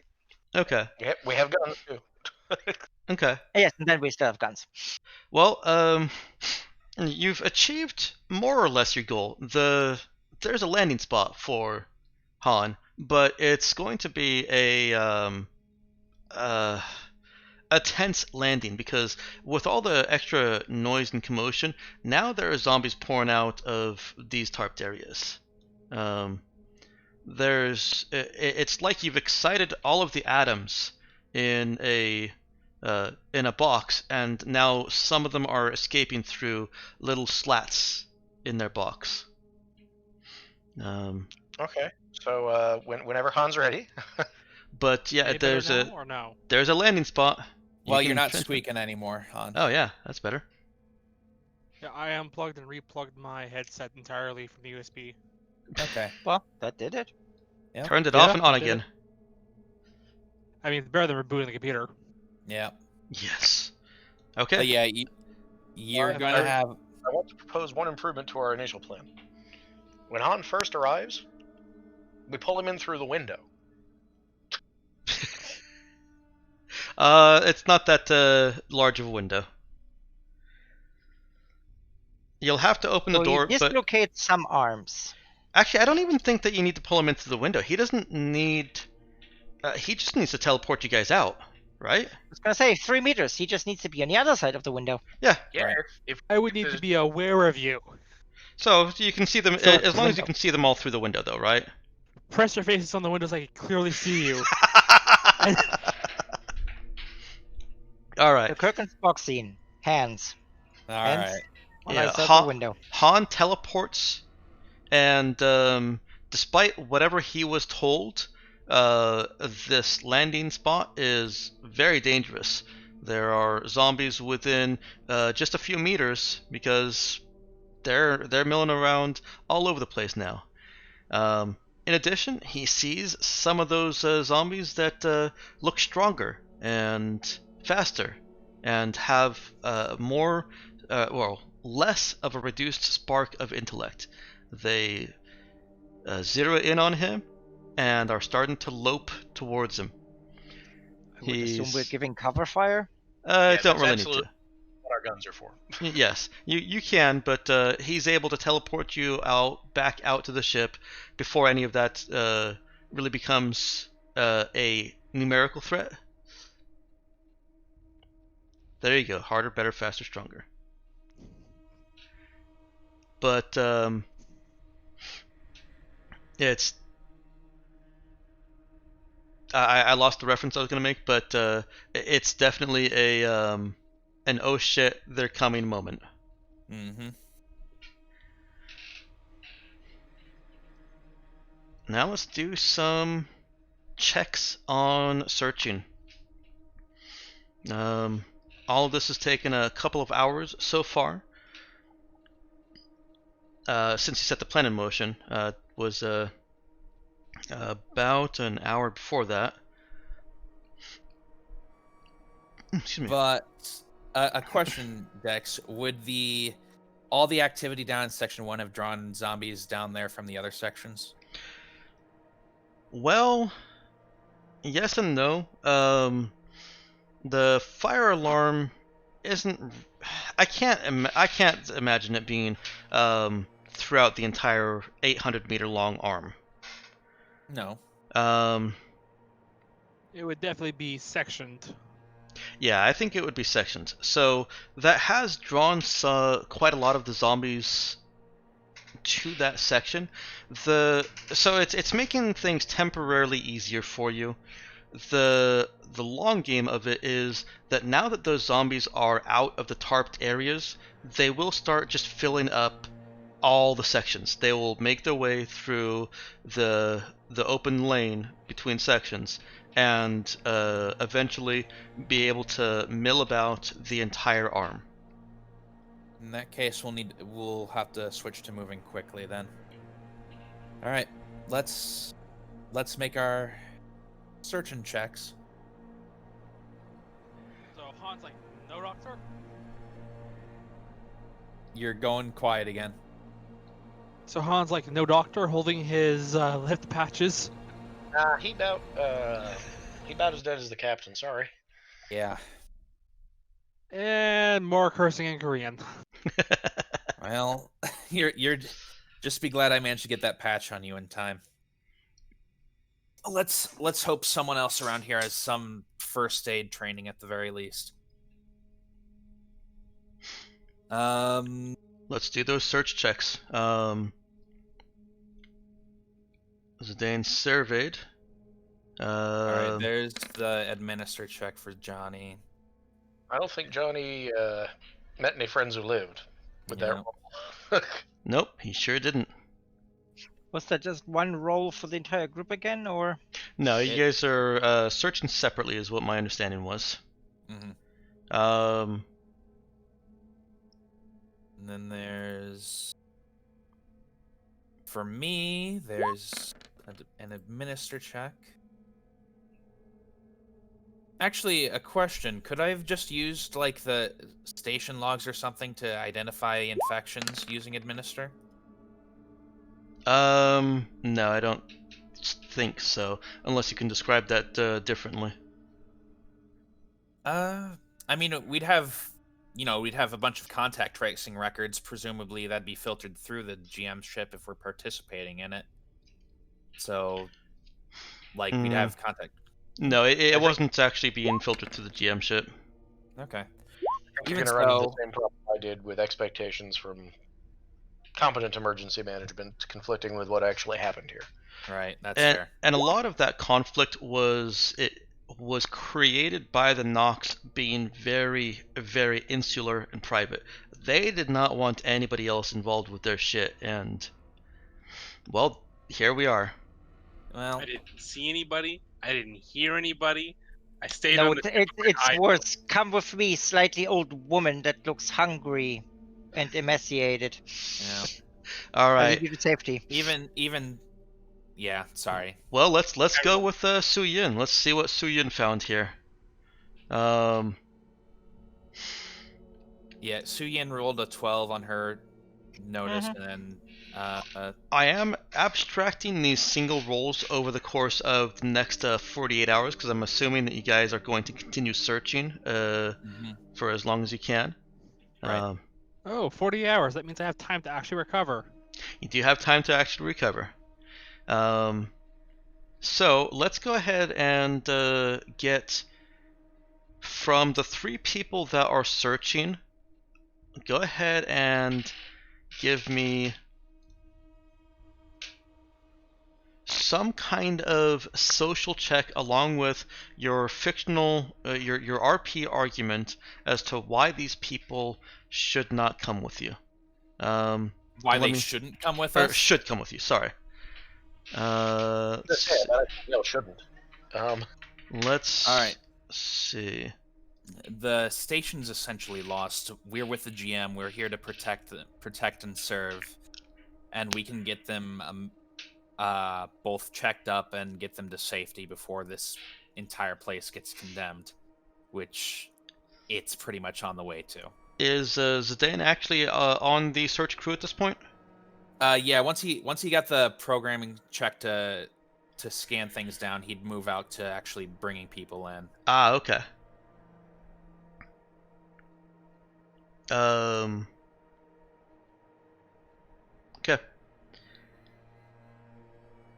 And then does Zong have any other argument? She actually has a similar argument, except she augments it with, at this point, recordings of what's going on out there. Great. So people can actually see what's happening. As in, this is you. If you don't leave, we can get you out of there. And hopes that at that point, a survival instinct kicks in over stubbornness. Well, both of you go ahead and make your social roll. This is a talk or a lead. Right. And we'll need to use charisma. Oh, fuck. I rolled strength accidentally, but it's the same. It's the Hey, same. if he can roll strength, can I roll shoot? God. But it's the same. It's the same modifier. Okay. So I rolled a 12. Don't No. suppose I can make a case for wisdom that just knowing the right approach of how to handle people lead wisdom? Not with these people. They are incredibly stubborn, and those normal approaches of dealing with people are not. You can't smart or wise them into this. All right. This can I is make a force case of for wisdom personality. shoot in that case. Jesus. If you The want other social approach. if you want to try and threaten them, you certainly can try that. That is the last ditch approach if everything else fails. So let's try to be nice first. Okay.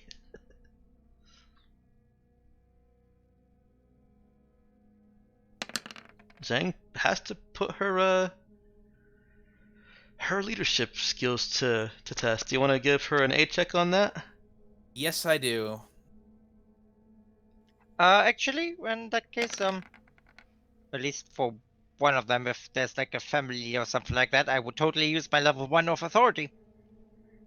I'm already taking Yeah, that into account. That get Okay. that would get you up to 8 with Yeah. the administer. I'm going a bit off my script here because of wanting to bring it down in time. Normally, I would actually be rolling to see how many people are in each camp, and that depends on, or that is affected by what section you're in, and how many children there are, and there's different difficulties if they've got children or if they're harboring infected people. But What you're telling us is you really overthought this. Yeah. Yes. Yes, I did. Dex, save that shit for the main game. I overthink that too. Well, it's fine there, except on 2. On 2 Prime, it was not fine. I'm seeing high rolls there, and given a bit of a penalty for how many zombies are out there. You're not able to convince as many people to risk that. They're more inclined to trust that they can make their own way. They'll make do. They don't want your help. But you are able to convince many people, mostly those that have children. Yes, I know you have your authorities. I'm taking that into account. Okay. I'm just saying I have authority too. I know you do. I know. Yeah, but that's only for the people who you're directly leading. Yeah, are there any knock-on effects? Can they persuade other people too? I would let you give the zombies bonuses. Nah. Okay. I'm afraid. Oh, actually, totally let them have that. If they're counted as your followers, they will not act against your interests. Oh yeah, that's exactly how that'll work.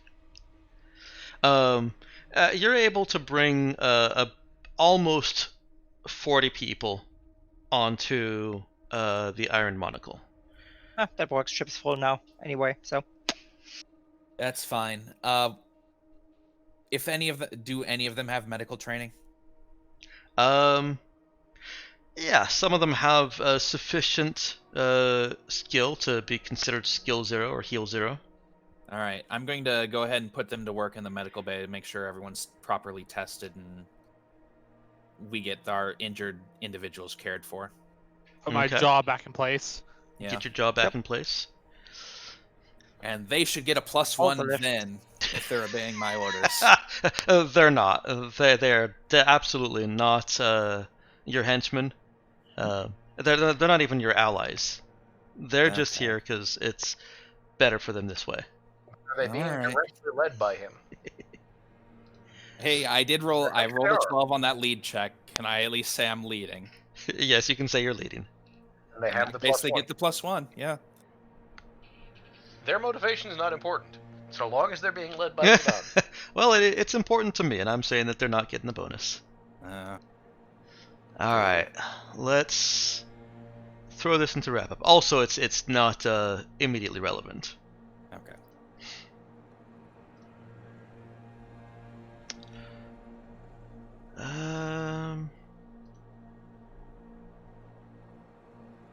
Right above the requisitions is where I want it.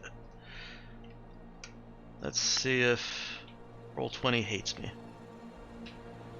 Huh. Did we ever identify what the jammer situation is? No, but we're finishing up here, and I'm happy to tell you. Okay. I'm sure if we had free time, I might have had, I guess, person go externally with a survey scanner or something to see if we can check out the hub or whatever, just on a spacewalk, since they're not really important. So the next plan was to walk over to the other ship outside of the station below that airlock, flush out the zombies, and then just shoot them from very far away. Yeah, it works. Get the second ship back. That's perfectly viable. That's a legitimate idea, at least for the time being. Not to mention that way, space for more people. Well, at the end of that 48 hours, there's a crew working outside the Nox that seals up the airlock on the Nox, on the arm. There's not going to be a whole lot more attempting to bring people out, and besides, it's likely that those that did not already come with you are dead. Or zombies, one or the other. Right. Well, I've added your objectives to the handout. I'll throw that in your face here. And we'll count these down. Where's my pencil? All right, primary objective. You did end up recovering his outbreak data. Secondary objective, rescue at least 10 yarders. Success. The hidden objective is a success by virtue of your skill checks over there. That would have been covered in more detail, but time. The hidden objective of the Mega Horde remaining tarped did not meet that. And did not recover the Lolita Black. So, you all gain 3 XP. I keep clicking that. You just just love like your the class game. ability. Apparently. You all gain 2,000 credits for that primary objective, and can choose one of the other the reward from one of the other successful objectives. So you can choose the 4,000 credits, the toolkit pre-tech plus 1,000 credits, and that's it. Right. So 3 experience should put both Han and Johnny at 2 XP into level 3 now. Oh yeah, it would. Yeah, 1 more experience point would have. No, they'd need 4 more to get to level 4. No, I think I was just wrong. Anyways, I had set it up so that even if characters got 5 XP every single time, there would never be an instance. Oh, that's not entirely true. If characters got 5 XP each time, they could not level up twice. But if they got like 2 XP in the first one and then 5, they could have. Yeah. But that's not what Well, happened we didn't here. level twice. We're just On partway the through. bright side, we got a level. Yep. Yep. Let's see what I got. I Easy level. very definitely. Ooh, that's a lot of hit points. So I could have used that. I started at 6, and then 1, 2, 3, 4, So let's 5. shoot 2 immediately, and then Well, I hope that despite abstracting and speeding up the end of this, that this was still fun. Sure. twice what I had. I'll take that. Is that more than what I had? Roll for hit points now.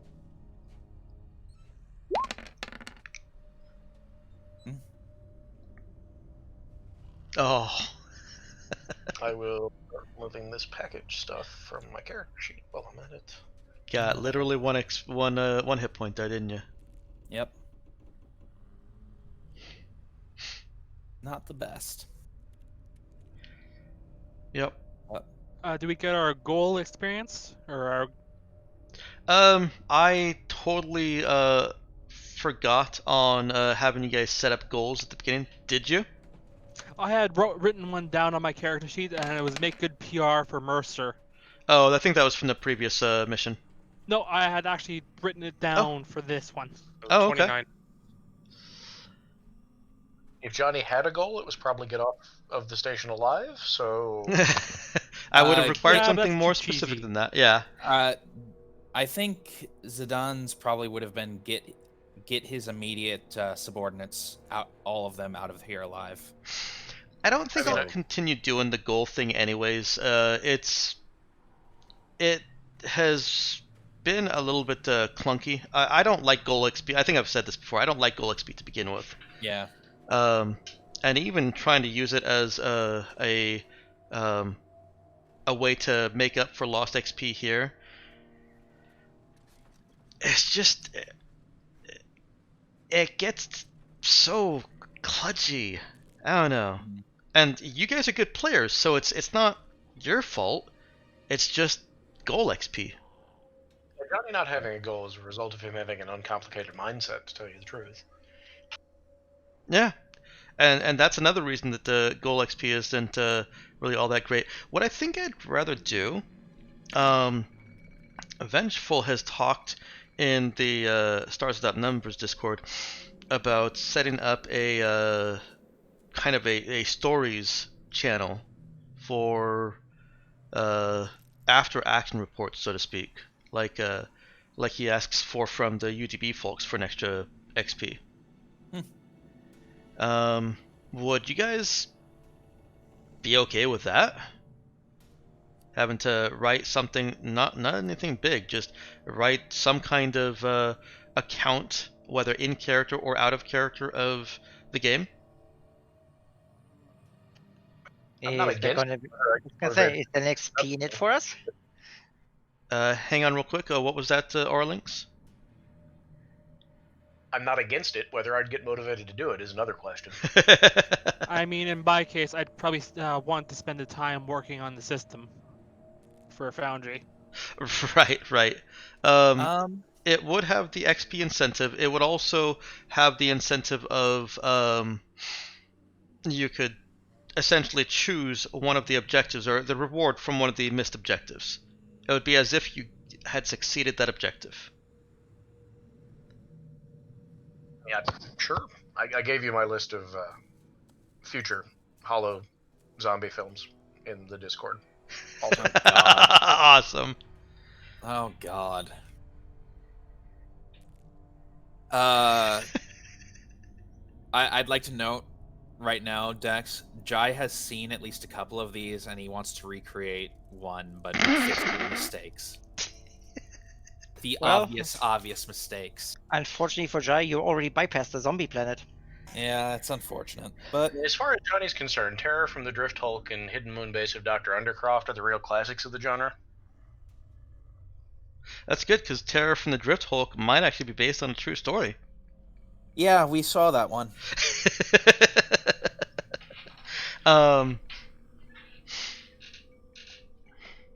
I would be... I've done all my level up stuff. Cool. But I'm sorry. What were you saying, Dex? I was going to say, I would be happy to reward the extra XP bonus, or the as if you'd completed the objective bonus, across the board if even just one person wrote something and put it into Vengeful's little channel. He hasn't created it yet, so we would have to goad him into it. Is that in the UDB thing? No, it's he hasn't created the channel yet. Well, maybe start with that. Yeah, maybe start with that. But at the same time, I'm not much of a fan of assigning homework. I mean, it's optional. I just feel like we all have our shit to do, man. Well, we'll see. Anyways, 3 XP got you all a level anyways.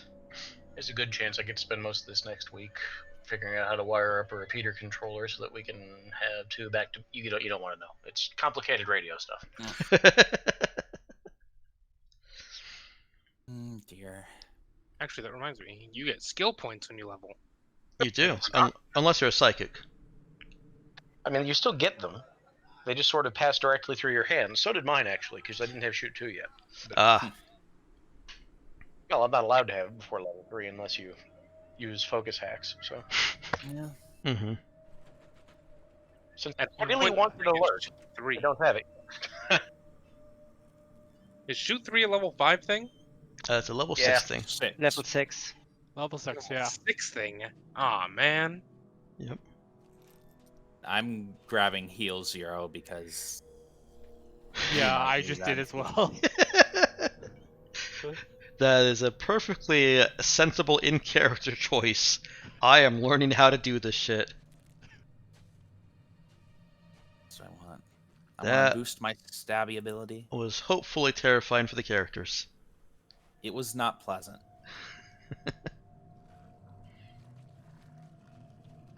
I was gonna say, what is he complaining about? He was fine. Warrior, I have received 3 skill points, so I need to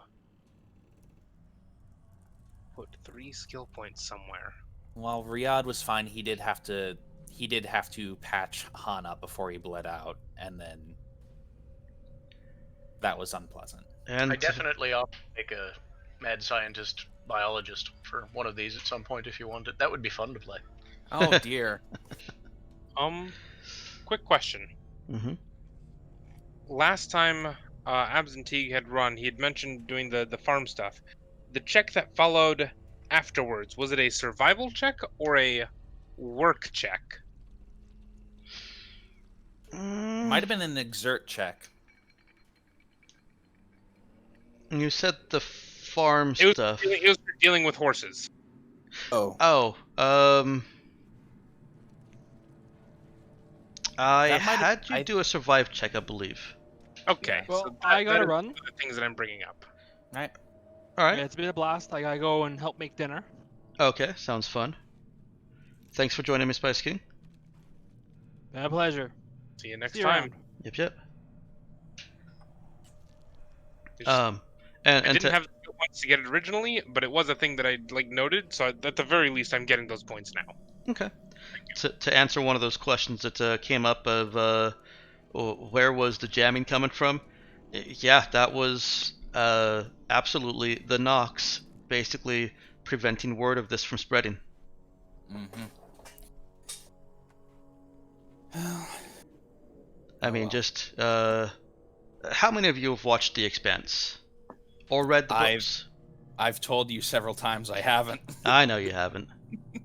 How Oh, many I of the have. rest of you? Okay, The so books, watch just the show. just me and Nick. Not a helpful reference to anybody. Oh well. 5 and level 6. I won't be able to spend any skill points because I will 100% be getting shoot 3 at 6. No, that's dumb and I'm stupid. Meanwhile, I could put a point in heal to actually have heal. I could also throw everything into lead and have lead too. Woohoo! It's your call. Oh, it's totally going in there. What are the odds of rolling that nat 20 and that nat 8?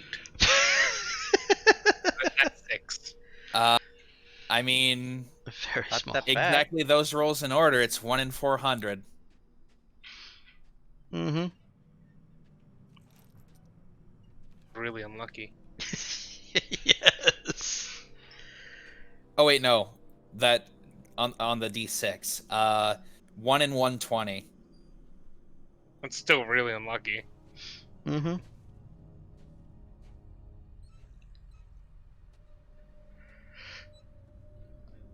I was gonna say, at least you nearly killed me.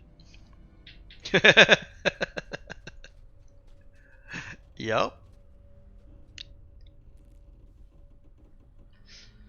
Again, you tried. Tried and failed, but you tried. Do any of us have pilot? I do. Okay. I have pilot 0. If you wanted to get more pilot, it's not something I'm focusing on. Riyadh's mostly just doing lead, or Riyadh's skills are mostly just going to be lead and administer. Yeah, I think right now I'm toying with the idea of fucking just bringing a bunch of skills to 0. It's a violent way to go. Surprisingly useful, thing to do, to tell you the truth, in the early going. It is. Mm-hmm. And on the topic there of overthinking there, our links, this was 7 pages. A lot matters about how dense those 7 pages are with ideas versus descriptions, though, in terms of how long the game runs. A bit of an even mix, I would say. There's some extra description just for the sake of it, and the information density is, I would say it's decent. Oh, do we also get commendations? Yeah. I was thinking about that.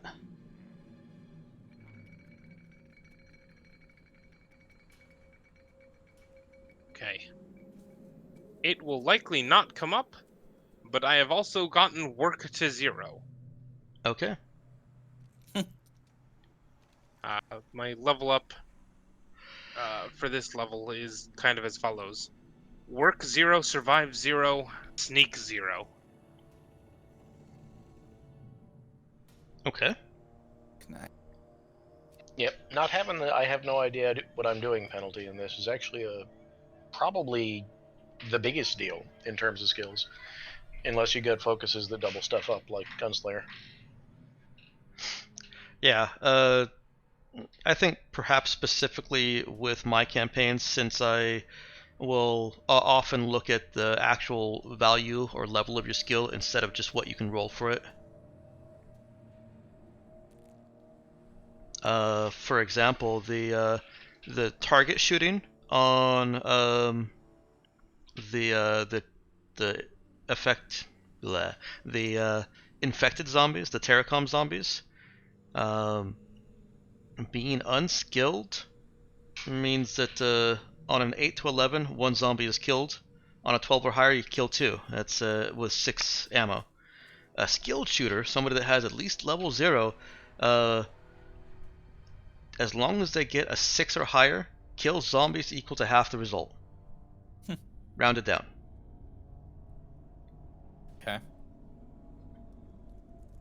Quick and dirty horde rules. I guess that is one thing I've noticed. There are a lot of things that you cannot do in this system unless you have at least 0. Yeah, that's pretty much true. For a lot of them, it's just you need basic training to try anything there. Yeah. Right, or practically shouldn't. Like, Johnny has a level of stab just so that if he ever does have to melee something, he's not taking a penalty. That's totally sensible. Mm-hmm. That's why Sujin has stab as well. Into knife. That I was hoping I would finally get to use, but no. I mean, You could have used it. Nobody was stopping you. You could have butted somebody with your gun. Riyadh has +1 in stab because that's his.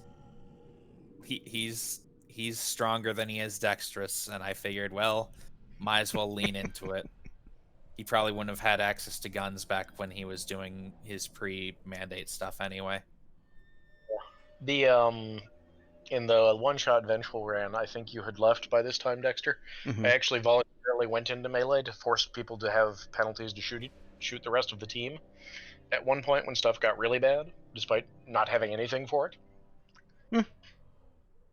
That's a reasonable tactic.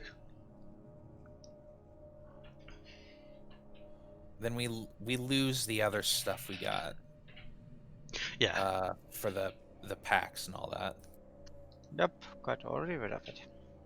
Thank you for reminding me. I would have accidentally carried 4 bullets into my next session.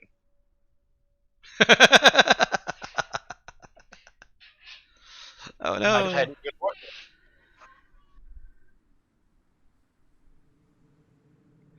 I know that running out of ammo was supposed to be a thing that we had to worry about, but I would have never worried about it, mostly because I carry around 60 to 120 rounds by default. Yep. Jesus Same reason. Christ. Real quick, just want to say to anyone that is still watching, I'm going to go ahead and end the stream on this note. Thanks for watching.